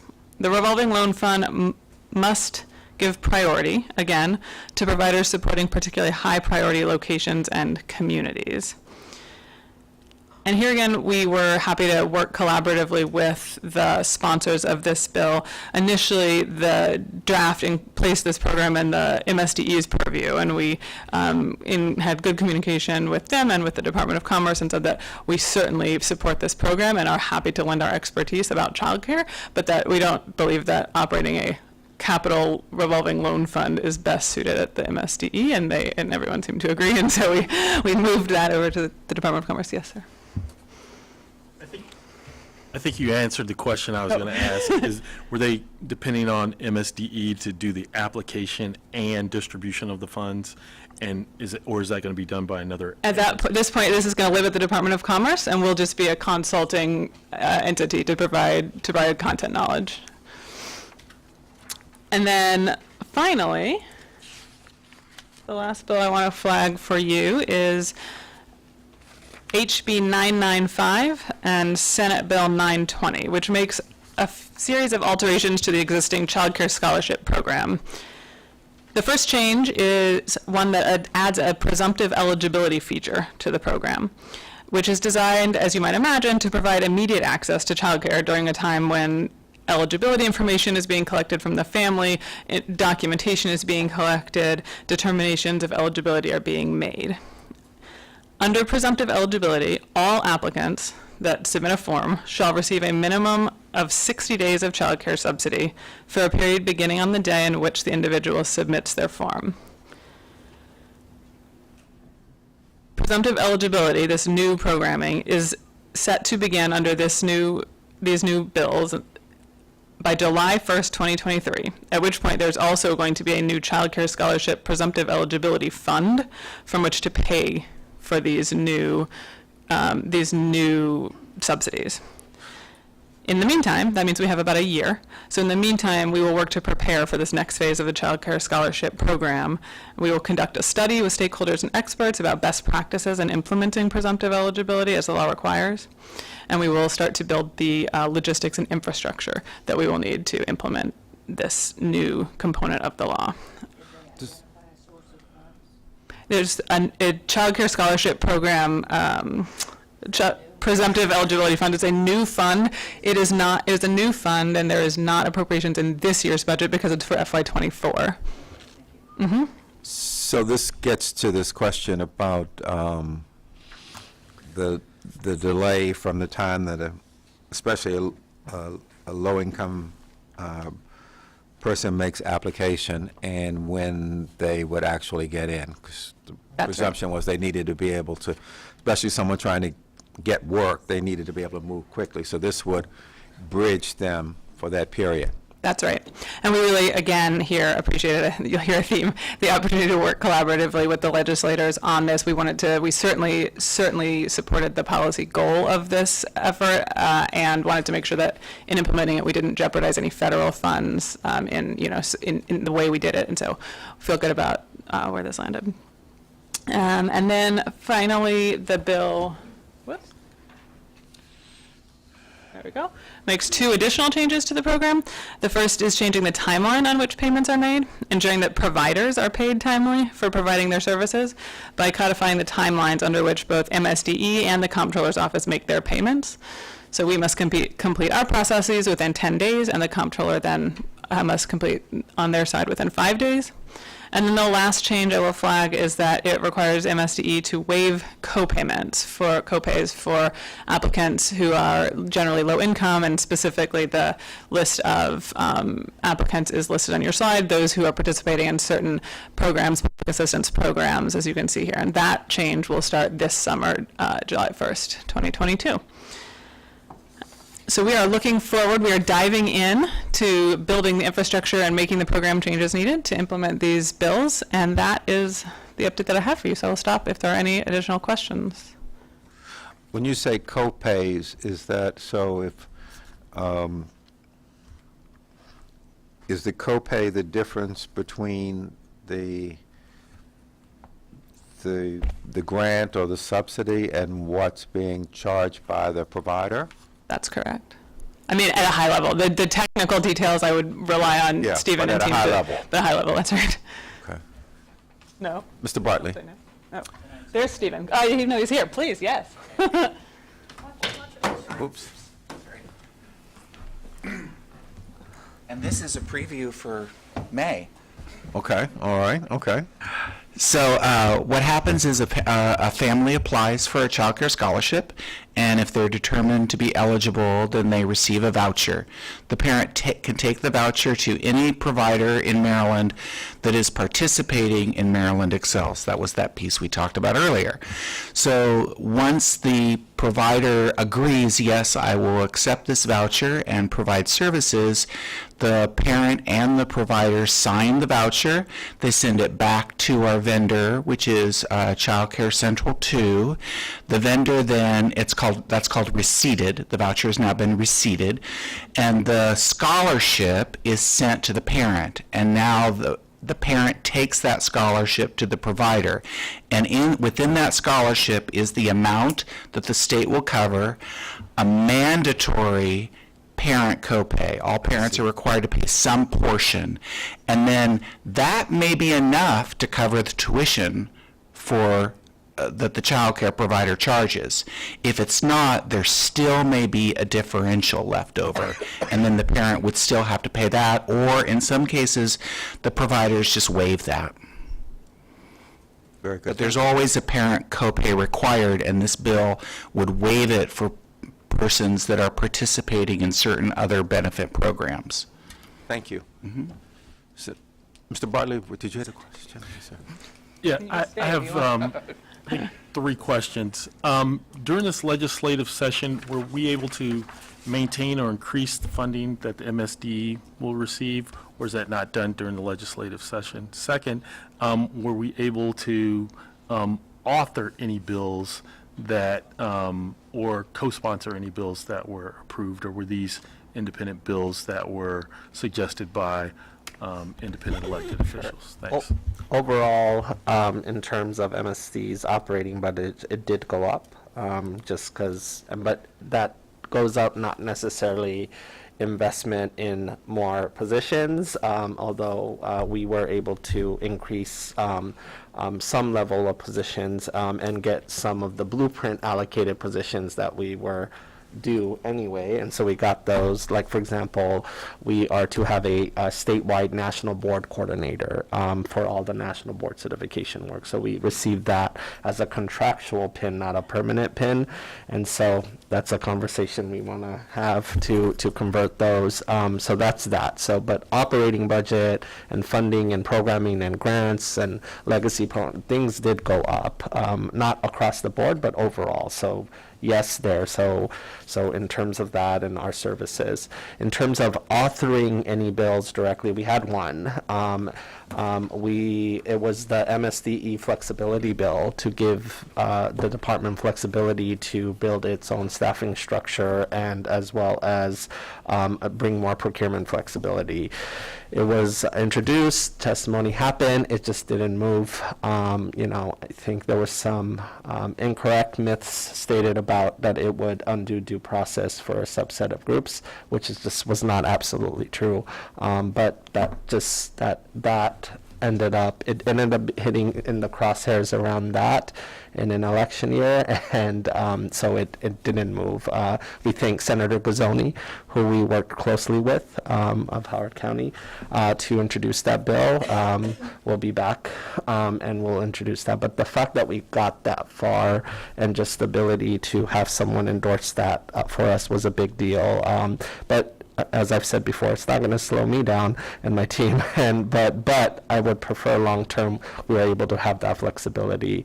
We were very active in testimony and seeing, playing defense and offense and telling people, hey, this is not a good idea on the presumptive eligibility. Did you know this would cost federal funding because it's not allowed when you use federal funding to do presumptive eligibility? So here's how we could make it work. And so we got a lot of amendment wins, and a lot of, there were moments on the floor where my testimony was used on both sides, and they had it literally in their hand. And so, I think what I would share, the team worked really hard, both the program teams and ARI and team, and, they prepped me really well. We were really active. Donna and her fiscal notes. I think the thing that is back, and I'll say it like this, what is back is an MSDE that is active, that legislators, respond to, call, get ideas, and is an independent agency that will opine and own its ownership around educational expertise. So I will say that much has been established. Well, I think you should also say that your legislative session was a success. It was the first time the superintendent of schools had a chief of staff that could actively legislate, and you were able to increase funding and maintain it. So it was a success. Good. Yeah, Good. I'm just a little competitive, but yeah. You don't say. I would agree. I think I've watched bits and pieces of the various hearings, Thank you. and generally the very positive comments from the members there in Annapolis. And like you said, from what I could see, they seem to welcome MSDE's input and suggestions. So that was, again, as you look at our priorities for this year, one of them was around effective outreach with stakeholders. So I learned a lot. Who listens to who and when to go and what's the timing and call them afternoon versus the morning. I learned a lot. So all of that stuff plays into next session and such. So I really appreciate the experience. So excellent. Very good. Okay. Any other questions on this? Nicely done. Thank you. All right, thank you. All right.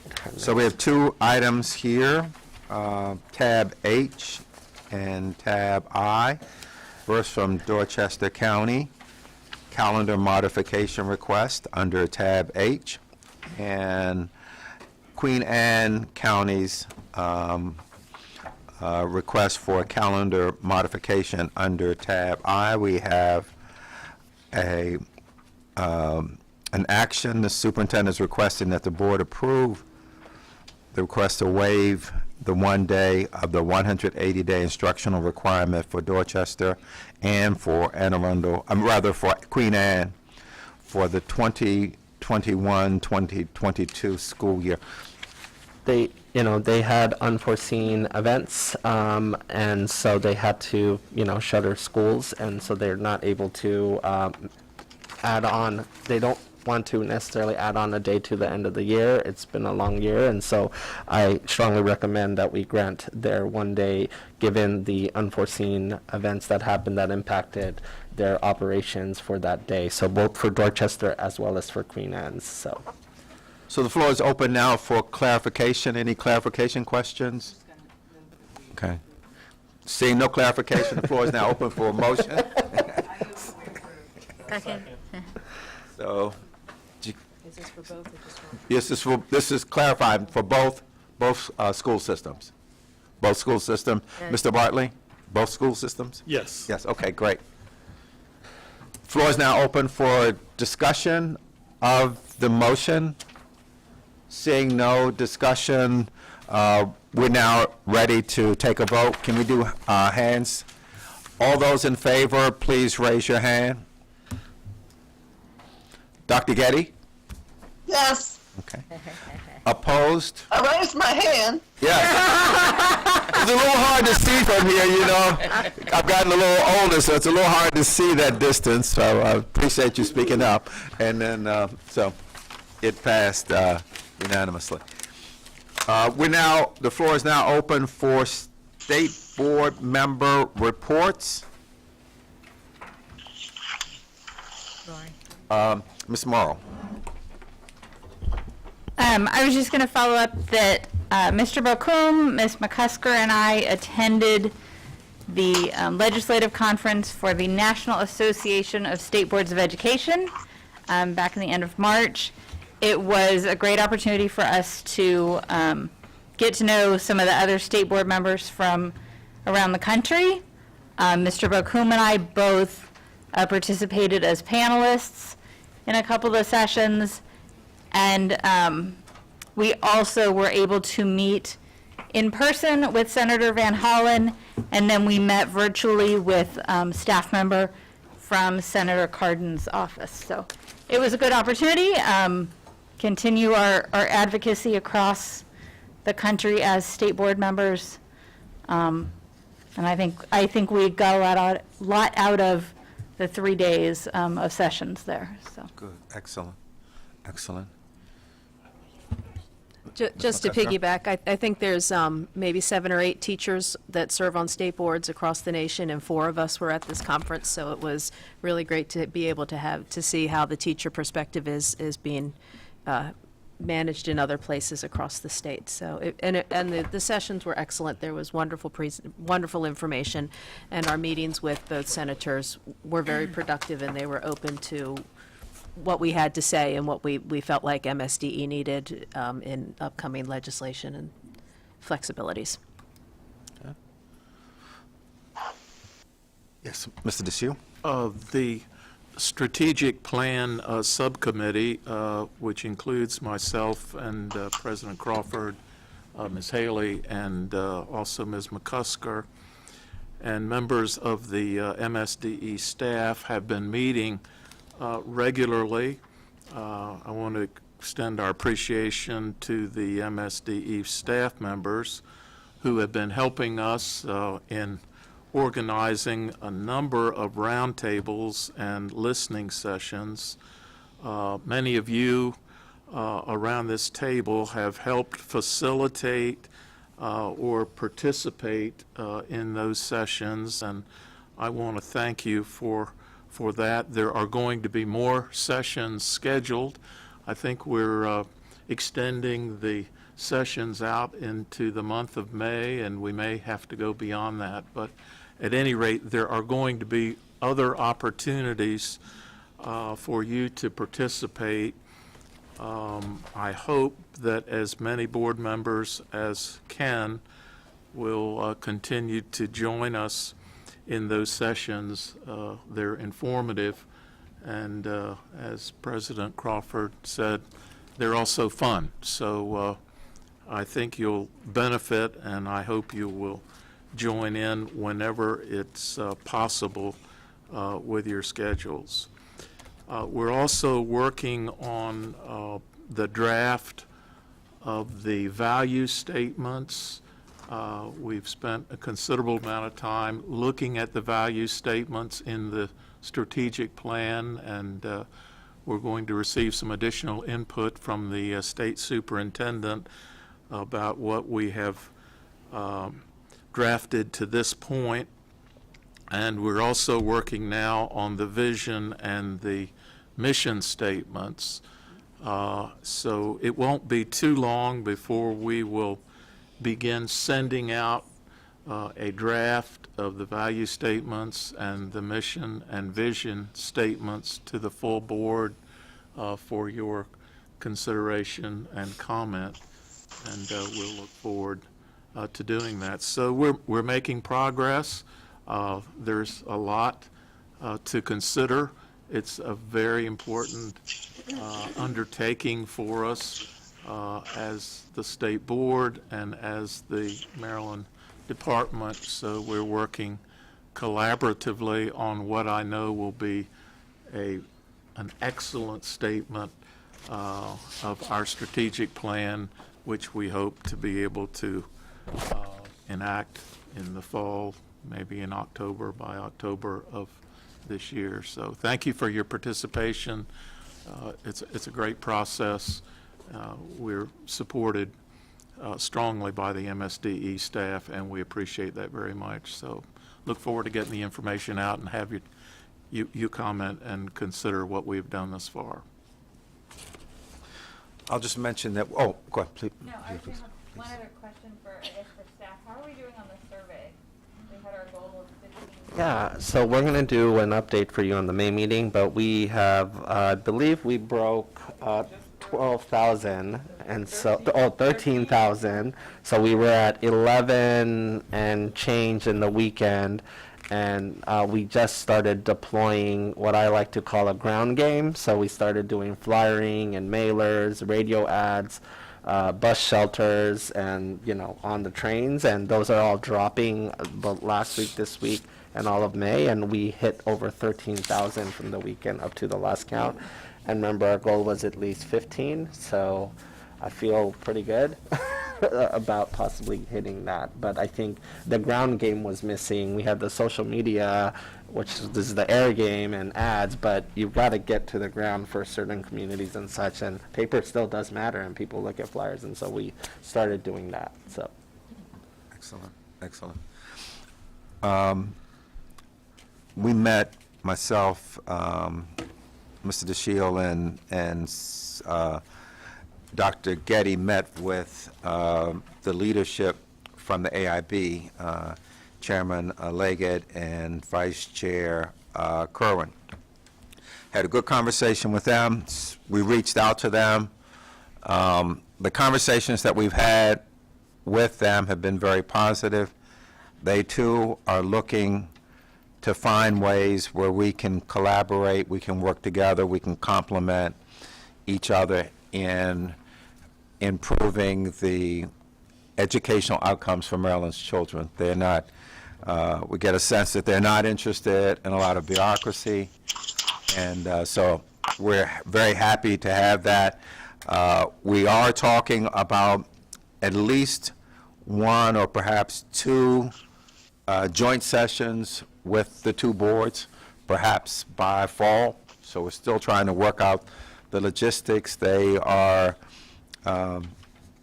they've been in operation on paper, but in practice, they're just getting money now. So they're a little bit behind, and perhaps they just have not had the resources. So they've just gotten that with the passage of the budget. But again, the indications that we have are that they are very much interested in finding ways to work together to do things that will make a difference for the children in Maryland. So it's been very, very encouraging, the conversations we've had with them. So that's what I want to, okay. Seeing the, yes, General? Yes, for the executive director search, scheduling has been a bit of a problem with some issues, but we are meeting hopefully next week. That is Senator Bates and Joan and myself. And what we have done, because it has been a little bit of time, our support from HR has reached out to all the applicants to let them know that the process is still continuing and that no decisions have been made, just to let them know we're still moving forward. And hopefully by the next meeting we will, or even before that, we'll be reaching out to get some dates where we can start sharing what we have with everyone on the executive director search. Excellent, excellent. So I think you're still looking at potentially 2 rounds of interviews, again, potentially. Okay. All righty, great. Anything further?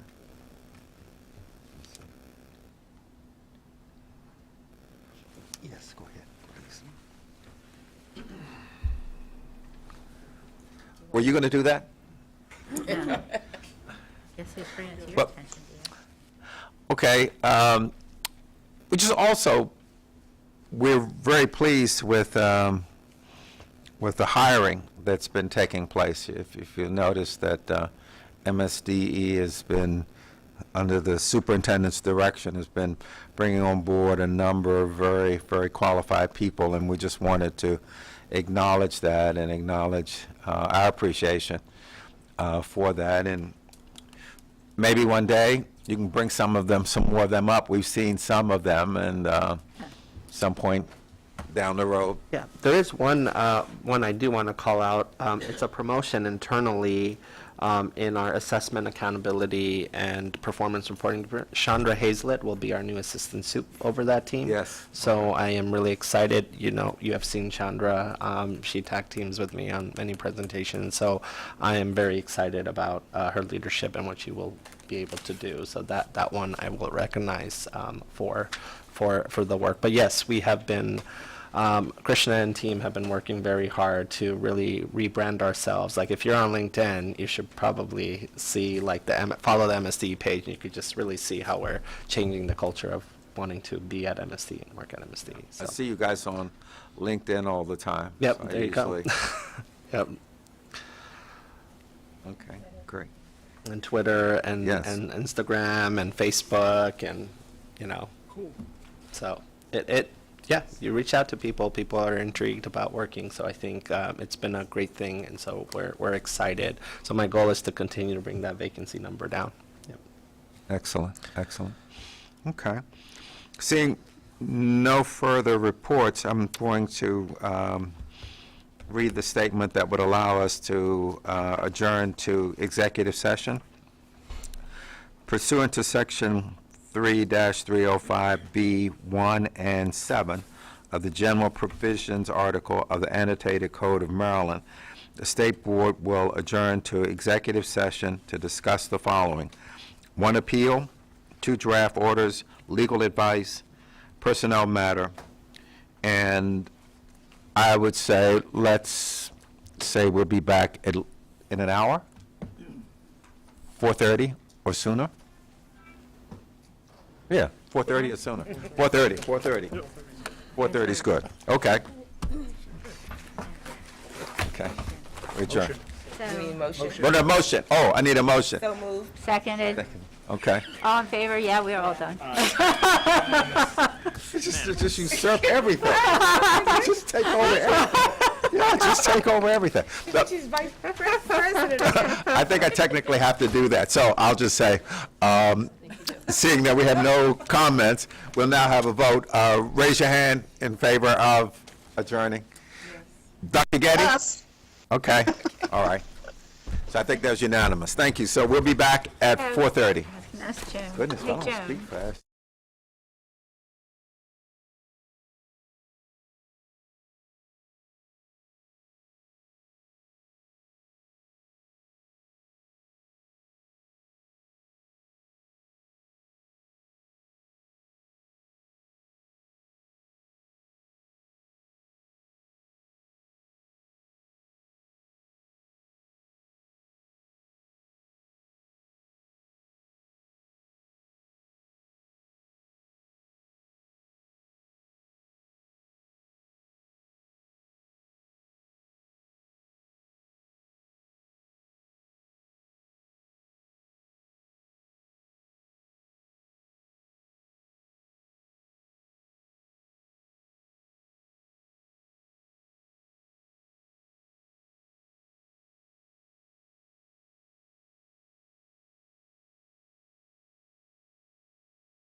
Thank you.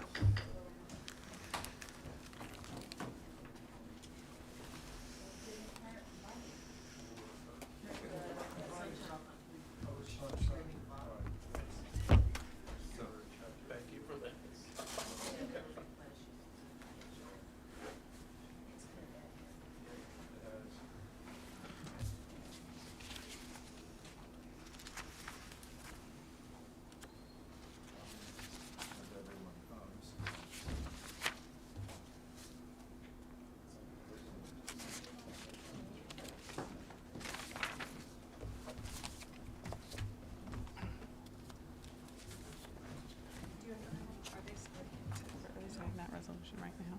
No. Oh, I thought that was his intent, was first Oh, prepared. is there a hard copy? Well, we can print it, Oh, that's no, what I was asking. you've lost members. Oh,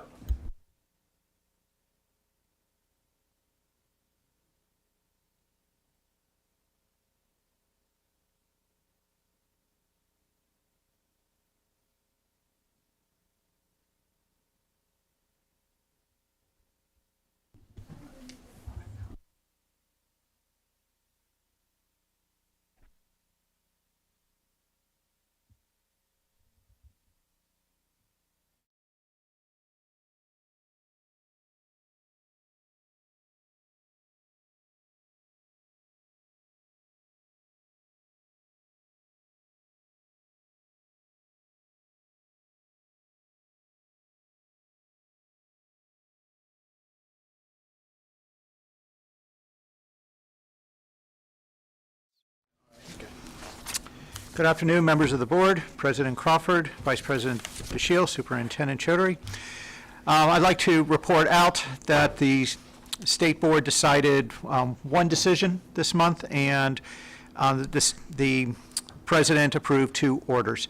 And the one decision is Donnell Hurd versus Baltimore City Board of School Commissioners.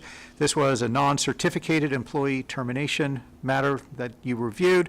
The decision number is 22-10, and you affirmed the decision of the local board. There are 2 draft orders. One is Tobias H. and Margaret H. versus Carroll County Board of Education. This was an appeal of a quasi-legislative decision to modify the quarantine protocol for the school system. This is Order 22-05. The State Board dismissed the matter for lack of jurisdiction.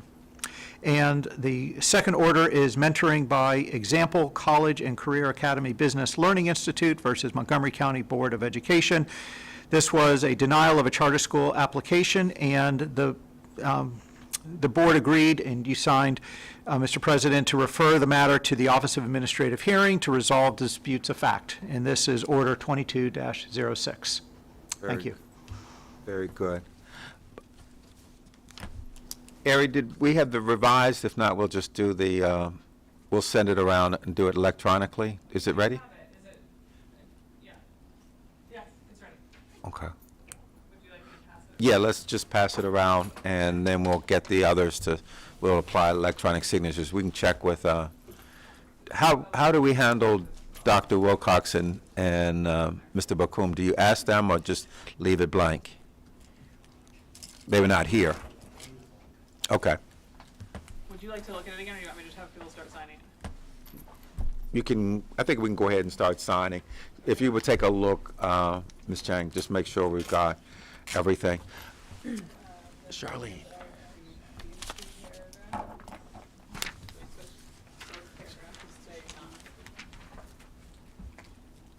Charlene has one too. Charlene has one. Yes. She's right behind you.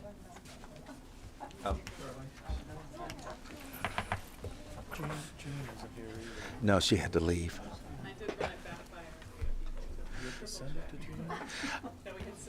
Since Ms. Halley voted in favor of the resolution, would you just apply, she had to leave, and also Mr. Bartley had to leave, so if you just, I guess you can apply the electronic signatures for them, or how? Okay, okay.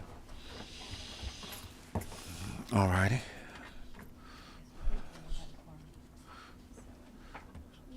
Big pardon? I think we.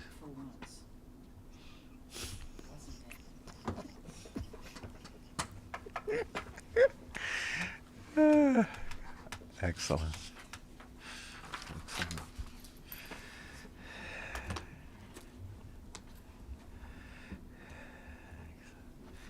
Alrighty, good. Thank you.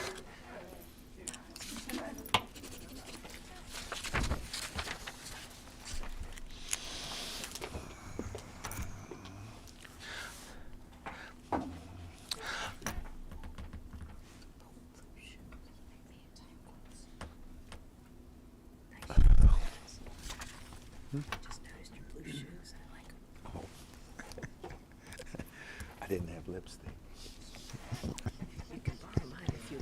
What's going on? Yes, someone has suggested that you don't want to know. You don't want to know.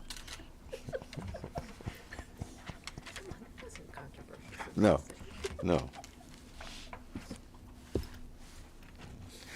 The floor is now open for a motion to adjourn. So moved. Those in favor, please raise your hand. Okay, unanimous. All right. Thank you very much, everyone. Great day. Great day. Thank you.